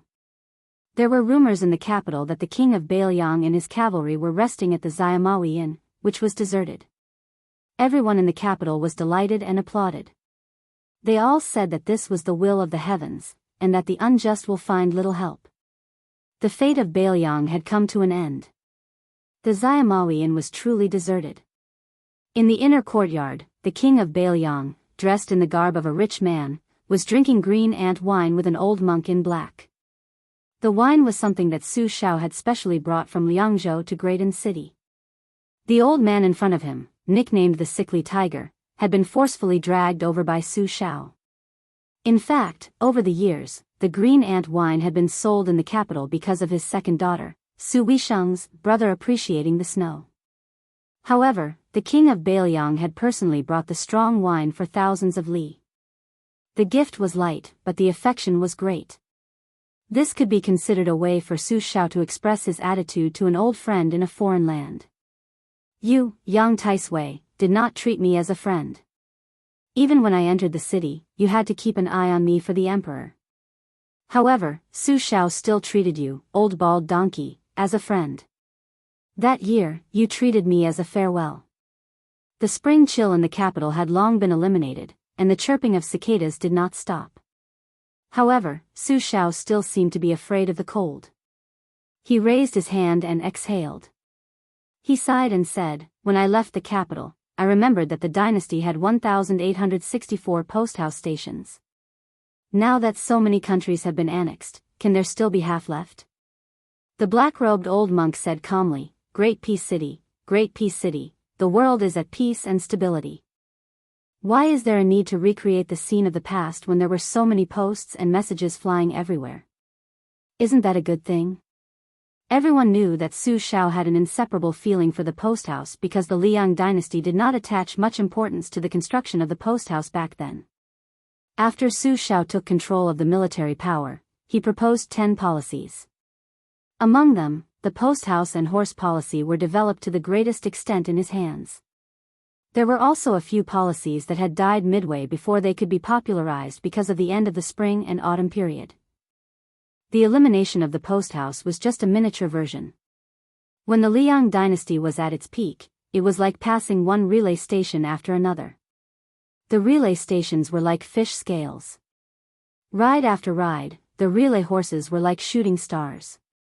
Therefore, when the war of the country ended, almost all the emperors of the fallen countries were escorted to Great Peace City. During this time, when they saw a relay station 30 li away, they were all shocked by Su Xiao's methods. Many famous generals who only complained about the timing and location after losing the war were finally convinced. Because a small relay station involved many things such as the relay route, each of them was extremely troublesome. Just the planting and maintenance of the plants on both sides of the relay route alone cost the national treasury a lot of silver every year. At that time, the war was in full swing. Not to mention the incapable emperors, the wise emperors only focused on the training of armor. They wanted to spend money today so they could see results tomorrow. As an official, how could they be like Su Xiao and persuade the emperor to spend money on a 100-year plan? Su Xiao smiled. Of course it is a good thing in the short term. After 100 years, it will be hard to say if it will be a good thing. The old monk in black was a monk, but he also drank wine. He took a sip and said calmly, "You don't have to worry."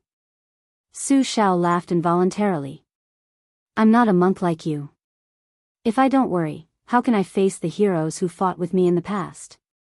Who won this world?" Yang Taisui frowned and said, "Zhang Julu will worry, Gu Jiantang will also worry. Also, so what if you help the late emperor win the world? Without you, lame Su, there would be lame Li and lame Wang. You were proud of your achievements, but the late emperor didn't get rid of the hound after the rabbit was killed. He still allowed you to be the king of Bailiang. Isn't that enough?" Su Xiao said softly, "It's enough. That's why I didn't do anything after you pulled me to drink. The favor I owed you and him back then has been repaid." At this point, the old monk in black felt guilty and stopped talking. His expression was slightly lonely. When that woman first entered the world, the sword case only had 9 words carved on it: "This sword pacifies the injustices of the world." When the late emperor learned of this, he smiled and said that without this sister-in-law, there would be no Su Xiao, and there wouldn't be his great country. The dragon sparrow sword of Daliang was worthy of these 9 words. That extraordinary woman only carved the last 9 words before she died. Every time the old monk in black thought of it, he felt guilty because he was the most guilty person in the world. The old monk asked, "Then why did you still invite me to drink?" Su Xiao snorted and said, "If it weren't for my wife persuading me all those years after I came to Bailiang, saying that a bald donkey like me had difficulties, I wouldn't have bothered with you no matter how magnanimous I am." Yang Taisui smiled bitterly. Su Xiao drank a mouthful of wine and sneered, "In the next court assembly, if Gu Jiantang dares to instigate a bunch of bastards to use underhanded tricks, don't blame me for pulling out my blade and hacking him." Yang Taisui frowned and said, "Even if Gu Jiantang is empty-handed, you can't beat him. He's the #1 sword user in the world." Su Xiao asked in return, "If I hack him, he dares to retaliate?" "Back then, when I beheaded his direct descendant and hung him on the city wall, he dares to stop me?" "He didn't dare back then, and now that he's getting older and older, he dares even less." The old monk in black chuckled and said, "Seems like he doesn't dare." Su Xiao smiled and said, "Isn't that so? How was this the king of Bailiang wearing a 5-clawed python robe? He was clearly a scoundrel in the marketplace. No wonder he could raise such an unscrupulous son like Su Fengnian." Su Xiao smiled and asked, "If I really hack Gu Jiantang to death, what will you do this time?" Yang Taisui said calmly, "I've already repaid the loyalty and righteousness I owe back then.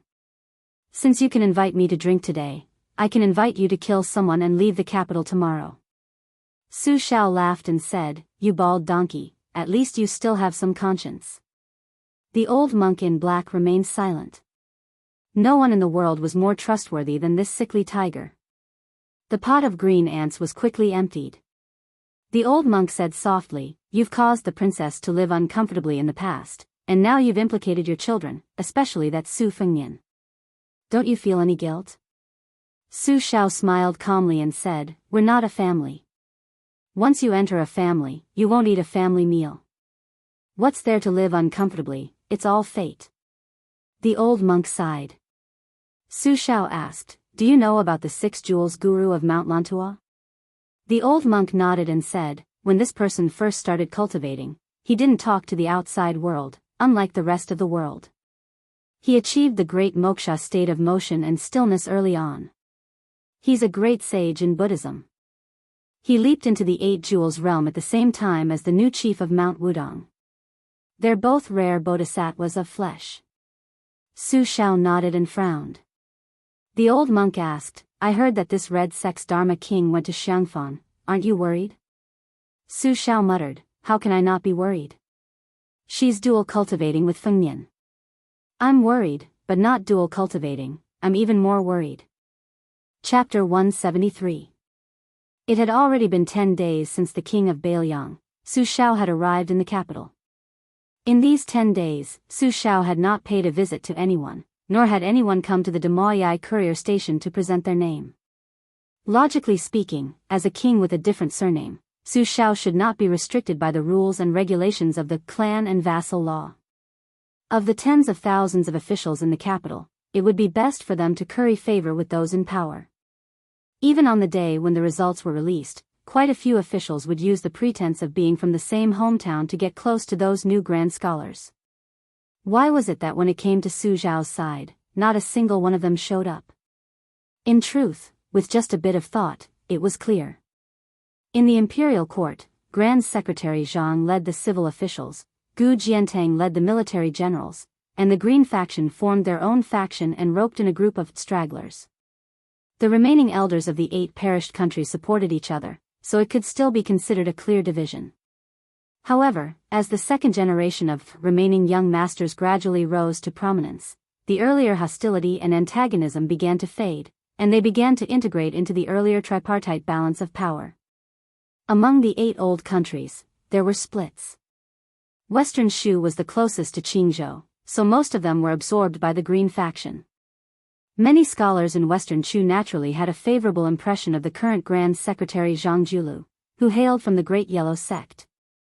As for the valiant Dongyue and other barbarian lands, they preferred Great General Gu Jiantang.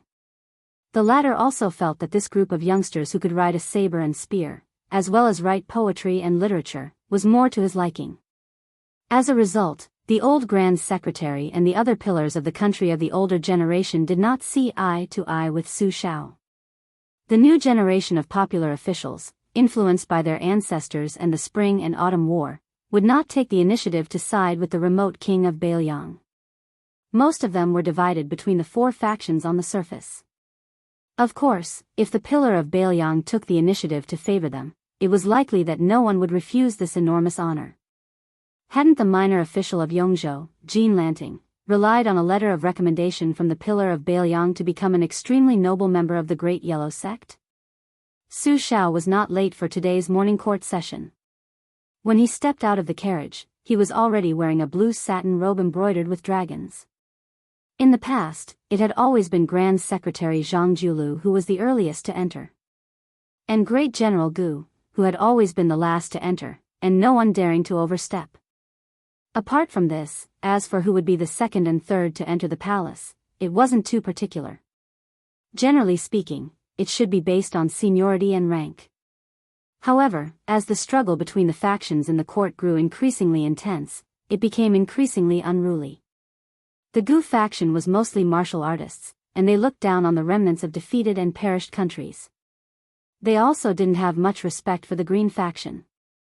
The Zhang faction, which had the most influence, had always been gentle and respectful.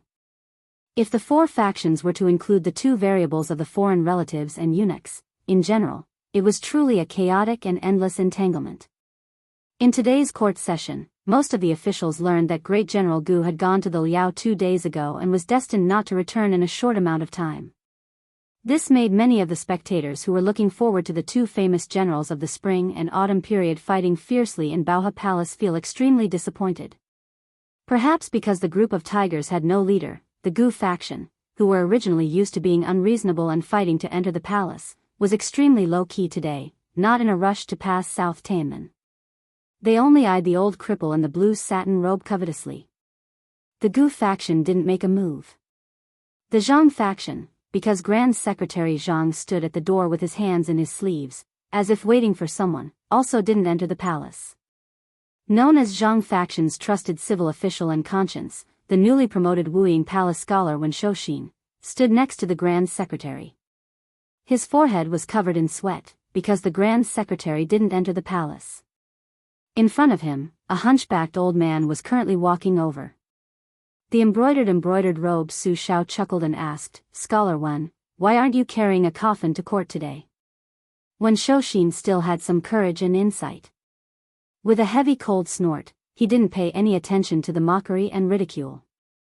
Earlier, he had his old servant carry a coffin to court to ask for death, impeaching the king of Bailiang, Su Xiao, for the 10 great capital crimes, begging the emperor to pay with his life, only asking for Su Xiao's death. It could be said to be a magnificent feat which of the officials and common people of the capital didn't raise a thumb. Originally, some of the colleagues within the Zhang faction who had been silently criticizing him for being promoted to Wuying Palace scholar also became completely silent, tacitly agreeing with Grand Secretary Zhang's arrangements. The Zhang faction's influence was the most profound and vast, so if they lost anyone, they wouldn't lack anyone. As a result, the internal strife was often the fiercest. Zhang Julu surprisingly didn't care too much about this type of internal strife. As long as it didn't touch his bottom line, he never interfered. During these years, only a few people were expelled from the Zhang faction, their fates all dismal. If they weren't banished to the border, then they would never be employed again. When Su Xiao saw that this Wuying Palace scholar was pretending to be deaf and mute, he patted his shoulder, saying with an amiable laugh, "The imperial court needs loyal and righteous subjects like you." I heard that when Scholar Wen was a county official, his sleeves were clean and his hands were clean to the extreme, even starving 2 of his daughters to death. When I first heard this news in Bailiang, I was already bewildered. How could this type of official only be an 8th-rank minor official? This is our Grand Secretary Zhang's mistake. Who would have thought that in just a few years, after Scholar Wen's 2 daughters died, in the blink of an eye, he would become a Wuying Palace scholar? What rank does he rank among the 3 halls and 3 pavilions? It seems like Scholar Wen should still have a few fewer daughters. If he had 2 more, wouldn't Grand Secretary Zhang have nothing to do with it? Forget about Wuying Palace scholar, even that Preservation Palace scholar would similarly be in Wen Daren's bag. However, it's hard to say if Grand Secretary Zhang doesn't have many teachers.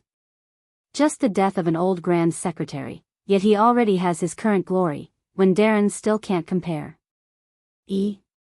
Doesn't this mean that you 2 Darren are both profiting from the dead? These words are nonsense. The 2 Darren are both magnanimous prime ministers, please don't take it to heart. When Shouxin's face flushed completely red, he wanted to curse out, but he didn't dare, feeling extremely sullen. There were a lot of Zhang faction officials who pretended to be angry, but there weren't actually that many who were truly angry. To the side, Grand Secretary Zhang Julu was over 50 years old, but he didn't look old. This current number 1 person's appearance was especially praised by others, with a purple beard and blue eyes, extremely imposing. When he was young, he was nicknamed Blue Eyes. When he worked as an aide for the old Grand Secretary, he was greatly valued. However, the old Grand Secretary was patient, willing to spend 30 years to carve this piece of unpolished jade. He didn't pull up seedlings to help them grow, refusing several promotions in the bureaucracy on behalf of his beloved disciple, to the extent where he didn't even care about the opportunity to be sent out to become a border official. Meanwhile, Zhang Julu was even more patient, spending 30 years of his life in the imperial family, neither arrogant nor impetuous, always patiently watching the court's political affairs with the cold eye of a bystander, only watching and listening, the only thing he didn't say. As soon as he left the imperial family, he became a dragon. Within 2 years after his respected teacher's death, he continuously rose 11 levels, taking over the old Grand Secretary's empty position, so much so that his position of authority even surpassed the old Grand Secretary's. Zhang Julu was ridiculed by Su Shao, but he didn't show the slightest bit of abnormality. With an expressionless face, he said, Yang Guosher once said that if you have Buddha in your heart, you will see everyone as Buddha. If you have feces in your heart, you will see everything as feces. It is said that De Zhuguo was also present when Yang Guosher said this. I don't know if De Zhuguo heard it in his ears or in his heart. Su Shao laughed out loud and said, whatever Yang Taisui said, no matter what you all think, except for the good things he said about me, I'll just treat it as bullshit. Zhang Julu dismissed it with a light laugh. The main buildings behind the imperial city's south gate were the 3 outer court halls and the 9 inner court halls. Among the 3 halls, the Palace of Preserving Peace was the most expensive. The common people in the marketplace called it the Hall of Golden Imperial Audience. They thought that all court meetings were held there, but that wasn't the case. The Palace of Preserving Peace was usually used for all kinds of major ceremonies. His Majesty would usually hold court in the Tianxian Palace or the Hall of Cultivation Spirit. It was probably to show his respect to the king of Bailiang, Su Shao, that the 2 morning court meetings were held in the Palace of Preserving Peace. The roof of the Palace of Preserving Peace had a total of 18,000 dragon patterns. The roof of the Palace of Preserving Peace, the roof of the Palace of Preserving Peace, the roof of the Palace of Preserving Peace, the roof of the Palace of Preserving Peace. This was only the scale of the Palace of Preserving Peace. Spread out, the number of dragon patterns in the imperial city was innumerable. The huge platform of the Palace of Preserving Peace had the character, Earth, facing the south.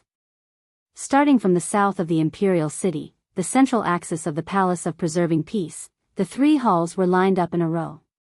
Not a single tree was planted. To meet the Son of Heaven, the imperial road was long.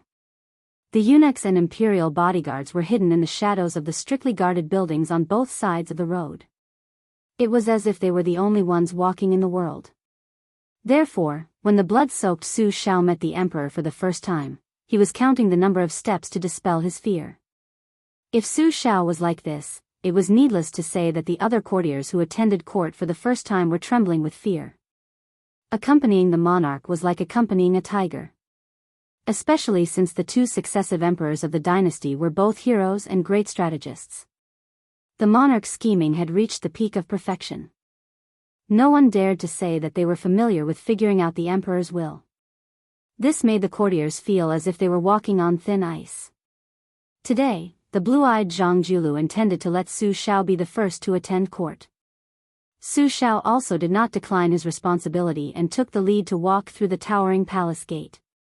It seemed that other than Zhang Julu, everyone had forgotten that as long as the Palace of Preserving Peace's Grand Secretary was empty, the civil officials had to respect the Great Pillar State as their leader. Chapter 174.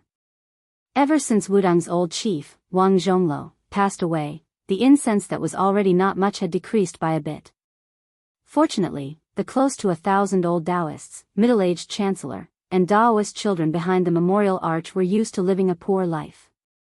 When the house leaks, it will be repaired. When the clothes are old, it will be repaired. When the clothes are old, it will be repaired. When the house leaks, it will be repaired. When the clothes are old, it will be repaired. When the house leaks, it will be repaired. When the house leaks, it will be repaired. When the clothes are old, it will be repaired. At this time, a young Daoist was squatting behind the memorial arch of black tortoise Dangxing and sighing. Beside him were a few mischievous Daoist children from the nearby Daoist temple. Each and every one of them were fighting over this Daoist priest to tell them some love stories from the book. This story was much more interesting than the Daoist scriptures, but it was a bit too desolate.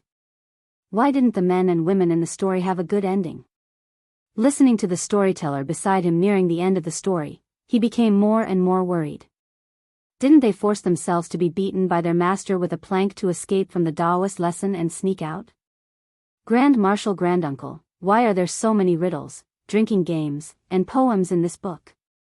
Don't tell me they were all thought up by one person. If it's true, how much knowledge does the person who wrote this book have? Isn't he almost comparable to Grand Marshal Granduncle? A little Daoist child who had only been on Wudang Mountain for less than 2 years asked timidly. The little Daoist child was born with red lips and white teeth. He was full of vigor. Propping his cheeks with both hands, he stared at his master's martial uncle. According to reason, he should be calling him Chief. However, it seemed that everyone in the book did not like this Grand Marshal Granduncle, so he still called him Chief according to seniority. Nonsense, how can the person who wrote this book be more knowledgeable than Grand Marshal Granduncle? A little Daoist child who had entered the mountain a little earlier slapped the little Daoist child with a stern expression. The little Daoist child who was scolded held his head and did not dare to refute. I'm not talking nonsense. If the person who wrote this book and I were to debate about Daoist principles, I reckon he would not be able to win. However, when it comes to love and affection, I am 108,000 li away. This is the principle of specialization. In the future, when you study scriptures with your masters and encounter problems, don't think that your masters are always right. If I still say that you are wrong and you are still unconvinced, you can go down the mountain to find out who is right and who is wrong. If one day you feel that you have found the answer and that I and my masters were wrong, you can return to the mountain and tell us that we were really wrong. If you feel that you were wrong, don't feel ashamed. Remember that our Wudang Mountain gate will never be closed. The young Daoist smiled and rubbed the head of the youngest Daoist. His smile was warm. Grand Marshal Granduncle, I think it's wrong for Master to hit us whenever he's unhappy. What do you think? The little Daoist asked innocently. The young Daoist laughed softly and said, when I was young, I was also hit a few times. However, now I know that most of the time, it was my own fault. After a while, I no longer care about it. Master and senior brothers are not saints without temper. It's inevitable that they will make some mistakes. In Wudang's 1,000 years of history, there are hundreds of thousands of recorded Daoists. However, there is only one statue of Xuanwu Tianzuan. We, including me, are all ordinary people. We have to allow others to make mistakes and allow ourselves to make mistakes. Don't be stubborn. Otherwise, we will not be happy. It's not easy for us to come to the world. If we are always angry, even if you are a high and mighty emperor, it will be boring. Moreover, we are born in the world. Glory, splendor, wealth and status are nothing more than passing clouds. The Tao is made of gold and the medicinal pill furnace is filled with spring. Wudang is my pillow and my pillow is Wudang. That is enough. A slightly older Daoist whispered, Marshal Granduncle, I heard that rich people eat meat every day. I am so greedy. When I am hungry and recite scriptures, I always drool when I think about it. The most handsome young Daoist with the highest seniority smiled and said, Isn't eating meat every day the same as eating plain tea every day? Qing Feng, Marshal Granduncle gave you 10 steamed buns. You were the first to taste it. How does the 10th steamed bun taste? The young Daoist named Qing Feng said with a bitter face, 10 steamed buns. I am stuffed to death. The young Marshal Granduncle laughed and said, That's right. It is the same principle on the mountain. Senior brother sect leader said that it is better to have a high heart than a high Tao. If we are greedy, there will be no end. Before Ancestor Lu ascended to immortality, he hung a sword on Nangong Yuejiao's head. Do you know what is the most powerful part of that sword? I heard from Master that the sword can fly for 1,000 miles. It must be to slay demons and eliminate devils. The young Marshal Granduncle listened with a smile and did not say anything.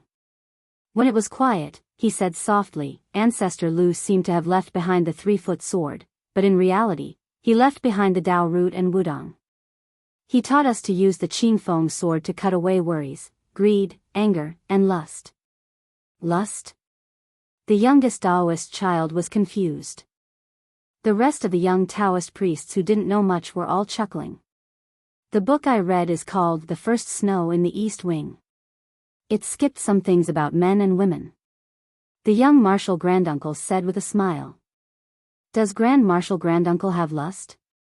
The little guy asked. Without waiting for the Marshal Granduncle to reply, the little guy was beaten up by the senior brothers and junior uncles. The young Marshal Granduncle rubbed his little head again and said softly, yes. There was a burst of surprised gasps, but no one thought that the self-proclaimed Wudang Mountain's young ancestor who claimed to have lust was not lofty, learned, or amiable. The young Marshal Granduncle laughed and said, "It is not a bad thing to know that you are not good. This is the same as us Daoists seeking the Tao of heaven. You know that it is not in my hands, so you want to seek the Tao. Marshal Granduncle, you still haven't sought the Tao?" A young Daoist asked nervously. "It is hard to say," the young Marshal Granduncle said honestly. At this time, a group of old pilgrims from Yongzhou finally walked more than 10 li of the divine path. Panting for breath, they arrived under the memorial arch. The young Daoist immediately stood up and called the young Daoist beside him to help carry the luggage. When they went up the mountain, the Daoist children skillfully introduced the scenery of Mount Wudang and the Daoist temple. The old pilgrims probably thought that the young Daoist children were amiable and cute, so they all showed a smile of vicissitudes. They walked and stopped, and their tiredness gradually disappeared.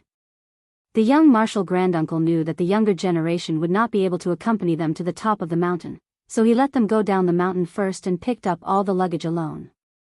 The old people felt apologetic, so the young Daoist, who did not speak much along the way, smiled and said it was nothing.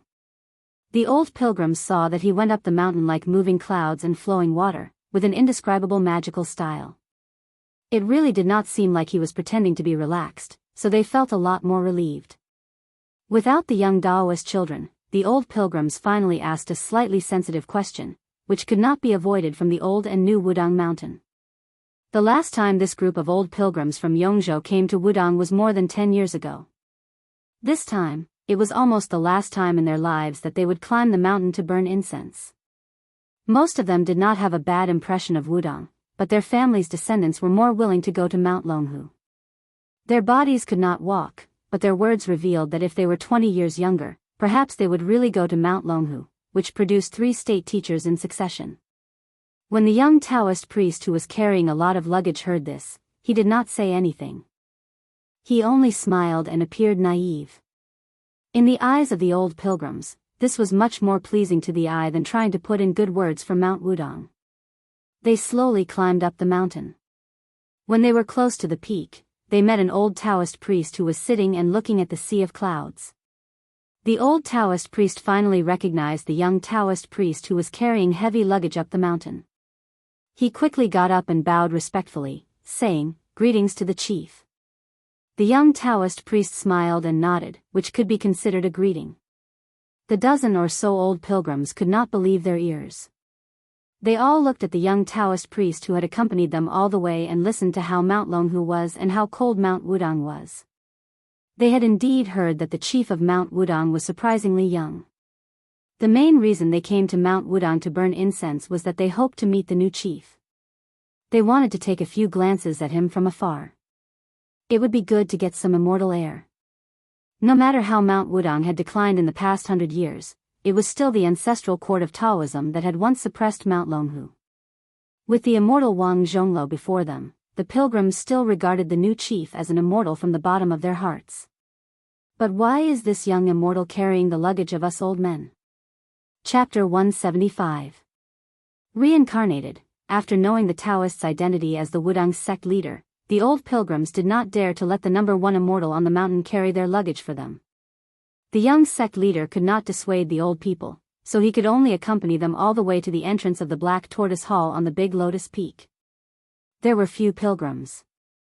The young Taoist stood under a 1,000-year-old camphor tree and looked at the pilgrims holding incense and worshipping in all directions. Finally, they threw the incense into the huge incense burner. Wudang Mountain finally had some incense and smoke.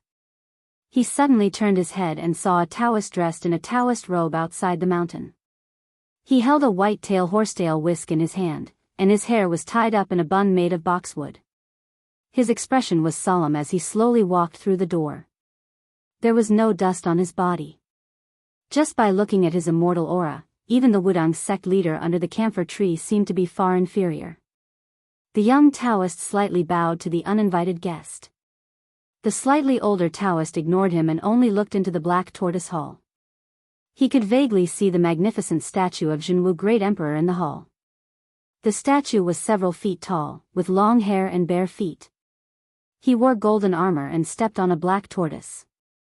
The Taoist looked at the red bronze statue and then looked at the incense burner outside the hall. He shook his head and muttered, suppressing the demons and ruling the north, only Black Tortoise can stop him? After becoming the sect leader of Wudang, the Taoist quietly stood far away. He heard the Taoist's question but did not directly answer. He only asked with uncertainty, probably. The foreign Taoist frowned, even you are not sure? The young sect leader smiled and asked, Mount Longhu said that you are the reincarnation of 3 generations of grandmasters. They also said that back then, Grandmaster Lu split the Azure Gall sword embryo into 3 and you obtained one of them. Tell me, is this true or false? Unexpectedly, the Taoist shook his head without hesitation, it's false. The new sect leader of Wudang was probably shocked and was speechless. On the contrary, the Dragon Tiger Taoist priest who was in another sect's territory appeared to be overbearing. Finally, he was willing to take a look. He looked at the number 1 person of Wudang whose aura and demeanor were not as good as any of the Taoist priests in the Taoist master mansion. He asked, You're called Hong Shixiang? The fellow called Hong Shixiang nodded his head, squatting down on the stone steps, exchanging glances with each other. Although the Daoist of Mount Longhu in front of him had an overbearing aura, it takes 2 to clap, isn't it? The person squatting there was neither red nor white in the face, as if he had seen a guest from afar, the kind that was half unfamiliar with him. Therefore, he was neither pretentious nor warm, nor did he have a cold expression. Thus, the confrontation between the two was not as tense as before, but instead, it was as if a chicken was talking to a duck. The visitor of Mount Longhu knew that he was called Hong Shixiang.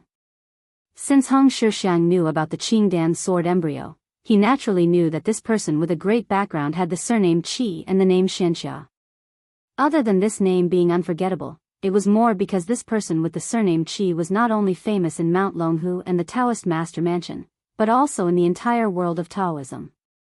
Qi Xianxia was a genius that was second to none. In the future, he was destined to be the pillar of the orthodoxy. The reason that Wudang knew was very simple. Little Wang Shixiang's swordsmanship was already outstanding enough. But Big Shixiang said that in the sect sword competition, Wang Xiaoping was only 3rd. The second place was an old senior from a blessed paradise.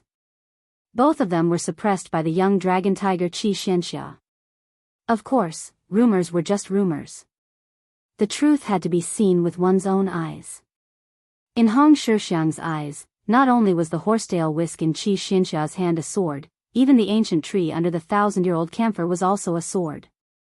Moreover, they were all unsheathed swords.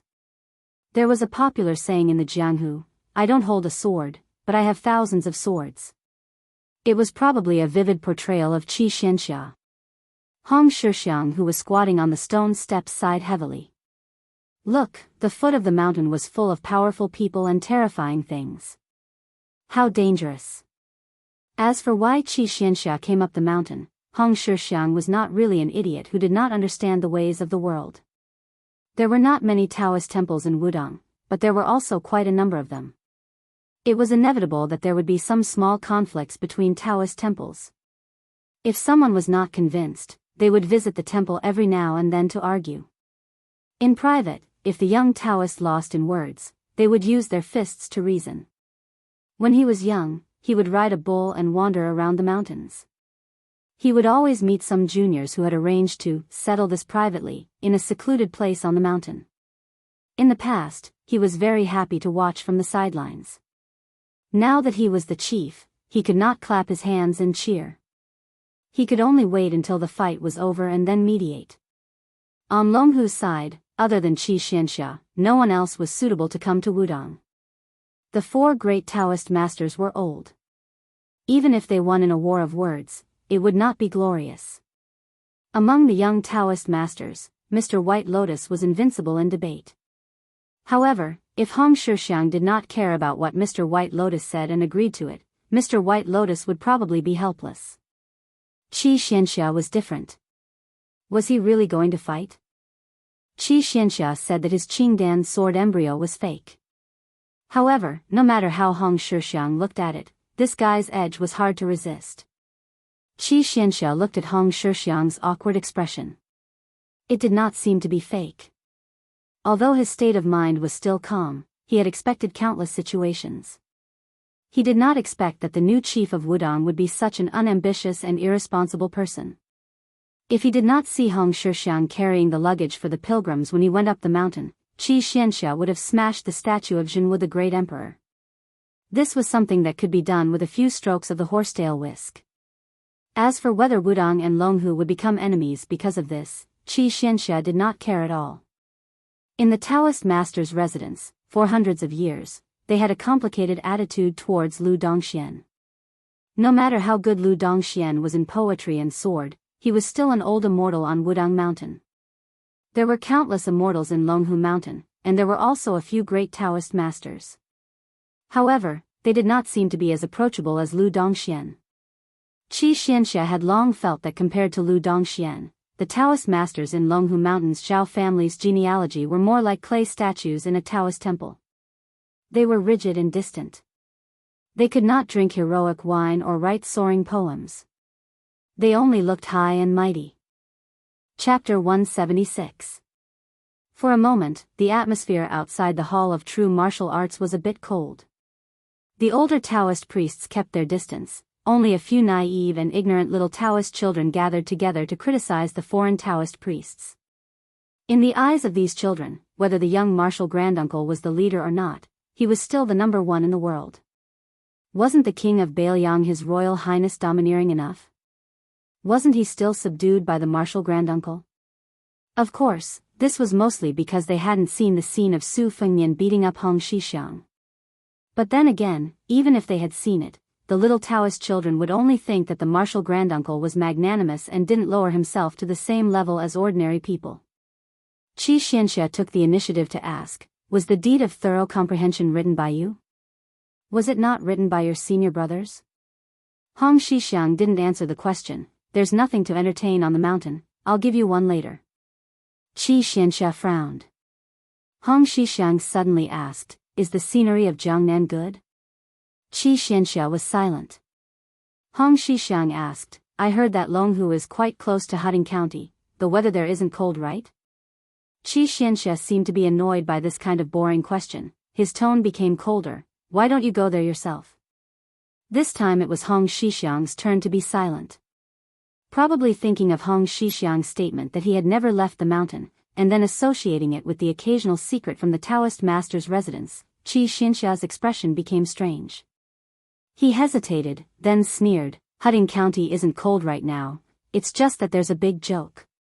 Your king of Bailiang's eldest daughter Su Weisheng's improper conduct has angered everyone there. Even the capital has heard that there's a lady in the palace who wrote the precepts for women who is very angry, spreading the news that she's going to interrogate this princess who's married to Jiangnan.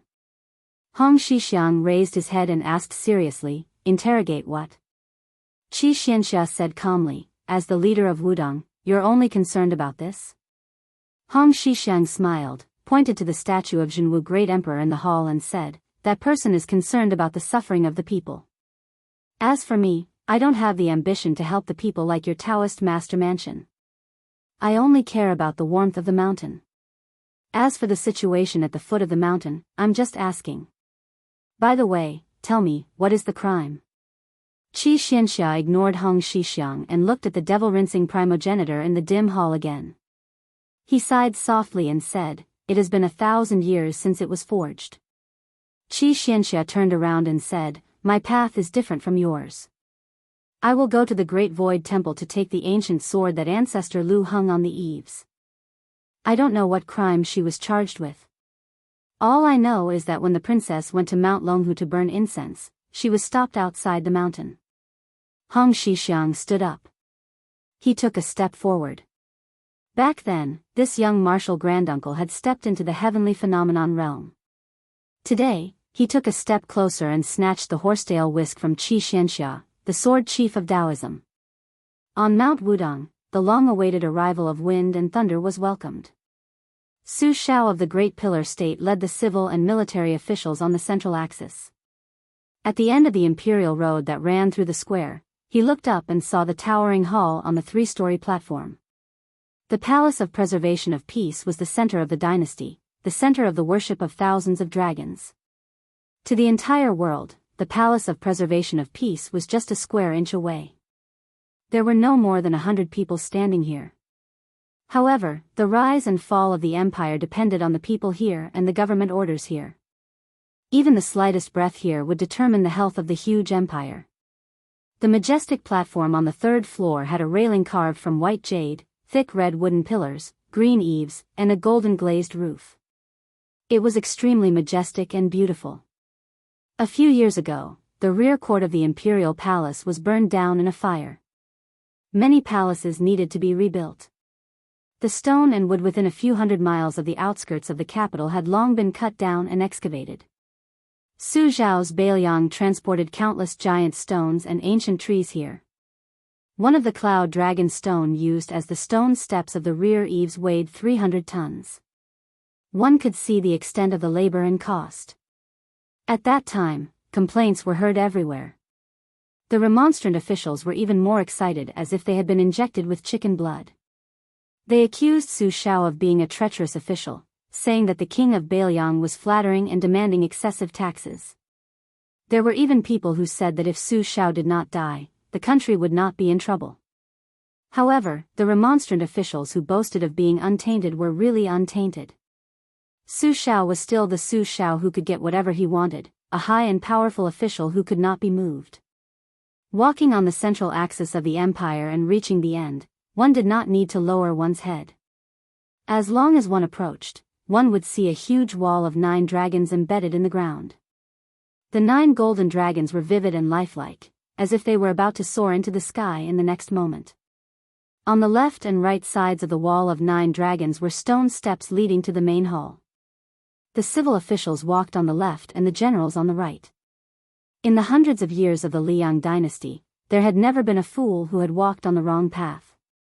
The older generation of officials all knew that every time Lame Su stepped onto the stone steps on the right side of the wall of 9 dragons, he would pause for a moment and mumble to himself, but no one had ever heard him clearly.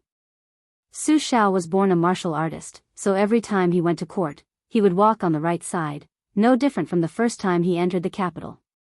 The imperial court had given him the title of a pillar of the nation, and now it seemed that there was a bit of a drama going on. It was no wonder that the imperial court had been a chaotic mess back then, with people crying, kneeling, and furious. At this moment, the vast majority of the civil and military officials behind Su Xiao had never discussed politics with this prince of a different surname, so many of them were paying attention to Su Xiao's movements after he walked up the steps. As expected, Su Xiao glanced back at the southern imperial gate. But no one knew what the butcher Lame Su was thinking. Su Xiao thought that once he walked through that gate, he would truly have no choice. Normal people who approached the imperial gate would be questioned. Those who could walk into court would have a lot of glory and wealth, but as for how much they had to pay, that was a difficult question for each family. Even the ones sitting high on the dragon chair in the main hall found it difficult to ask. Since the founding of the Liang dynasty, it had never stopped.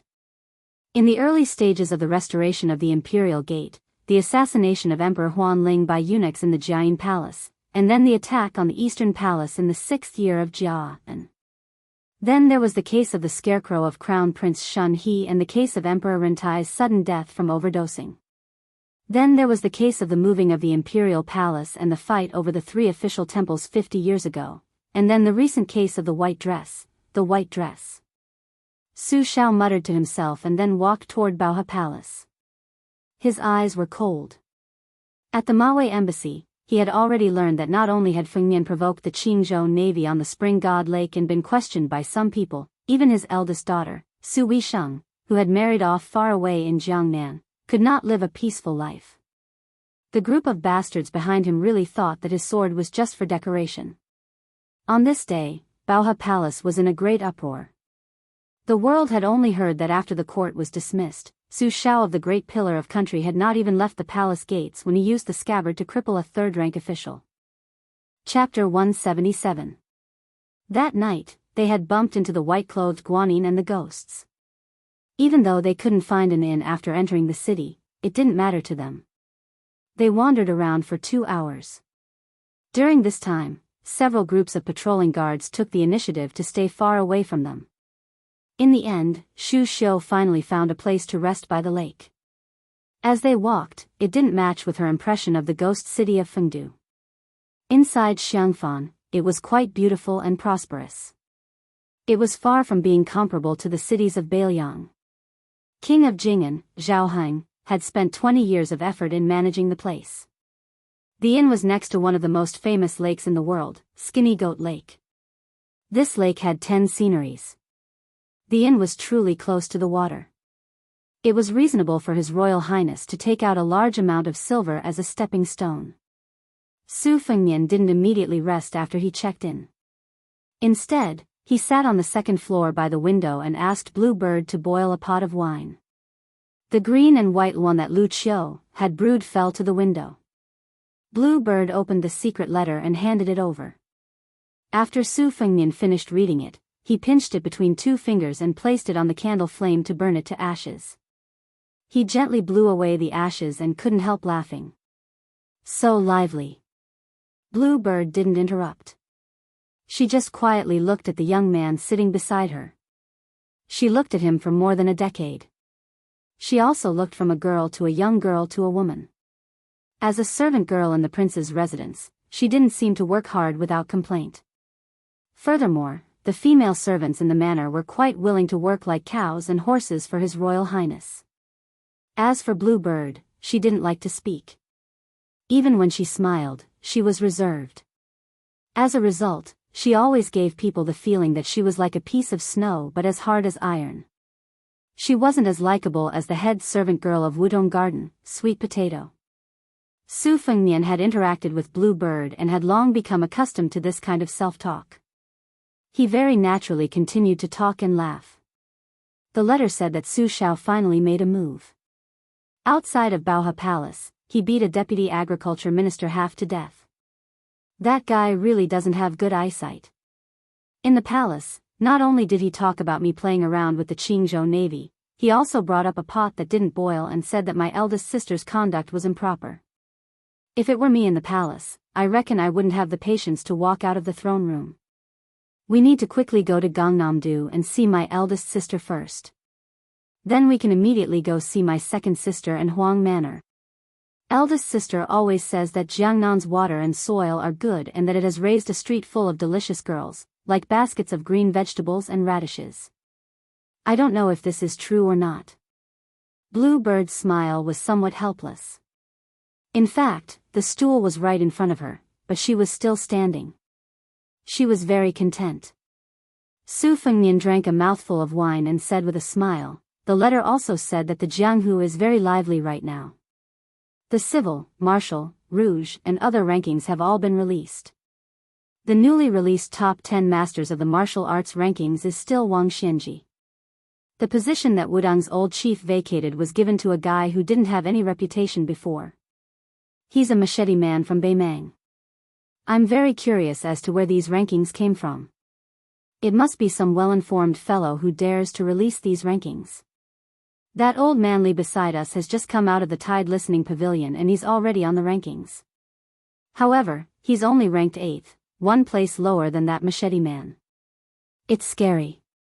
The old god of swords may be one-armed, but he's made a lot of noise every time he fights. I really can't imagine how shocked the immortals and monsters ranked above him are. Sometimes when I look at the embroidered winter-spring thunder, I feel a little discouraged. I admit that I'm already very lazy when it comes to practicing the blade, but why do I always feel that I'm miles away from these guys? They say that once you enter a noble family, you'll be as deep as the ocean.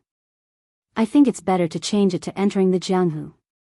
Those who aren't on the rankings want to enter the rankings, while those who are on the rankings want to be in the top 3. Blue Bird, do you think I'll go crazy one day and try to be number 1? Back then, my second sister didn't want me to practice the blade because she was worried about this.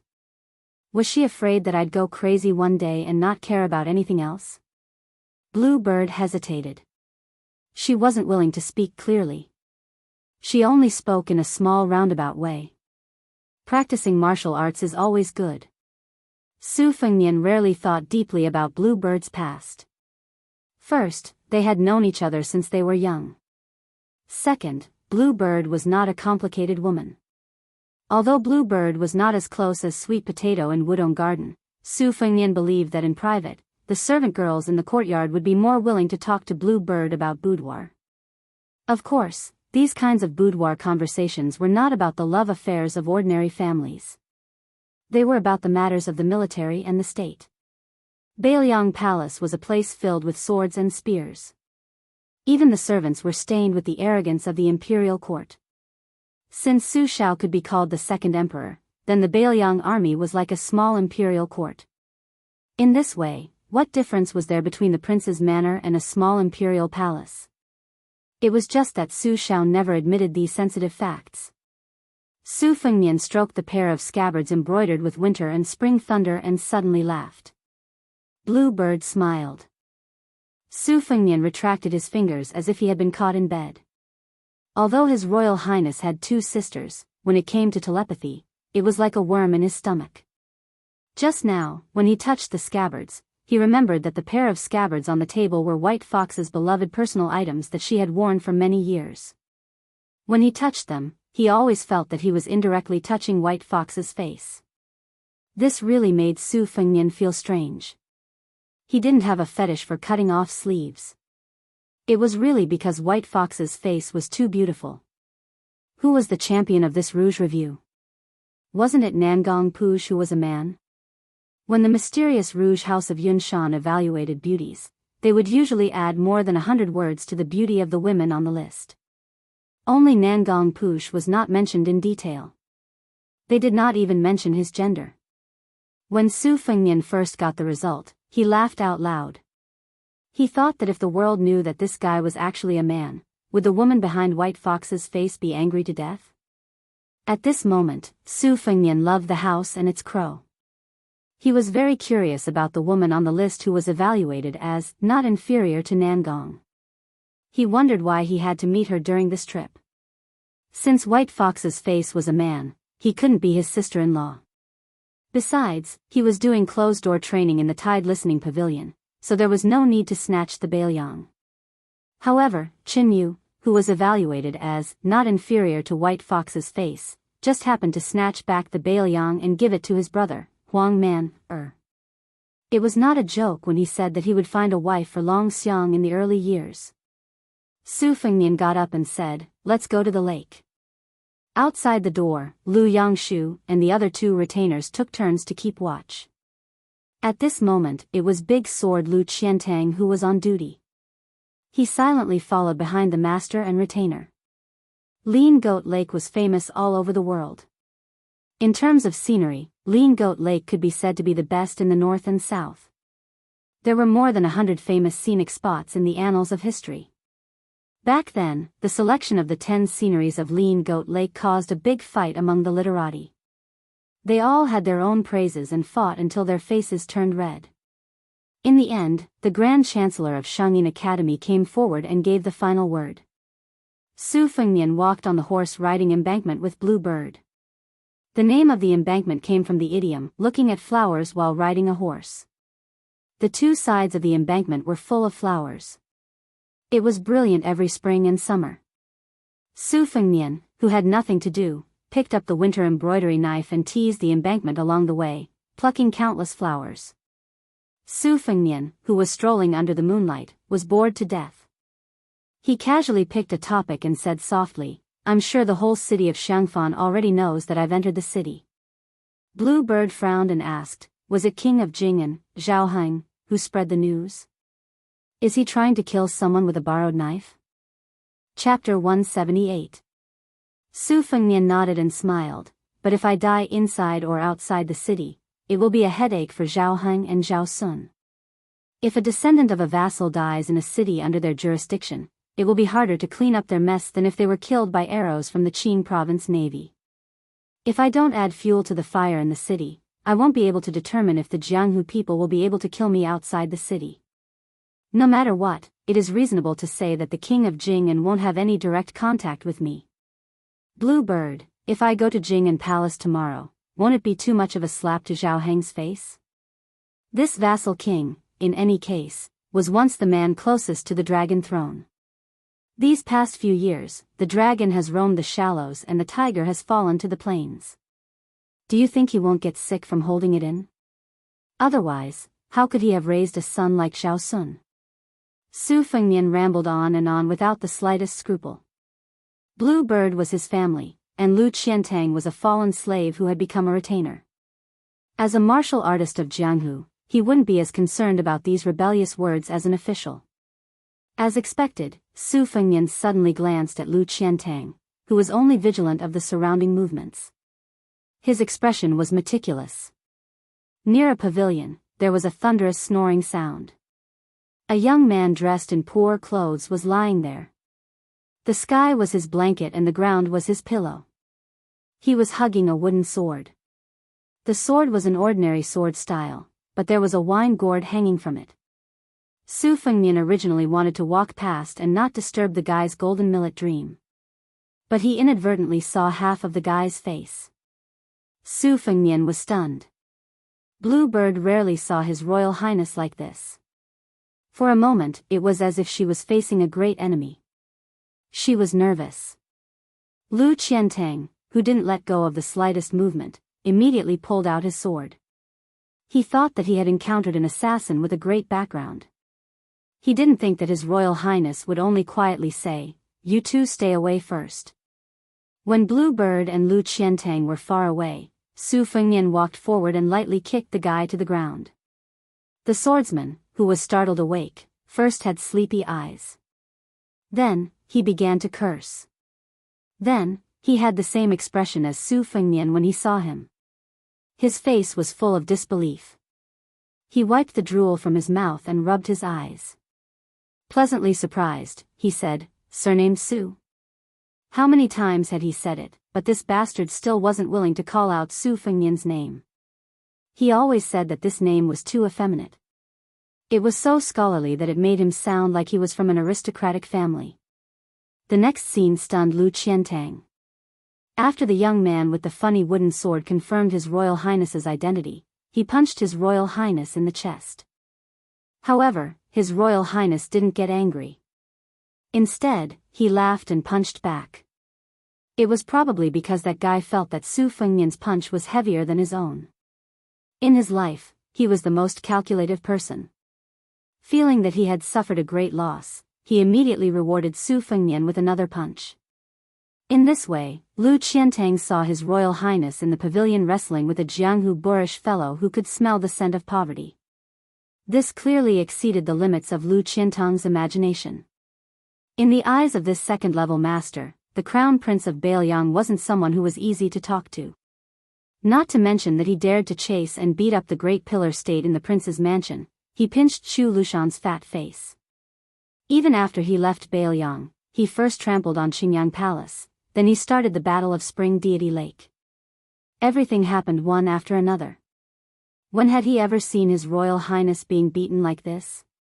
Why didn't he fight back? The swordsman Lu Qiantang was a second-ranked swordsman with exceptional eyesight. Naturally, he could tell that His Royal Highness was holding back too much every time he attacked. He was striving to be no different from ordinary people.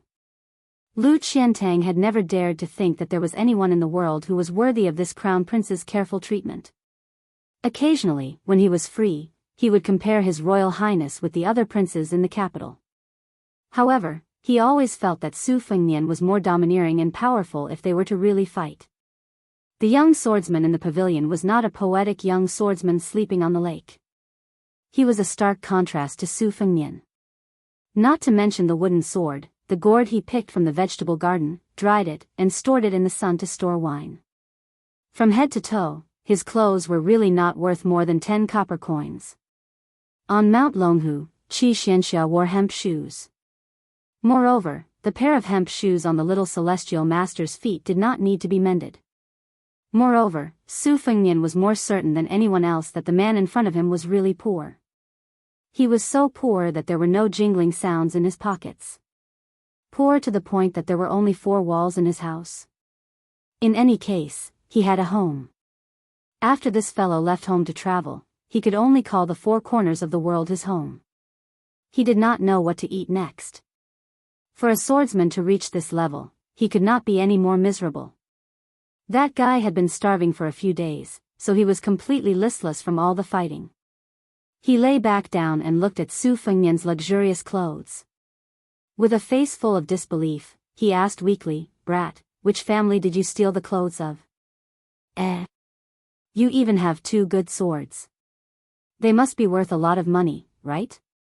Alright, I have to hurry to the top of the city wall to look at the portrait. There's a high chance that you're there. I'll report it to the government tomorrow.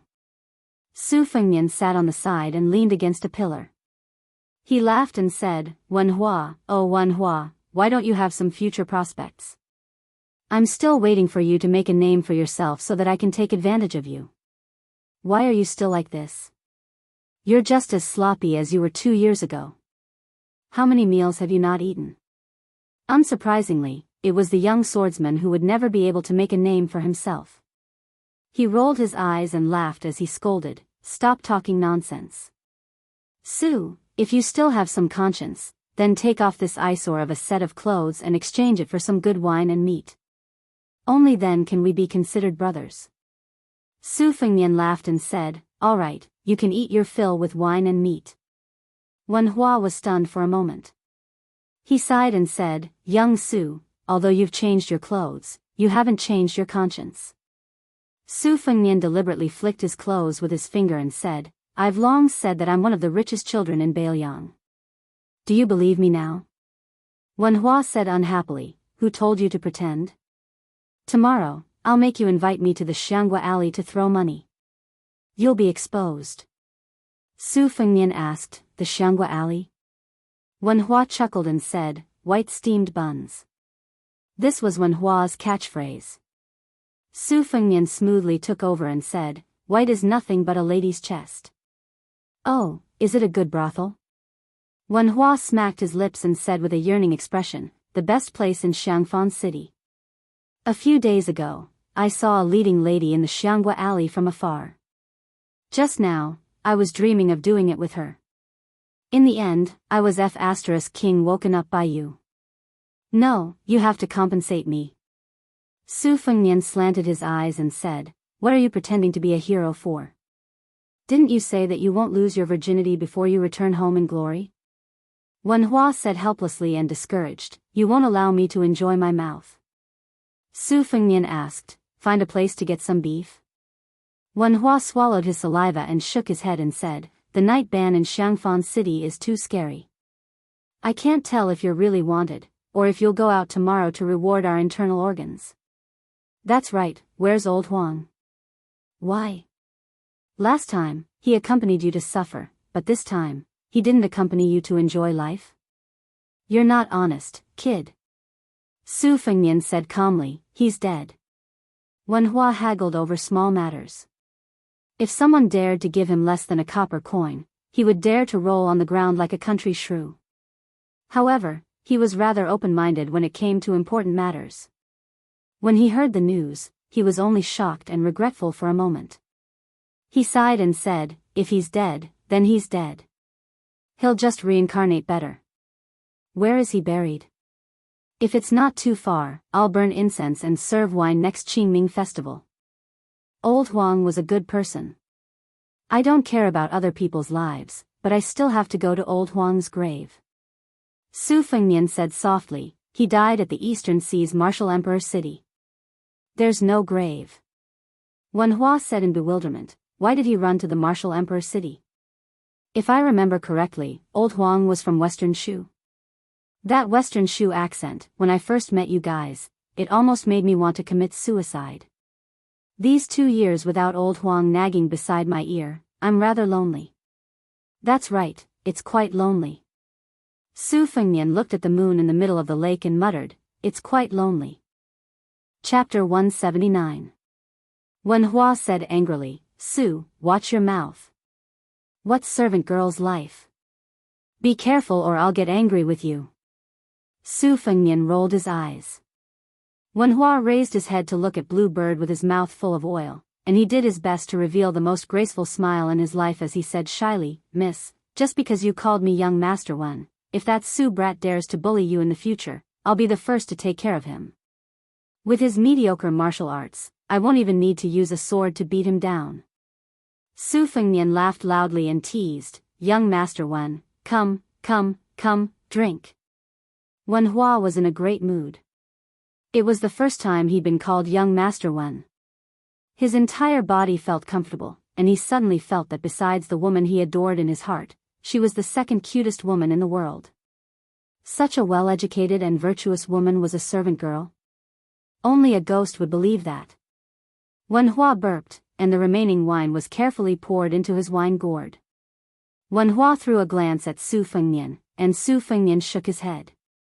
Wen Hua nodded vigorously, causing Blue Bird to be baffled.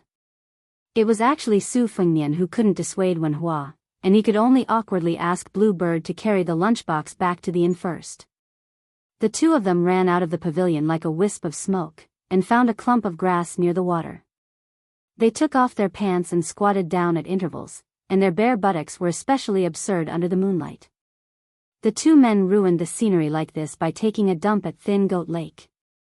However, if one knew about the hardships of those years, they wouldn't be surprised by the vulgar and despicable actions of this pair of buffoons at this moment. To a nobody like Wen Hua who was crazy poor, the most *king happy thing in the world wasn't eating, drinking, and sleeping, but the word shit. Because only when one was full would one have the capital to shit, and this was a very shallow principle. Wen Hua, who was squatting by the lake, exhaled a long breath, and he said leisurely, Who knows, there might have been some poet or elegant scholar who recited poems here in the past. When I think of this, I feel great. Su Fengnian did not say anything. He believed that King of Jing'an, Zhao Heng, would never have thought that the Crown Prince of Bailiang would urinate and defecate beside the Thin Goat Lake. Wen Hua was slightly bored when he saw Su Fengnian didn't move, and he suddenly smacked his lips in shock. Su, there's a stone tablet behind the place where I shit. Su Fengnian finally could not bear it any longer and cursed, That's the record of the Slender Goat Lake written by the governor of the previous dynasty, Li Mi. You son of AB** tch really know how to pick a place. Wen Hua was speechless for a moment, and then he said in his heart, I've sinned. Su Fengnian hesitated for a moment before he asked softly, Wen Hua, do you want to continue hanging out with me? Just like in the past, walking around and taking a look? If you run into another martial arts competition to find a spouse, I'll take care of you. Wen Hua laughed and said, Don't. Do you really think I'm stupid? Kid, you're amazing now, and I don't care who you are. In any case, I still think of you as a brother, but brothers are brothers. Although freeloading is natural law, if you're willing to part with money, I'm afraid I won't have the heart to endure hardships. So, you go your own way, and I'll go mine. If we're fated to meet again, then we'll meet again. Wen Hua, don't talk about anything else, but when it comes to practicing the sword, I'm afraid I won't have the heart to endure hardships again. Kid, I appreciate your good intentions. Tomorrow, I'll be leaving the city, and I want to go to the Beimang border to take a look. Just take it as broadening my horizons.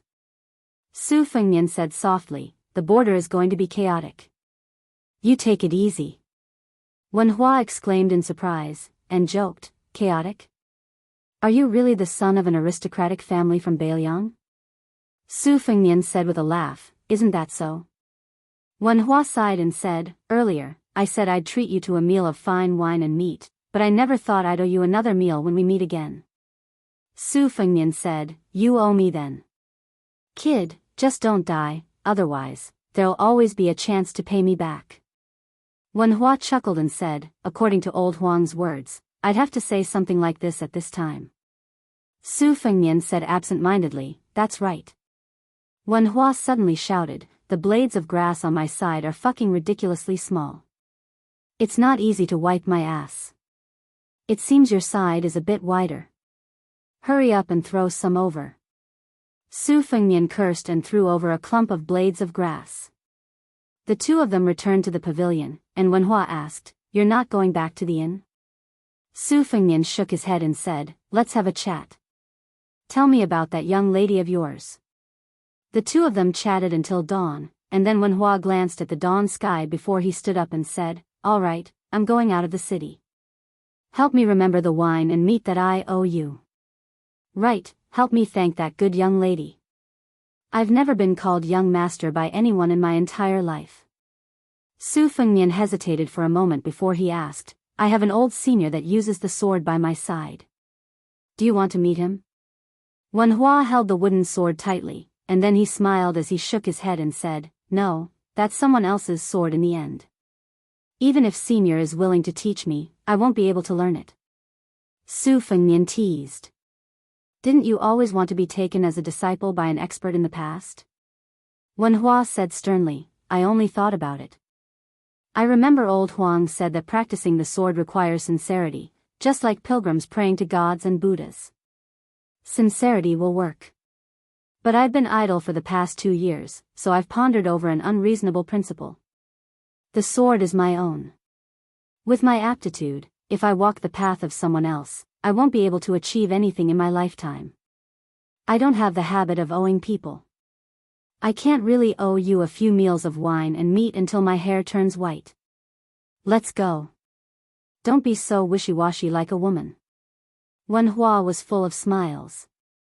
"The steamed bun is white, but it's not as white as a young lady's chest." Su Fengnian's smile was intoxicating. "The tip of a lotus is perky, but it's not as perky as a young lady's butt." On the long embankment of the willows, the wooden sword Wenhua and the dual blade Su Fengnian high-fived and brushed past each other. Chapter 180. Su Fengnian took a few steps and turned around to send off the man, the pot, and the wooden sword as they walked across the long dike. Blue Bird stood there gracefully. Lu Qiantang had a solemn expression, but he was full of doubts. In the end, he could not guess the identity of the poor and pedantic young man.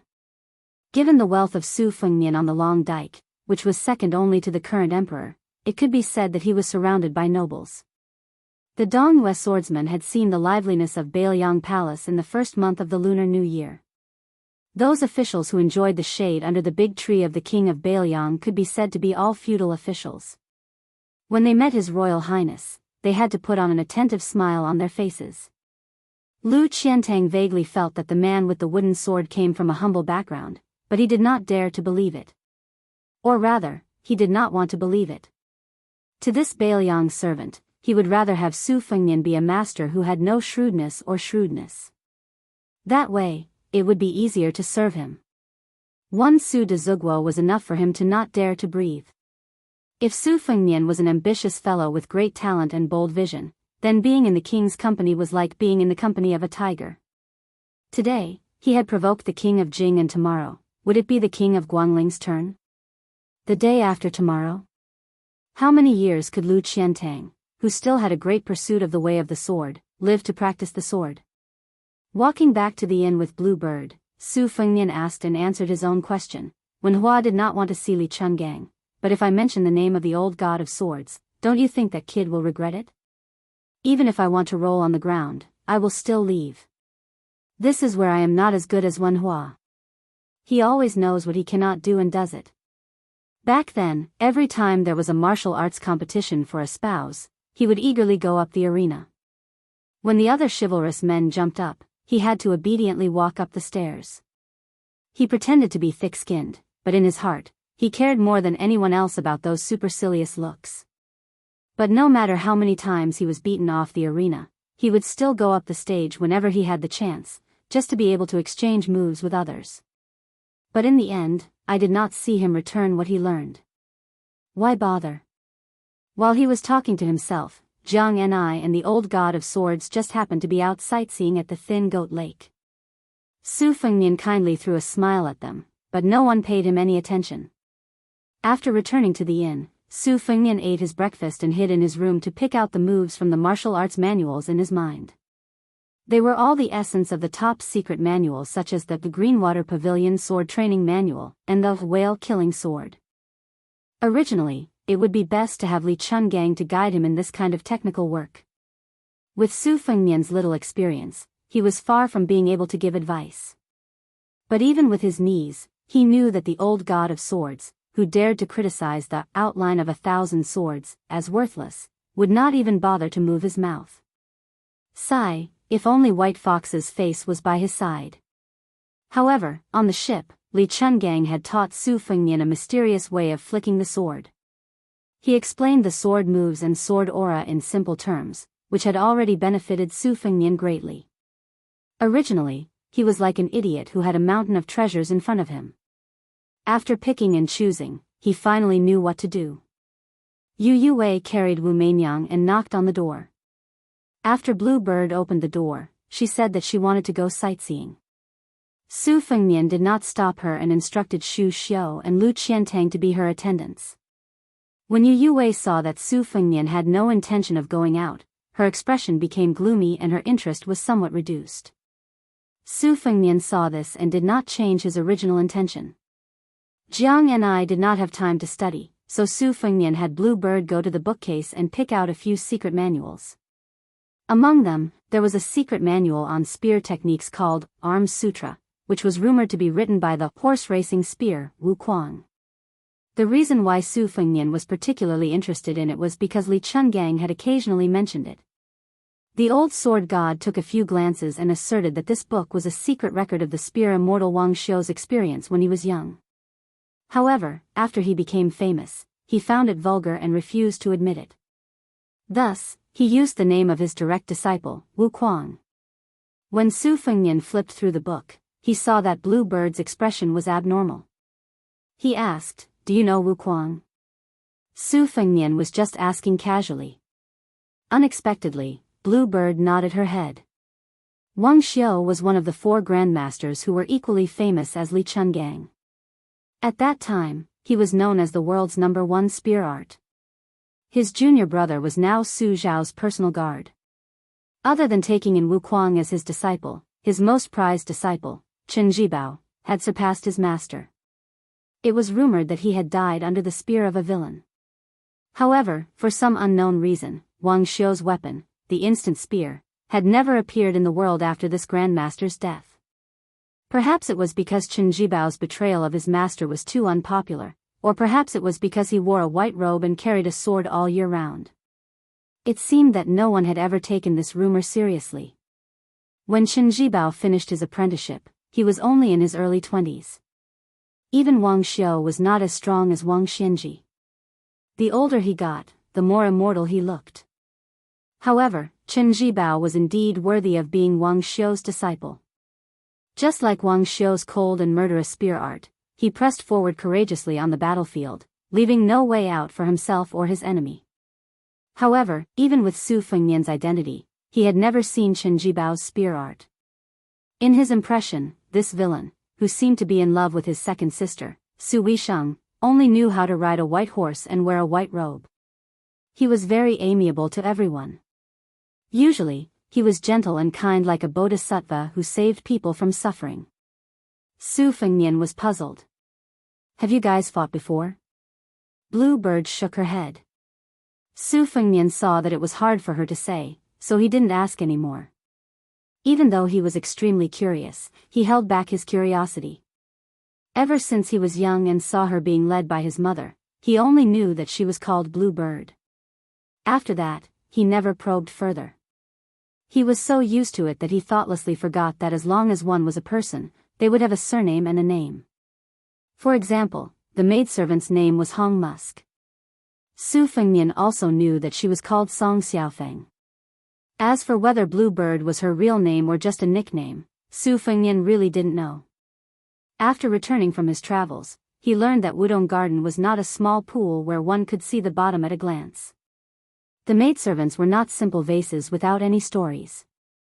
However, when it came to Blue Bird, Su Fengnian selfishly hoped that she was just Blue Bird, the girl that his mother had brought over to be his childhood sweetheart.